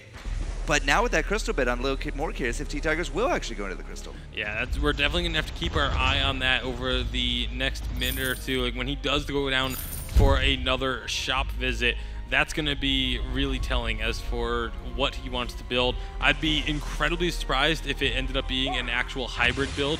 I don't think I've ever seen a hybrid build be terribly successful in a competitive match. It's not out of the realm of possibilities today, though. It's not out of the realm of possibilities, but like I've yet to see it work in a competitive game of Vainglory. But right now, all 6 members are up here in the lane. Looks like they're trying to make something happen. So much damage being put down on to Selena Gomez right away, thanks to Glimmer Shots and Forward Barrage. And it looks like they may be looking for a fight on Kinetic, but they're doing a good job of keeping it passive, not going too aggressive, not diving underneath this turret for an early kill. Here's the problem with early game triple melee comps. You have no poke. Yep. The only poke we got is on point, and even then, Selena Gomez could still actually lose it out there. Forward barrages, auto attacks, Gabe Vizzle, and that quiver and the Glimmer Shots. Like, there is so much possibility here just to keep Liberation X at bay, and this early on, there's not really any kind of keys to defeating that. They're just going to have to just take their licks, and now that they've bought enough time, they need to kind of split up, and that's what Status Baked is doing. He's going off into the jungle. It doesn't look like there's actually any idea that he's doing this, because they're not racing. Hammer's Kinetic is not racing for the other side. Yeah, and they're not really racing back either. They just kind of walked around. Now I think they know. They took their forward camps, and now, yeah, now they're going into their the backs of Liberation, and Gabe Vizzle's just going to take those away. Obviously, going to secure them very quickly thanks to those Glimmer Shots. Meanwhile, back up in the lane, it looks like both the T-Tigers and Sui Generous are just going to be looking for a target. I think they're trying to find Status Baked in the jungle, and they are going to find him thanks to that Scout Trap, but now they're not going to have a position to chase him down. A great flare to check that brush before anyone goes walking headlong into it. I think Liberation X is putting a little bit too much emphasis on that lane. Like right now, E36 is babysitting Selena Gomez. Gabe Vizzle has gone across the map. He picked up the backs, picked up the the bigger guy, and now she also took that minion mine. What did Liberation X do all this time? They kind of clumped together in lane, and they didn't even get a push going. Yeah, and now the timing of these rotations are really nice. You can see Gabe Vizel going and clearing out his own backs right as they respawned from when Status Big stole them away. And now they have pressure in the lane, but Kinetic is there to answer it. They have two members there to hold it off. Again, the lack of range makes it so they can't siege up this turret. I love that positioning from Gabe Vizel right there. It's like, if Status Baker's going to come through, this is the best spot I can see to get the jump on him. And, well, as you see, it's not going to be Bex. It's going to be Status Bake now having to go all the way trekking into his own. Now, at the same time, there is only one minion mine taken, and it was for Hammer's Kinetic. That will have to be dealt with here fairly soon. And T-Tigers, after he did do his own shopping, looks like he's going into that Broken Myth first. And this is something, again, that we saw a lot more in the qualifiers. It wasn't Frostburns from Skies. That was like the previous patch meta. This time, it's been all about up front, get that damage, get that pierce. Broken Myth at the 615 mark for T-Tigers. Yeah, Broken Myth completed. Did sell off one of those weapon blades, so it is looking for the crystal. That is Selena. Doesn't have the escape, but doesn't quite need it just yet. Able to dodge out a lot of that damage, but can't quite say the same for E36. Getting dropped to about half health off of those glimmer shots. I don't think they can fight. I'm really curious if this is going to go their way. Yeah, again, the amount of harassment damage that Kinetic can put out in these situations, they're able to siege up this turret so well. There's so much damage going down. Selena's getting taken very low. One shot, one kill, not going to pick up a kill. Tried to predict the movement. Well, I mean, Vonsi, we saw him miss, what, like 5 or 6 in a row? Yeah, but he started off strong. Looking almost he human. He hit 6 in a row, then he missed 6 in a row. Like I say, he looked almost human for a bit there on that Kestrel. But again, the range difference, and oh boy, that's not very good. The death from above is going to come out. Doesn't get a stun, but it does get that silence and slow onto Finn, and that will be a kill picked up by Hammer's Kinetic. Selena Gomez does actually finally hit that level 6 mark, is actually doing the backs right now. So Status Baked is not going to be able to farm his jungle, has to just kind of take what he can in lane. At the same time, Kinetic, you know, if you get that kill, especially knowing exactly where Gabe is, at this point, there is absolutely no fear to take this immense gold payout, and 253 gold apiece is not so bad, putting them in the lead by about 200-300. It's still anybody's game, but it feels like Kinetic's rotations are just definitely a little bit better. Not only the rotations, but their ability to pressure the side of Liberation has been really strong thus far. You know, Liberation, it feels like they're constantly stuck trying to defend underneath their turret. And again, this damage that comes out just while pushing them back to that turret, it makes it so Liberation can't look for that fight. The only way to fight when you are an all melee team is to get in your opponent's face, but if you're at half health before you even try and get in their face, you're not going to win. All right. You can see the harassment continuing to come. And that harassment has actually now cost E36 his boots and his fountain. If there is to be a 3v3, not sitting at these health levels, will Liberation X even dent Hammer's Kinetic? Yeah, Hammer's just going to continue to work on that turret. A Forced Accord pulls in one, and will it be enough? They do take down Sweet Generous, turning this into a 2-on-3 in their favor. And just like that, Liberation turn it around and get an ace. All right, never mind. I'm totally wrong on that one. To be fair, I didn't think they would be able to get it either, but that Forced Accord pulling in just one. Yeah, allowing them to man. single out that target. They took out Sweet Generous. The fountain wasn't available then, and a 3-on-2 situation, even if you're at half health, 3-on-2 is still in your favor. Hammer's Kinetic getting just a little bit more, yeah, they underestimated it. I underestimated it, you underestimated it, although you won't admit it. And Hammer's Kinetic, they unfortunately paid that price. So 5-2 for Liberation X. This is actually now a big swing for them because they take the gold lead. They now have a few kills, saying, yeah, we can do this. And you said a little bit earlier, you know, they're always fighting under their turret. They're okay with that. Because again, like, this is not Pawn. This is not a comp that they've been working, you know, for months and months and months. They just don't have that star aggressive player. So passively, you know, defending out that lane while still not losing too much is totally fine with them. That's actually the game plan. Yeah, Status Bake does still like to go aggressive, but when you pair it with more passive play, you can survive these onslaughts as Selena Gomez continuing to do so, thanks to the Forced Accord, pulling Kestrel in and throwing that one-shot, one-kill off target. Wow. That was absolutely beautiful. And just like that, another kill picked up for Liberation X. They're looking so good right now in the early goings. Yeah, no, I'm totally reversing my opinion here. Status Bake could be a little bit too aggressive. Beautiful, not forced to core. That was no, that was an afterburn into the wall yeah. To get that stun and force Sui Generous to have to back away from that fight, allowing Liberation to now go and try and take more jungle camps. But now Status Bake needs to be careful of going too aggressive. He still has the cooldown.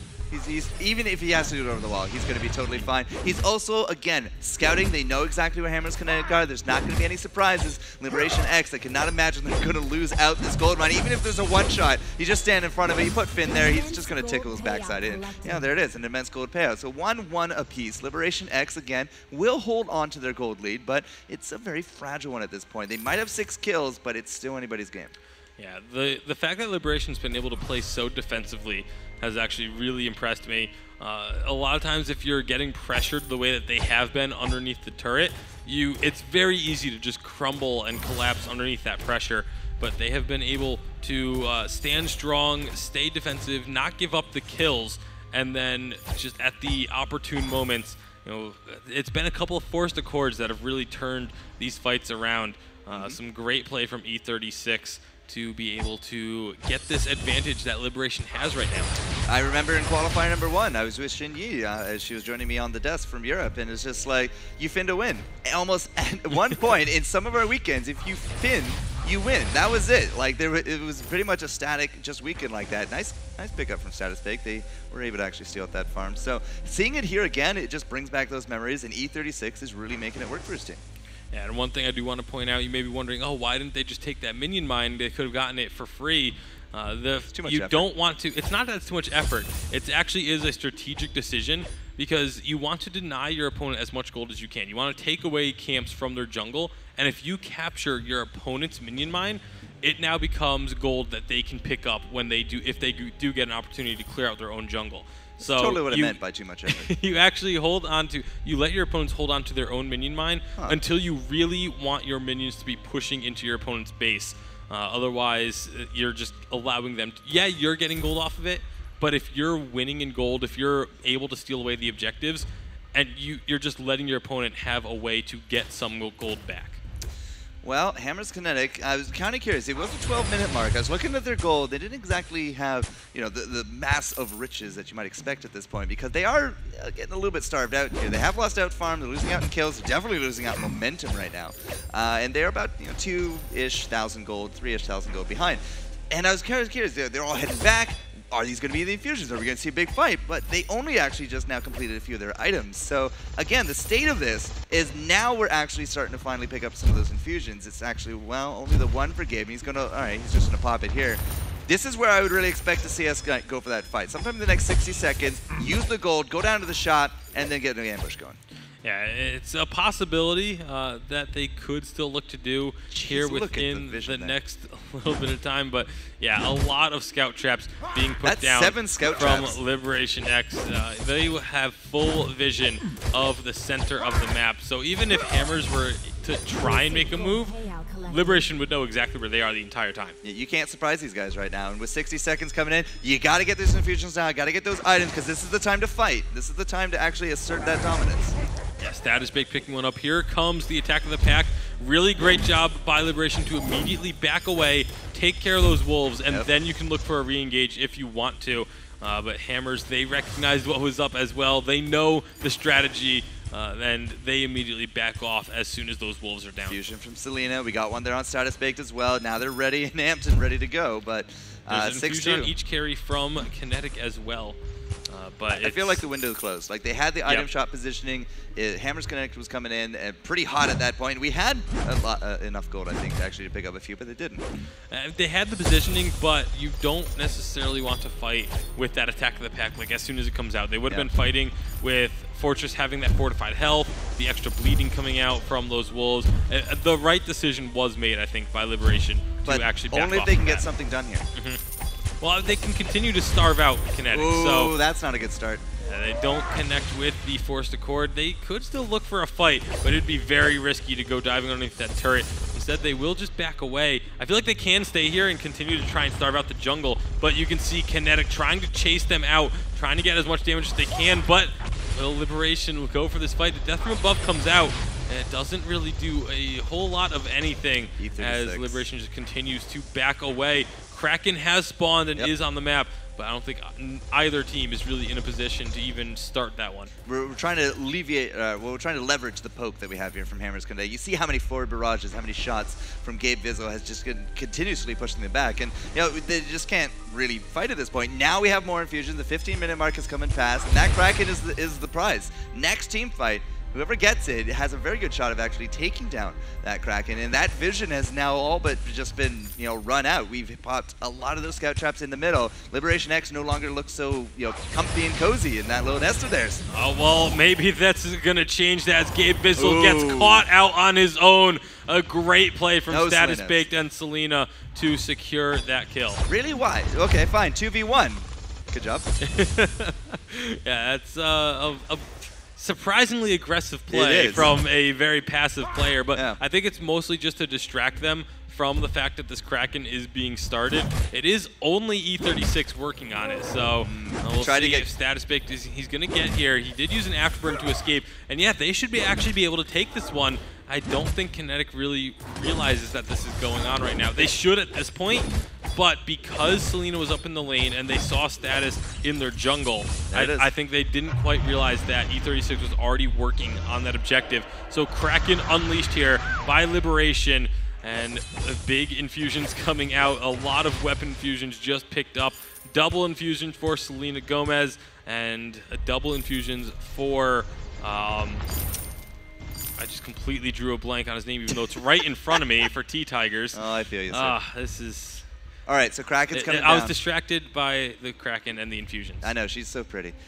7 kills to 2, though. 30,000 gold, still holding that gold lead. Liberation X, I think that they're actually in a bit of a stronger position here. Look at how little armor we have from Kinetic. And you can see a lot of damage actually being put down onto Status Big, distracting them from the Kraken a little bit, but now Kraken is getting worked on. A beautiful Death from Above just to delay the side from Liberation going for a fight, but a 3-man forced accord, and the fight is on. Status Big trying to do what he can to T-Tigers, and they get that kill very quickly. Meanwhile, Gabe Vizzle stayed on the backside this entire time to work on Kraken. Sweet Generis just going to try and stall out the members of Liberation X for a moment longer. Gabe Vizzle doing what he can to work on this Kraken. It is pretty low, so they shouldn't be able to finish this game. He actually may be able to. I'm trying to decide. Only one member left. It depends entirely There's a good shot if here. Gabe Vizzle can do this damage. Kraken is now going to go down. The last turret is down. Gabe Vizzle doing what he can. Some big AoE. Here comes T-Tigers, but do they have enough? I don't think so. This is going to be the Crystal getting destroyed, and Liberation X taking game number 1 against Hammers Kinetic.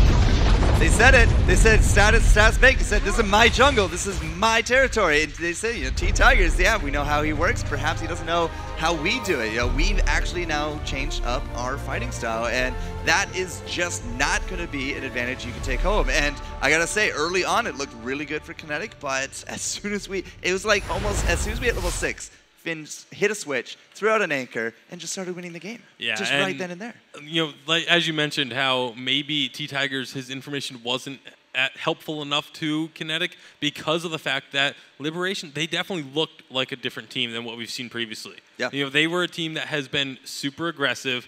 You know, Status Baked has always been a really aggressive player. Even with T-Tigers, they were fairly aggressive, especially upon the original. They were hyper aggressive. Yeah, that's where they came. They played so passively for the first 10 minutes of this game. I just feel like Kinetic maybe weren't ready for it. Well, Kinetic, I said, you know, I felt like they were definitely slipping. As soon as they lost out in terms of some of those kills, yeah, the kills were fine, but still 3,000 gold. We've seen comebacks, but again, very little armor on this team. It's a double weapon comp. What did we just see from TSM? Double Crystal, they just armored up. All we have here is from T-Tigers picking up some of that armor. We got some health from Sweet Generis. Gabe Vizzle has that reflex, fine, but you're not really addressing the core issues. So Status Baked 702 goes immortal, gets an award from me, and I think that you know, Rome might actually have a few more things to say as well. Yeah, it definitely could. All right. It's gonna be a weird situation. It is, yeah. Going forward, but like you said, for Rome, I want to hear what they have to say, because Kinetic was definitely the favorite coming into this. So hopefully Rome will have some more words for us. All right, fine. They only want to talk to Rome. But Rome, what I want to talk about here is, we said don't sleep on Liberation X. Every time we have a major tournament, they show up and overperform, if not win the whole thing. Talk to me about how this one went down. Well, it started out with like the drafting and the way that Liberation X was going second, so they got that last pick, which countered the entire composition coming out of Kinetic. You have Kestrel, you have and so much poke damage, especially coming out of Kestrel herself, that there was nothing that they can do about it. They weren't poking out in that early game. Sky wasn't having that pressure on them. And when it came down to it, Status Bake made all the right rotations in that early game where they had that lead, and they built up a lot of defense. They were able to sustain themselves so long that they could jump into any team fight and walk out with the win. And this is exactly what we talked about. Selena Gomez 1-1-7, but Status Baked 7-0-2. Selena Gomez did no harm to this team, and then Status Baked was able to carry. Very impressive performance. And Xingyi, as we segue into the draft for match 2, Gabe Bizzle on a Kestrel, not a hero that translates from Rome the way that, say, a Glaive does. Had a little bit of trouble there. Yeah, I definitely think so. And I also think in the last game, I think what we really needed Sui Generous was to have a Pauldrons to slow down the attack speed.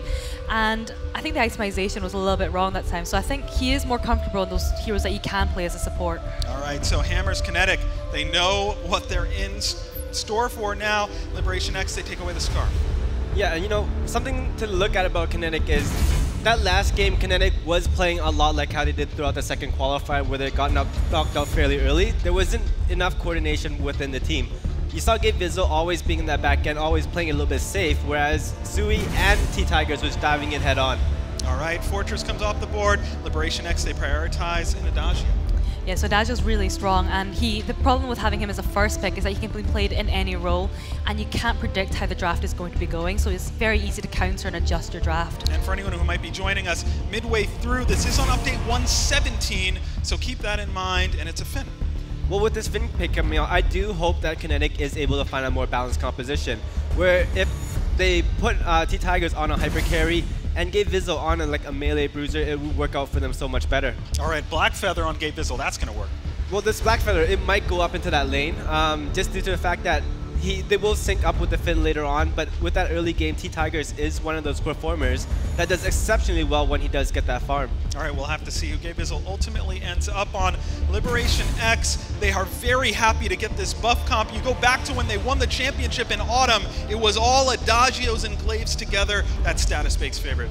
Well, especially seeing Status Bake on that Glaive is actually a very terrifying concept. We saw how much he did without the Adagio, and if just imagine a buffed Glaive, I think this is going to be a very difficult game for Hammer Kinetic now. All right, Hammers Kinetic, seeing what's on the board, Rome, how do they finish this? Oh, it's a pedal! Wait, real quick on the pedal. Well, with the pedal pick, they do have an opportunity to really kite back and make sure that they stay away from that Glaive, who is going to get buffed by Adagio. All right, this is how we used to see countering the early game aggression with the pedal and off-meta pick. We'll have to see how it works out with our cast. It is Forkroyd Jester and Tasty Bacon.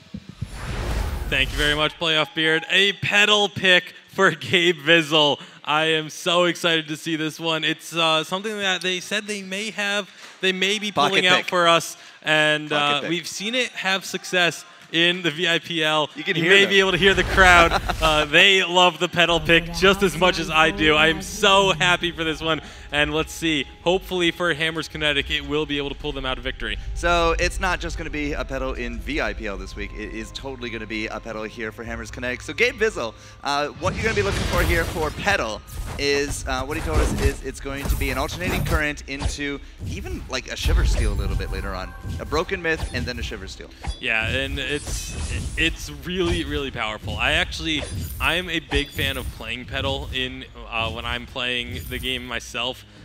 And the damage just catches people off guard, because when you think pedal, she's been rather weak and out of the meta for so long that you just don't expect the insane amount of damage that she can do Buff pedal, coming out. You can see 2 crystal bits picked up there by Gabe Vizzle. Going to be very similar to a Sky build early on, just trying to get as much damage as you possibly can in the early game. Yeah, you're going to need it, especially with those little minions trying to tank out for you. Try to get as best of a value that you can. But so the big thing here for Cameras Kinetic, at least how I see the team fights going, is that Gabe Vizzle himself is going to be a threat. But he also brings a heal to the table on top of the fortified health from Sweet Generous. And on top of that, T-Tigers on the Black Feather. You know, is really well known as a survivable kind of guy, right? So not only do you have the survivability of a Black Feather, plus the fortified health, but now plus a heal, and at the whole time you got to try to dodge Gabe Vizzle and his exploding minions. It's gonna be a little tough. Yeah, though the one good thing for Liberation with regards to the Petal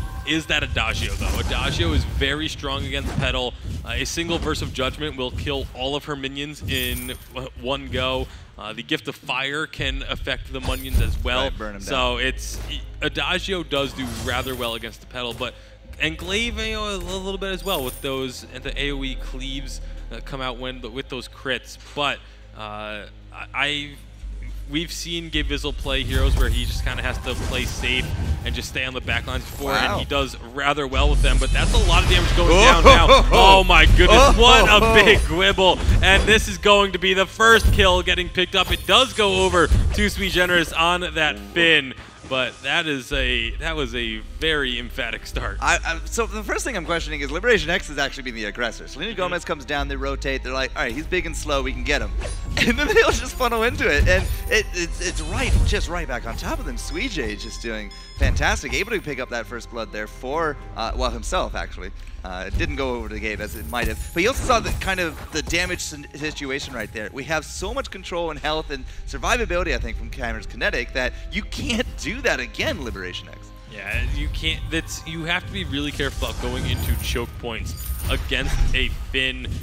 Even a Black Feather, you know, using that on point can get it onto multiple members. I mean, Petal is still okay in open areas too, so it's not quite as important as, you know, a Finn who's going to be able to say, oh, all 3 of you are in one line. This is just an easy quibble that's going to do a huge chunk of all of your health. So we'll have to see if Liberation. I assume they're going to learn from that mistake very quickly. Yeah. That is a mistake that you really just don't make multiple times. No. That's going to be an afterburn. It doesn't quite connect the way that Status wanted onto T-Tigers, just pushing him back into that turret. Meanwhile, Gabe Vizzle just roaming around the jungle looking for anything that he can start attacking. Yeah, he's got that attack speed there built up. So him and Selena Gomez are very likely to be going into the same path, looking for that alternating current first on either side. And Selena Gomez, amongst his favorite too, Black Feather, which we saw last game, and now this time gets that Adagio because it was a Fortress ban, not an Adagio ban from Cameras Kinetic. So he's actually very comfortable with this kind of setup. And the whole buff status baked couldn't actually be, I don't think you can get a better situation for his kind of fighting style. If he wants to go in, he has an Arden to follow him up, and he has a buff from Selena Gomez, plus that verse, plus all the AoE you talked about. So their strategy here as well, when executed, jumping on top of, I don't know, Petal, I guess. Petal or T-Tigers is not really a good target, but I think they could actually pull it off. I think Petal's going to be your best target initially, because you can see right there the insane amount of damage that comes out of a Petal. That's just 2 crystal bits and some attack speed just destroyed the roamer, the tanky one in Arden. Yeah, no, that is his name. So Arden out for the count. 0 and 2. Cameras Kinetic looking, you know, pretty good here in this early game. About 1,000 gold up, and Gabe Vizzle, that attack speed, the crystal, it's working out. Just imagine when he gets that alternating current. But even better, like the third item, the Shiver Steel. Now you can't run away from him. Yeah, a lot of people like to look at the Frostburn for a Petal, but the Shiver Steel is actually more effective because it's a longer slow, which allows your minions to continuously catch up to your opponent. He got his boots. You can see the amount of damage, again, that Petal is doing, forcing people out of the jungle virtually by herself. Has that level 6 on top of it as well. Hits the 6 about the same time their status baked.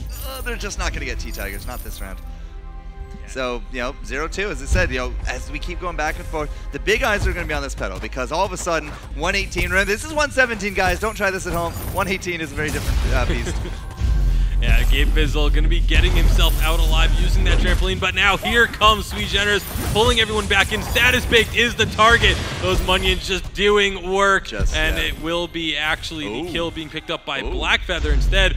Gabe Bizzle jumping over the wall, wanting to continue chasing this, but the movement speed is enough for E36 and Selena Gomez to get out. Gabe Bizzle says, okay, not going to get the kills. I'll go ahead and just take your jungle. So, well, if you can get the kills and the farm, of course, obviously that's going to be the picture perfect. And E36 is just not going to be in position really for this. The other thing is that he doesn't have the levels. Like, that's a level 7 Gabe. That's a level 4 Arden. And Status Baked, sure, the Blood Song, he used it. It's already back up, but I'm just not entirely too sure they're going to be able to bring down Gabe. Yeah, Sweet Generous is going to be in some trouble. Actually, a great job there by the rotating around, but it's still not quite enough. They do get 2 kills out of it.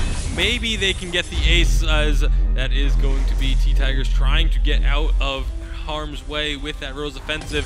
So a 2-for-1 trade in favor of Liberation X. A beautiful job by Selena Gomez actually rotating around to collapse and sandwich in Gabe and Sweet Generous there. I'm going to play a new game where I call everything wrong. So far, I'm winning. So far, I'm winning. I don't know. From experience, it's not a very new game. Well, I know. I'll go talk to Rome about some of the tips and tricks. But 4-2 for Hammers Kinetic. Gabe definitely did not expect that. But you're right. The sandwich actually worked out well again. And once more, you know, just underestimate Liberation X at your own peril. This is twice now in 2 games that they've done this. Could that have been the turning point? That I'm not entirely too sure about. But this is a team capable of making those plays. Yeah, I mean, Liberation X is a team that every single championship they come in with almost no expectations. You don't really expect them to do amazing things. And, you know, in autumn, they ended up as the North American champions. In winter, they were top 4. Like, they're a team that always shows up for the live events, regardless of, you know, what the current momentum has been leading up to the championships. They always show up on the stage. And they're giving Hammers Kinetic a run for the money, but E36, that was definitely a big mistake there. He does go down. The damage is now coming out from those Munions as they take a long trip around that wall. A lot of them are going to disappear thanks to the turret, but another kill picked up by Kinetic. Now let's see if they can get any solid pressure on this lane off of that. Sweet J here does not have level 6, so Selena Gomez is going to be able to rest somewhat easy in terms of knowing that there's no hook coming for his face. Doesn't have the reflex block anyways, so definitely a little bit more better for him. So Status Baked level 9 though. He's just kind of tearing up that jungle, even taking over Gabe Bizzle in this race, but he will take that farm. Gabe Bizzle, however, I was kind of curious if there's going to be another sandwich here, but Selena Gomez is the one to come down, so he has a clear escape path. When it comes to the money, Hammers Kinetic is still actually winning this one. So a little bit of a resurgence from Libek. Still needs a long way to go here. Yeah, they definitely are still behind the 8 ball, and this pedal is only going to get stronger and stronger. Black Feather is only going to get stronger and stronger and more difficult to kill.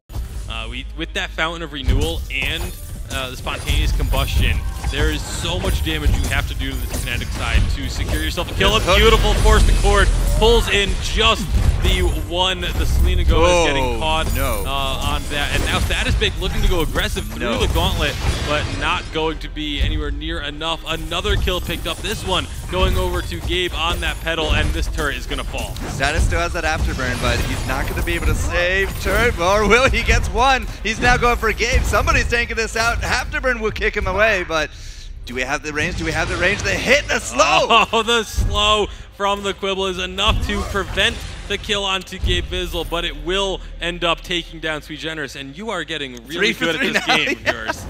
I need to wipe my own slate here and just say Liberation X can make this happen and just call that, because that's apparently what they're just doing now. Status Baked is once again just doing a phenomenal job. 4-1-0, has had that Sword Blade for a while, and now on top of this, from kills, from a little bit of a revenge, and now into the back, he's getting that farm. He might be able to just kind of surpass Gabe Bizzle in this battle.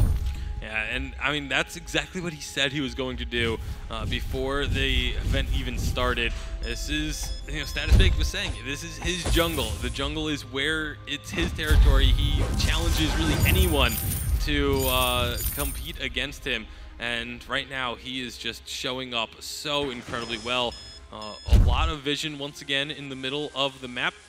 As one of those scout traps does get found. Looks like Kinetic, they want to fight. A beautiful forced cord pulls in all 3, and the fight is underway. It looks like it's going to be the first kill picked up by T-Tigers on this Black Feather, and Gabe Vizzle is doing such a good job of keeping himself safe. A great on point from over the wall to get the slow on the Status Bake, and now Sweej is going to hit that slow from the Quibble. They're gonna let and they're going to get that Afterburn over the wall. Status Baked able to survive, but a beautiful initiation thanks to that forced accord. That's at least the second double man or triple man hook that we've seen. And once more, you fin to win, right? That's what I was saying. Back in the qualifier, you fin to win. They get a turret on top of that. The kills, the map positioning, and pressure. Status Bake, just go home, man. Gabe Vizzle is saying no dice. And look at the damage. Again, like, just that alternating current, deceptive.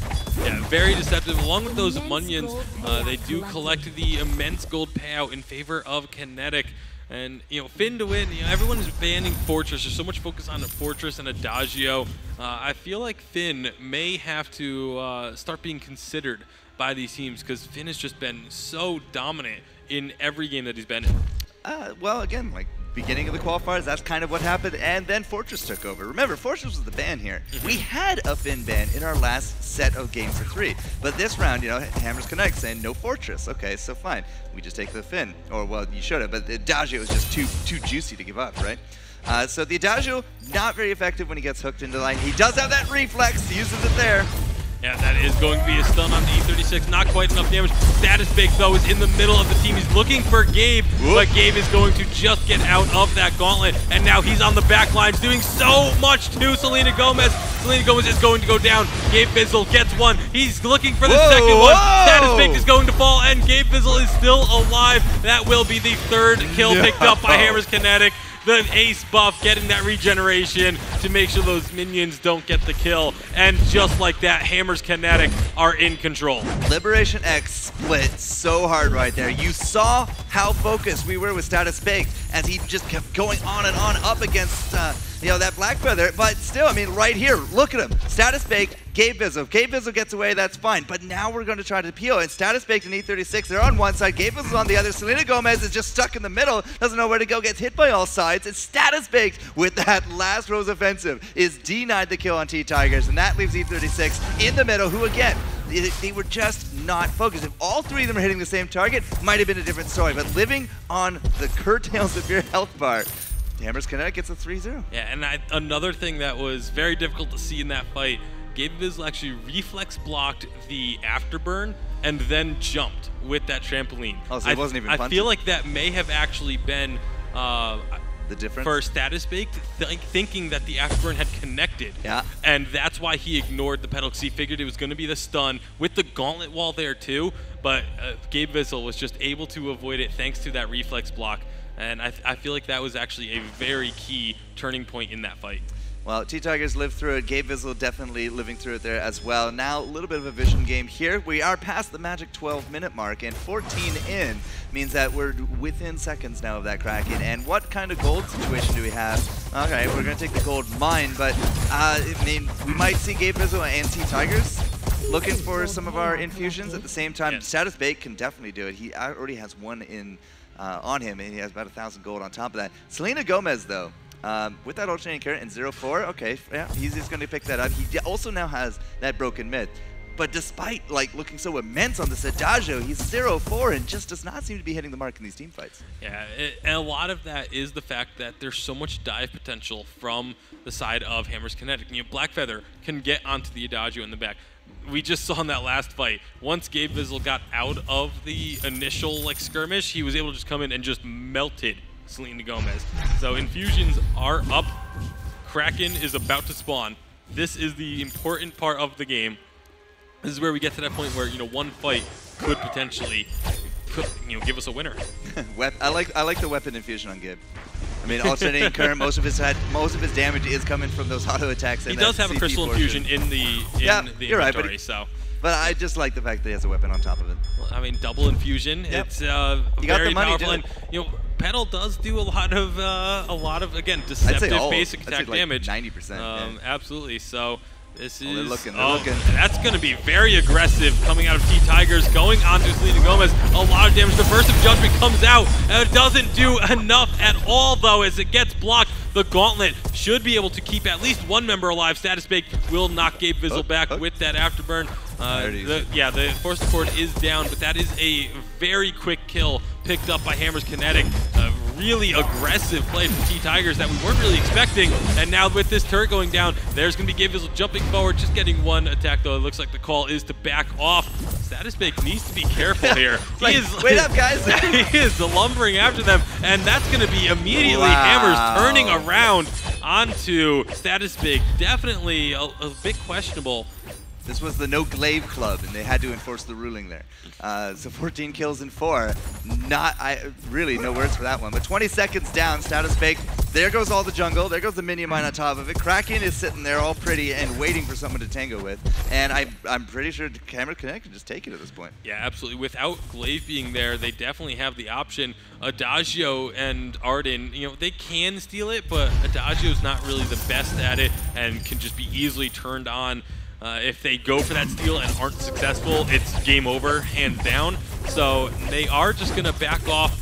Looks like maybe they actually, they're starting to come forward. They might look to try and stop this, but it's nowhere near fast enough, as that is the Kraken being unleashed by Hammer's Kinetic. They aren't even able to take that minion mine, which they're looking for, but Status Baked is down there. And that's going to be a lot of damage onto E36. Meanwhile, there is a fight going down by those minions, and it is going to be T-Tigers getting the solo kill onto Status Baked down by the minion miner. We didn't get to see that one because there was 2 fights going on at the same time, but the Kraken is still making her way into the base, and Hammers are in prime position with that kill onto Glaive. With T-Tigers, tanking up, getting that Bonesaw on top of everything as well. I just don't think there's a comparison right now for Status Bake. So he's going to have to eat crow on this one. The jungle definitely did not belong to Status this round. He did a phenomenal showing at 4-1, but now he's sitting at 4-4 and hasn't really been part of like this is the last-ditch effort defense. Oh my goodness, the gauntlet got canceled in midair, and now the Kraken is still way too healthy. The crystal is going to go down, and this will be game 3 between Hammer's Kinetic and Liberation X. I have no idea what to, I was really going to say Petal could actually be the blind pick game 3, but they bring it out so early. Could they go for it 2 in a row from Hammer's Kinetic? They definitely could. I mean, it's a pick that you can really pull out almost anywhere. I don't know if you should do it in a blind pick because there are so many things that can counter it really well. Well, all right, so game 3, our second set of blind picks going to be coming your way, and to cover it all, guys, it's going to be Rome, Jinyi, and Playoff Beard. Thank you very much, Forecourt Jester. So we will see a blind pick match 3. Very interesting, Rome. So clearly they let the glaive through, had the pedal in their pocket the whole time. Yeah, and this is something that we were talking about previously. Gavizzle can play every single hero, and he can play them very well. The thing is, with Kinetic, they have to find a composition that is very balanced. And I feel like if they don't, they're just going to miss out on a lot of great opportunities. This was much more like the Kinetic team that we saw in the first qualifier. Yeah, I really like the left petal was the very last pick there. And I think it was a really good opportunity for them to show the kind of unsung potential of Petal. I think a lot of people just kind of discard her, like she's not going to be picked, but she is so strong right now. And I think they really showed how strong she could be in that last game. All right, let's take a look at the items real quick since we didn't have a chance to talk about that yet. Rome, anything that stands out for you? Well, it's pretty common build. Looking through Glaive with that weapon build, something I do really want to highlight out here is the fact that T-Tigers went very tanky. And we saw it in the end where he was diving straight on all by himself. This opened the wave, and it made room for Gavizzle to really jump in, make Sui to really jump in and initiate their abilities. Talk a little bit more about the play of T-Tigers, finishing with an excellent KDA there and a real key component of this team. Well, that's what I expect of him, which making sure that he does get that CS up and he makes those big plays, especially in that late game, because his role as that laner is to be that hyper carry, is to be able to carry on and makes life so much easier for everybody else. Xingyi, talk to me for a minute about Gabe on the pedal, specifically in terms of use of the trampoline. It's one of the hardest abilities to use correctly in all of Vainglory, and the way he was getting out and going in was very effective. Yeah, so there was one kind of fight in the middle where there's, we saw Arden throwing the gauntlet down. He used the trampoline before just to get out of the view, and he was out the gauntlet just kiting away, and Dajo was his health was dropping so fast. And we've just seen him using his trampoline as a gap closer to finish up a kill or as an escape mechanism. It's a very versatile move, and he used it extremely effectively. And like you said there, also on occasion using it even laterally in order to get the self-buffs that he can get off of that ability. So for Liberation X now, Rome, they got a win. They got a lot of information off of this. What do you do if you're in their corner coaching them up? I wouldn't expect the pedal pick to be coming out again, that blind pick match. I do feel like on the side of Liberation X, they have to find a composition that works very well in that early game. If they're able to snowball, put T-Tigers off of his groove, I feel like they have a lot more coming into that mid-late game. All right, let's talk about those blind pick scenarios. Obviously, Status Baked, his signature hero, the hero that he won the Autumn Championship on, was Glaive. Do they just stick with their strength, or do they have to start thinking, oh no, if we go Glaive again, then they're going to go, maybe they go Pedal again, anticipating that. Well, how does that all play out? I feel that both sides will be running Blackfeather up in the lane. In the jungle, it's going to be probably Sky versus Glaive, and then with the Roamer, they can throw whatever they want. All right, and we'll find out how it plays out. We are ready for the blind pick match 3. The comps are just there. All right, so everything is just now locked in, and with the call, it's going to be Forecourt Jester and Tasty Bacon. All right, thank you, Playoff Beard. And once they get into the game, we are going to get to see what these teams are pulling out for the blind pick. It's going to be crazy. Both of these teams have plenty of pocket picks. You know, we just saw the pedal. I know what you're trying to lead up to. Well, I don't want to say too much about it, because if it doesn't happen, I'm going to be very disappointed. Nope, and totally didn't. I'm not as disappointed because there is still a pedal. Yep. There is another pedal for Hammer's Kinetic, and so it will be Pedal, Fortress, and Blackfeather taking on a Blackfeather, Fortress, and Sky. So once again, in our blind pick, there's only one difference, and it is Pedal and Sky. Yeah, Crystal carries difference once more, but all right, fine. Hammer's Kinetic. Gabe Vizzo showed his card already. He said, all right, I can do this pedal, alternating current, no problem. What are they going to do about it? Now, if Liberation X didn't see it coming, because, I mean, we didn't, so they probably didn't, I don't see really, like, a huge difference, because bringing in Status Baked, who's not on a Glaive, by the way, he is on that Sky. Munions are great body blockers for forward barrages. Munions are great body blockers for forward barrages, but forward barrages and Surrey Strikes are also great at taking out Munions. So it's a little bit of a two-way street there. So but we'll still, have to see. If I'm a high-powered Crystal carry and my little Munions defended my life and I took no damage out of a forward barrage, I'd say they're a job well done. Oh, absolutely. So we'll have to see how it does actually play out and which scenario takes effect. Because again, a Surrey Strike could easily clear out those Munions as well while still doing damage to the carry. So it's a bit of a double-edged sword. Death from Above also, again, very good at taking out Munions. But last game, Adagio, we talked about how Adagio was exceptional at taking out those Munions as well, and it didn't work for Liberation. So Hammer's Kinetic, they're going to find themselves a fight here onto Sky, and that's exactly what you were talking about, those Munions taking up about half of that forward barrage. And now it's going to be Sui Generous looking to secure this kill. They do seal away the camp. I don't know if they have enough to actually get the kill. No, that's a trampoline going to be used to get forward, and Status Baked will go down. It is First Blood going over to Gabe Vizzle. Oh, we lost. Oh, no, we got a kill in the mid. It was actually Selena Gomez who could take down the mirror. Yeah, in the lane, it was, like you said, Selena Gomez picking up the kill in that mirror matchup. So fights happening all over the fold. Unfortunately, we can only look at one place at a time. It's our eyes are not quite able to, split that far apart. So, all right, let's not think about that thought for a minute here. But losing out the kill against Sky and then stealing out the jungle definitely feels a little bit more powerful from Hammer's Kinetic, because losing out the Blackfeather and then some lane farm. It's lane farm. I mean, yeah, you take a little bit of damage here. They were able to freeze the lane a little bit. So he's not even, T-Tigers is not going to be that far behind. At the same time, though, if you can continuously get those kills and keep that Sky down, Gabe Vizzle's going to really excel at this match. Yeah, we'll have to see a difference in builds if it comes out in the Blackfeathers. Right now, it's pretty much identical. The Book of Eulogy is into some health. It's just that, Selena Gomez has a bit of an advantage by being able to pick up that Swift Shooter. Yeah, and I mean, Selena at this point, again, like very likely both sides going to be picking up Shiver Steals. Well, all right, T-Tigers gets his. 3.5 minutes in.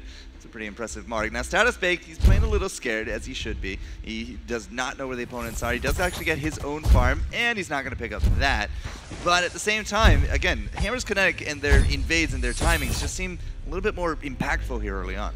Well, they're about to possibly find another one here, as it's Selena and E36 stuck on the wrong side of this. But now, with the rotation down, Selena Gomez is taking so much damage. Status Baked just not able to put out enough damage to try and trade back. And that's going to be now half health for Status Baked as well. So Hammer's Kinetic, once again, looking pretty strong with their early aggression. Like, that was the best time to get a forward barrage. They're all funneled in, they're all chasing. Yeah, great damage. And Status Baked might actually just die here. Yeah, Status Baked is going to be taken very low. The forward barrage, again, hitting all those munions instead, as you called. And now, Sweet Generous, now that's going to be a very easy kill to be secured. It was either going to go to Gabe or Sweet Generous there, and it was Sweet Generous with the Fortress able to secure it. So, and again, look at the rotation. They're going straight into the backs. They're going to pick up as much farm as they can, deny it from Status Baked to, level 5. Gabe is probably going to hit 6 much quicker at this rate. And it's just, again, earlier rotations that are more impactful. Yeah, and item differences as well. 3 crystal bits for Status Baked, whereas Gabe has been able to pick up the heavy prism, a crystal bit, and a swift shooter already. So a much more in the inventory for the pedal because of all of these invades and how much of the jungle they've been able to steal away from Status Baked Sky. 500 gold difference between teams. It's not the end of the world. Minion Mine will actually get captured. Probably, okay, maybe not both sides, Gabe.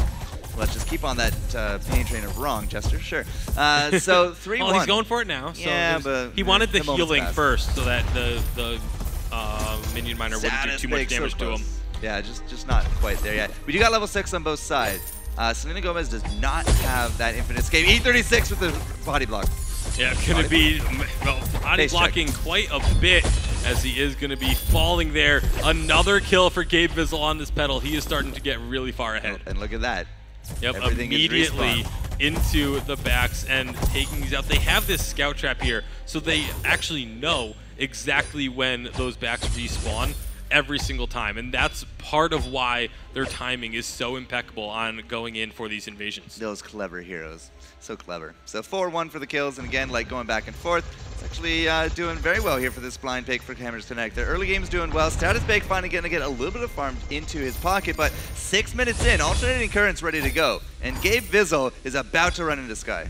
Yeah, this is going to be very bad for Status Baked. The death from above does come out, gets a stun, but it's a pedal. She's eventually going to get out of that stun and just hunt you down, and Gabe Vizzle picking up his 3rd kill of the game.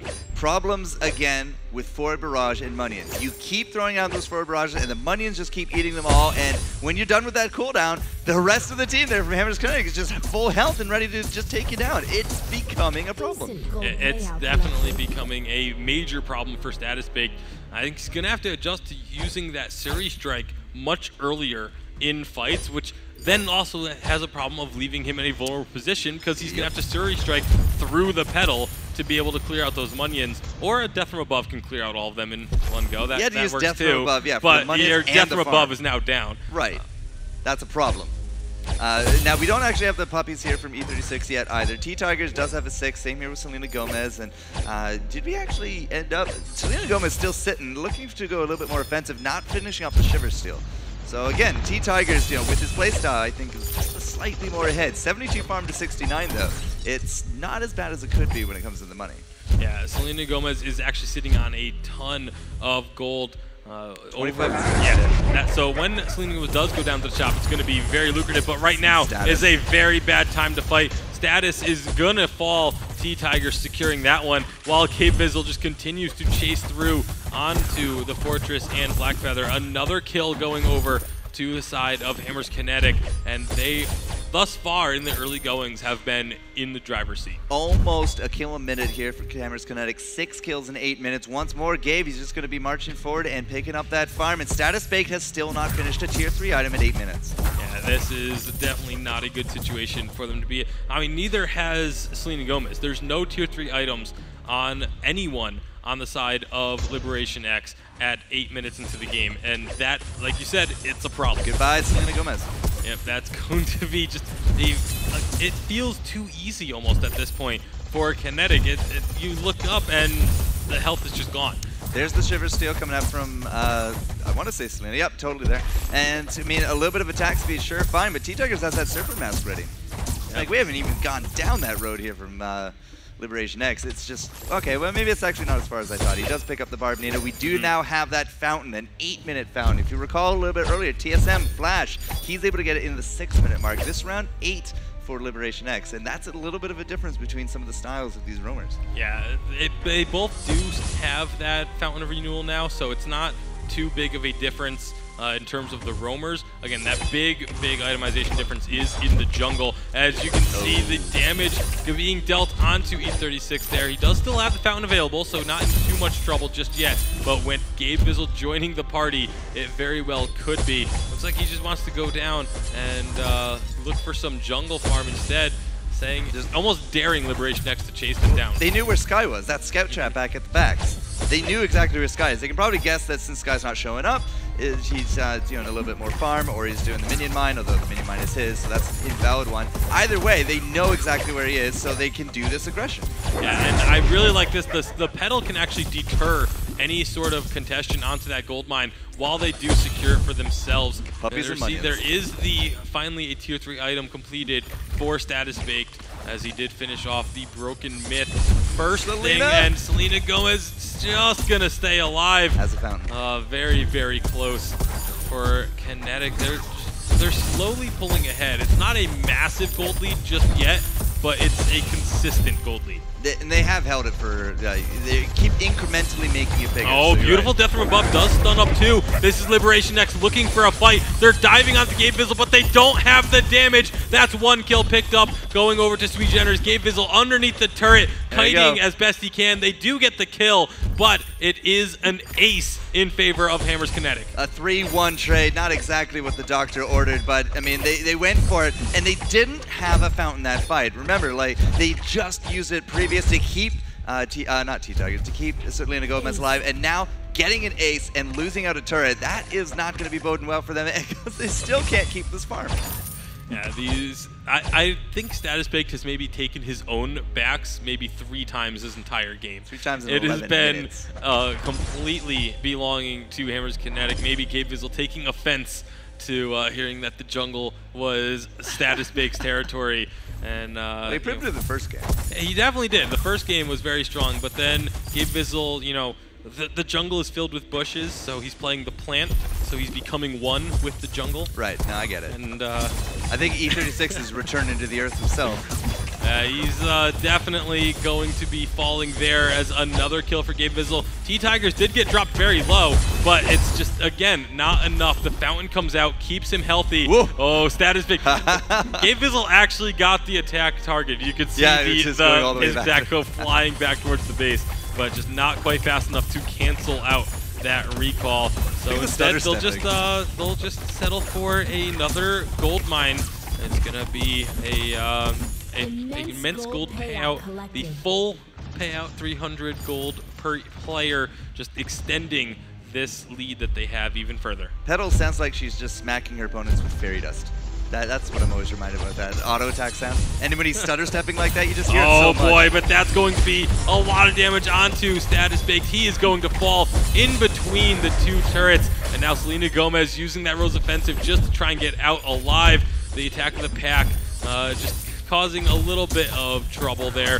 But this is going to be the 2nd turret now for Hammer's Kinetic. They are easily able to just throw their weight around. 13 kills in now 12 minutes. They've ramped up their killing sprees. And now again, like that scout mine right there has been invaluable. Anytime that Sky's into that back, they know. Anytime that it spawns, they know. They get the kill, they get the farm. And Gabe Bizzle is, I gotta say, he's probably amongst the richest right now, because he might have 87 minions, but a lot of those are backs and jungle. We have 122 there for T-Tigers, but they're mostly lane. I would still wager to bet that Gabe Bizzle is actually #1 earner right now. Absolutely. There's almost no question in my mind that he would have the most gold on the team.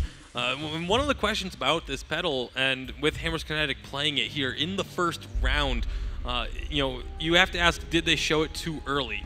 You know, because now other teams are going to know that this is something that they can pull out. But because they've now done it twice in a row and had extreme success with it, it's now something that teams have to worry about and not just keep in mind. The scout trap finally goes down. Hero scout that trap. must have been there for at least 10 minutes.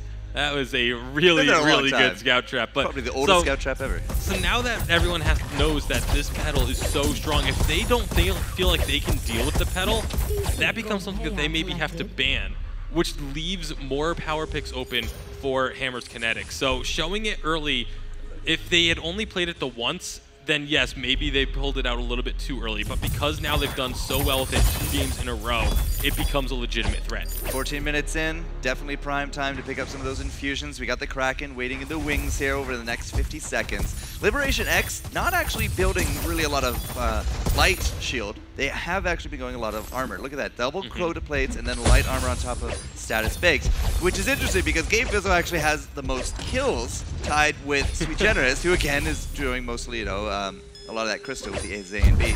It's really T-Tigers at 3-1-5 that they fear the most. Yeah, and the T-Tigers, I mean, you have to wonder if it's just sort of your natural reaction of saying, oh, Black Feather, we need to build armor. It's a bone saw anyways. Yeah, but it's a bone saw and a serpent's mask. Like it's not all that much actual weapon damage other than from the abilities. So I definitely agree with you. In fact, I feel like there should be more shield being built on the side of Liberation to try and deal with what Gabe was able to do. But now he has the Broken Myth and some infusions coming out as Kraken spawns. This could be the beginning of the end for Liberation X in this matchup. 5 scout traps right there. At least 5. Sounds like they're doing. Oh, they are fighting indeed, and Status Baked is getting dropped so quickly. They are going to answer at least one onto the Black Feather, but now Gabe Fizzle is still alive. He's just going to be working on E36, and just look at that damage, just taking him out, ignoring the attack of the pack until the very end, and that is 2 kills picked up for Hammer's Kinetic. I'm not sure if they're going to look to go for this Kraken here because of the fact that Selena Gomez is alive and could contest that with Gabe Fizzle being so low. But they're definitely going to go take those healing camps and get Gabe Fizzle some health back and possibly see if they can bait Selena Gomez into a bad position. That's at least 10 scout traps in and around that area. It's a lot of vision. And it's kind of surprising because usually you would think, oh, a whole bunch, there's a pedal. That's when you want to build a whole bunch of scout traps against the pedal just to try and get that extra damage onto those minions. But it's the team that has the pedal that's putting down all of those traps. It's also something to think about in terms of last time we saw a pedal in NA, there was a lot of talk about contraption countering it. If you look at E36, he's actually still sitting on that Stormguard banner. Will he not get a Warhorn? If we ever get to the point, I'm pretty sure he just will. But that wasn't ever anything that seemed to cross the mind here, Liberation X. Yeah, I don't think it's not quite as powerful against those minions anymore because they do have a little bit more health than they used to. So it's, a single scout trap will not one-shot those minions. Plus, the amount of movement speed. Status Baked gonna get that death from above dropped. It does land pretty well, but it's just not well enough as that is a kill picked up. They're gonna continue this chase. Rose Offensive is not gonna get Selena far enough away. E36 will be able to get onto the fountain as the spontaneous combustion comes out, but that is going to be that 3rd turret taken down. We'll see if Hammers look to get even more off of this or not. They don't have any minions with them, so they do need to be careful. They didn't get that ace buff, but that's going to be the, that was a little interesting to see. But it is the ace now picked up as the respawns are coming through, as Kraken is making her way into the base. This very well should be the game for Hammer's Kinetic. Let's see if Status Baked can make one last miracle defense. A beautiful death from above does stun up 2, but the damage just is not there, and they turn their attention onto Status. Now that those turrets are down, they get the kill. They're going to get the crystal. Hammer's Kinetic will take the win and the series, moving on to tomorrow in the winner's bracket. Congratulations, Hammer's Kinetic, with the 2 pedal picks in a row, pulling out the victory. Didn't see that one coming, but Hammer's Kinetic, one of the newer teams here into the qualifiers. They get into the championships, and they told us, they scrim a lot with Velocity. These guys have been practicing the 117 tournament patch repeatedly because, you know, one of the big advantages of Hammers Esports having 2 teams here is, you know, they can just kind of scrim and play off each other. Plus, they're all part of a family. So as far as they can get, if it's going to be Hammers for the finals, that's, of course, the best situation that they can be in. But their preparation really, I think, just paid off right there. Like the pedals, we saw almost none of them. In fact, actually none of them in the qualifiers. At least the thing that, you know, Janine and I did, Sona and I did, Jumpman was there, you know, no pedals. And then all of a sudden, boom, pedals. And I gotta wonder if, you know, VIPL had a little bit of a say in that. Yeah, I mean, it looks like they did follow that VIPL a little bit. Again, the alternating current into the Broken Myth and the Shiver Steel. He went Shiver Steel actually second this round. Yep. Yeah. But that's the build that he likes on this pedal, and you can see why with just how effective it was in both games. 7-1-0. I'm not entirely too sure how many deaths they had last time, but again, a very similar situation. And Sweet Generous, though, picking up 7 kills there as well with that Fortress. I mean, that support was rolling in money. 7 kills and no deaths. Yeah, and then, of course, on the other side, today. unfortunately for Status Baked, the 0-9. And that just, again, talks about how strong Gabe Vizzle was this game. It's just really amazing to me. Like, Status Baked, Glaive, come into the blind pick. They think I'm going to go Glaive. But no, I go Sky, then it just doesn't work out. So the blind pick mentality is very different to the picks and drafts that we see. And, you know, TSM breaking out their own unpredictability, they get a win. And Hammers Kinetic, guys that have been doing a lot of work, they actually now will continue on. Yeah, so with that, we're going to go ahead and throw it back over to Playoff Beard, Ginny, and Rome for our last words of the day. All right, thank you very much. Tasty Bacon, an excellent showing out of Liberation X, but they didn't see the pedal coming. They had no answer for it, Rome. I didn't even see the pedal coming. No, but excellent play coming out of them, especially looking at that last game. Pedal counters Sky so hard in that early game where you do have that early jungle pressure, you have that range, and your Munions block and negate everything coming out of that forward barrage. Maybe we'll be seeing more pedal in ranked tonight.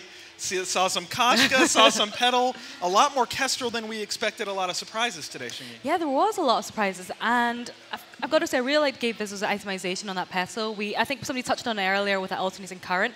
It synergizes really well with Petal's heroic perk, which gives him more attack speed, and by that he has got so much kiting potential on that petal. So lots of surprises today, yeah. All right, so we talked about Gabe Vizzle's process of discovery, moving to the jungle position. Maybe he gave Petal a try where other people aren't.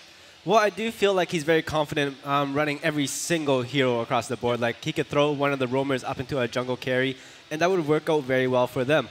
And, like, you know, the casters were highlighting this fairly thoroughly, the fact that Kinetic seems to be showing out all their cards. But the fact is, all their cards make up every single composition available. And if they gain practice through that, it's better to show their cards than hide. Now, one more thing I wanted to mention here, the spontaneous combustions coming out of the pedal. A big difference almost allows a former roamer and Gabe Vizzle to contribute another fountain to those fights. Yeah, with the perfect timing coming out of that, they make the most out of it, especially with T-Tigers always being out front, making sure that he gets everything out of that spontaneous combustion. All right, that said, who would you say is your MVP of the last series of today? It's got to be Gabe Vizzle. So, I mean, not even just for the petal play, which was truly outstanding on its own, but was also his positioning and his excellent utility off that trampoline to reposition himself. And, you know, just all-around impressive play coming out from him there. All right, so this was only day one. So much more to come. And if you enjoyed seeing perhaps Nemesis Hydra, now clearly a fan favorite, Noble Esports trying their comeback, none of those teams are out. This is tomorrow will be elimination day in this double elimination scenario. So all of these teams have one more bite at the apple at least. Let's talk through this really quickly. So first off, are you kidding me already? A finals-worthy matchup of Hammers Velocity versus Phoenix Rain. And this is one I'm going to be very excited about. This is pretty much a replay of what happened throughout the qualifiers this season. And you're pitting up both teams are mechanics. They're mechanic savvy across the board. They're excellent in terms of knowing the extent and knowing the limitations of every single hero they play. All right, and with that, the second matchup, TSM, so in the winner's side, TSM will face the Hammers Kinetic team we just saw. That is also an excellent matchup. That's really scary, actually. And I think TSM is that they've still not showed all their cards yet. And I think they're really well known for this. I mean, the qualifier won. They played Saw up to the semi-finals. And I think they've still got a lot of potential there. And the same can be said for Hammers Kinetic, in that we can't predict what's going to be happening. All right, so those teams that can afford to lose as the winner's side. But now if we get into the elimination bracket, we have teams that if they lose, their tournament is over. Noble Esports, the 5-speed, Phoenix Reborn, the 8-seed. Some things that Noble can build on, and a team they think they can beat, I would say. Yeah, like especially throughout their second game today, we saw that light coming out of Noble. They were rotating really properly. They were coordinating throughout the entire team, especially in that early and that mid game. All right, and then Liberation X had some moments here that they can build on, and Nemesis Hydra, the playmaking machine, really took it to the brink today, and they'll get another shot tomorrow. Yeah, so pretty much this is that rematch of the Autumn Championship Finals, and I do think that there is a lot going to be going on, especially in that jungle. I feel like you're pitting a Von C against Status Bake, you're going to be in for an excellent matchup. Yeah, it's going to be a lot of fun. And just a reminder, because there are so many series tomorrow, we will start 3 hours earlier. That's a 10 a.m. Pacific start time. So don't miss all of those early matches where you see the winners clashing with the winners. It's going to be fast and furious right off the top. And even though the day is essentially over, more is still happening. If you're here in person, meet and greets are about to start. And for those who are watching from home, still go to Twitter, use hashtag VainGloryLive. You might be able to win an iPad, so participate there. And Xingyi, any final thoughts? It's looking to be a really exciting day tomorrow. We've got so many big games, and I think everybody should just watch.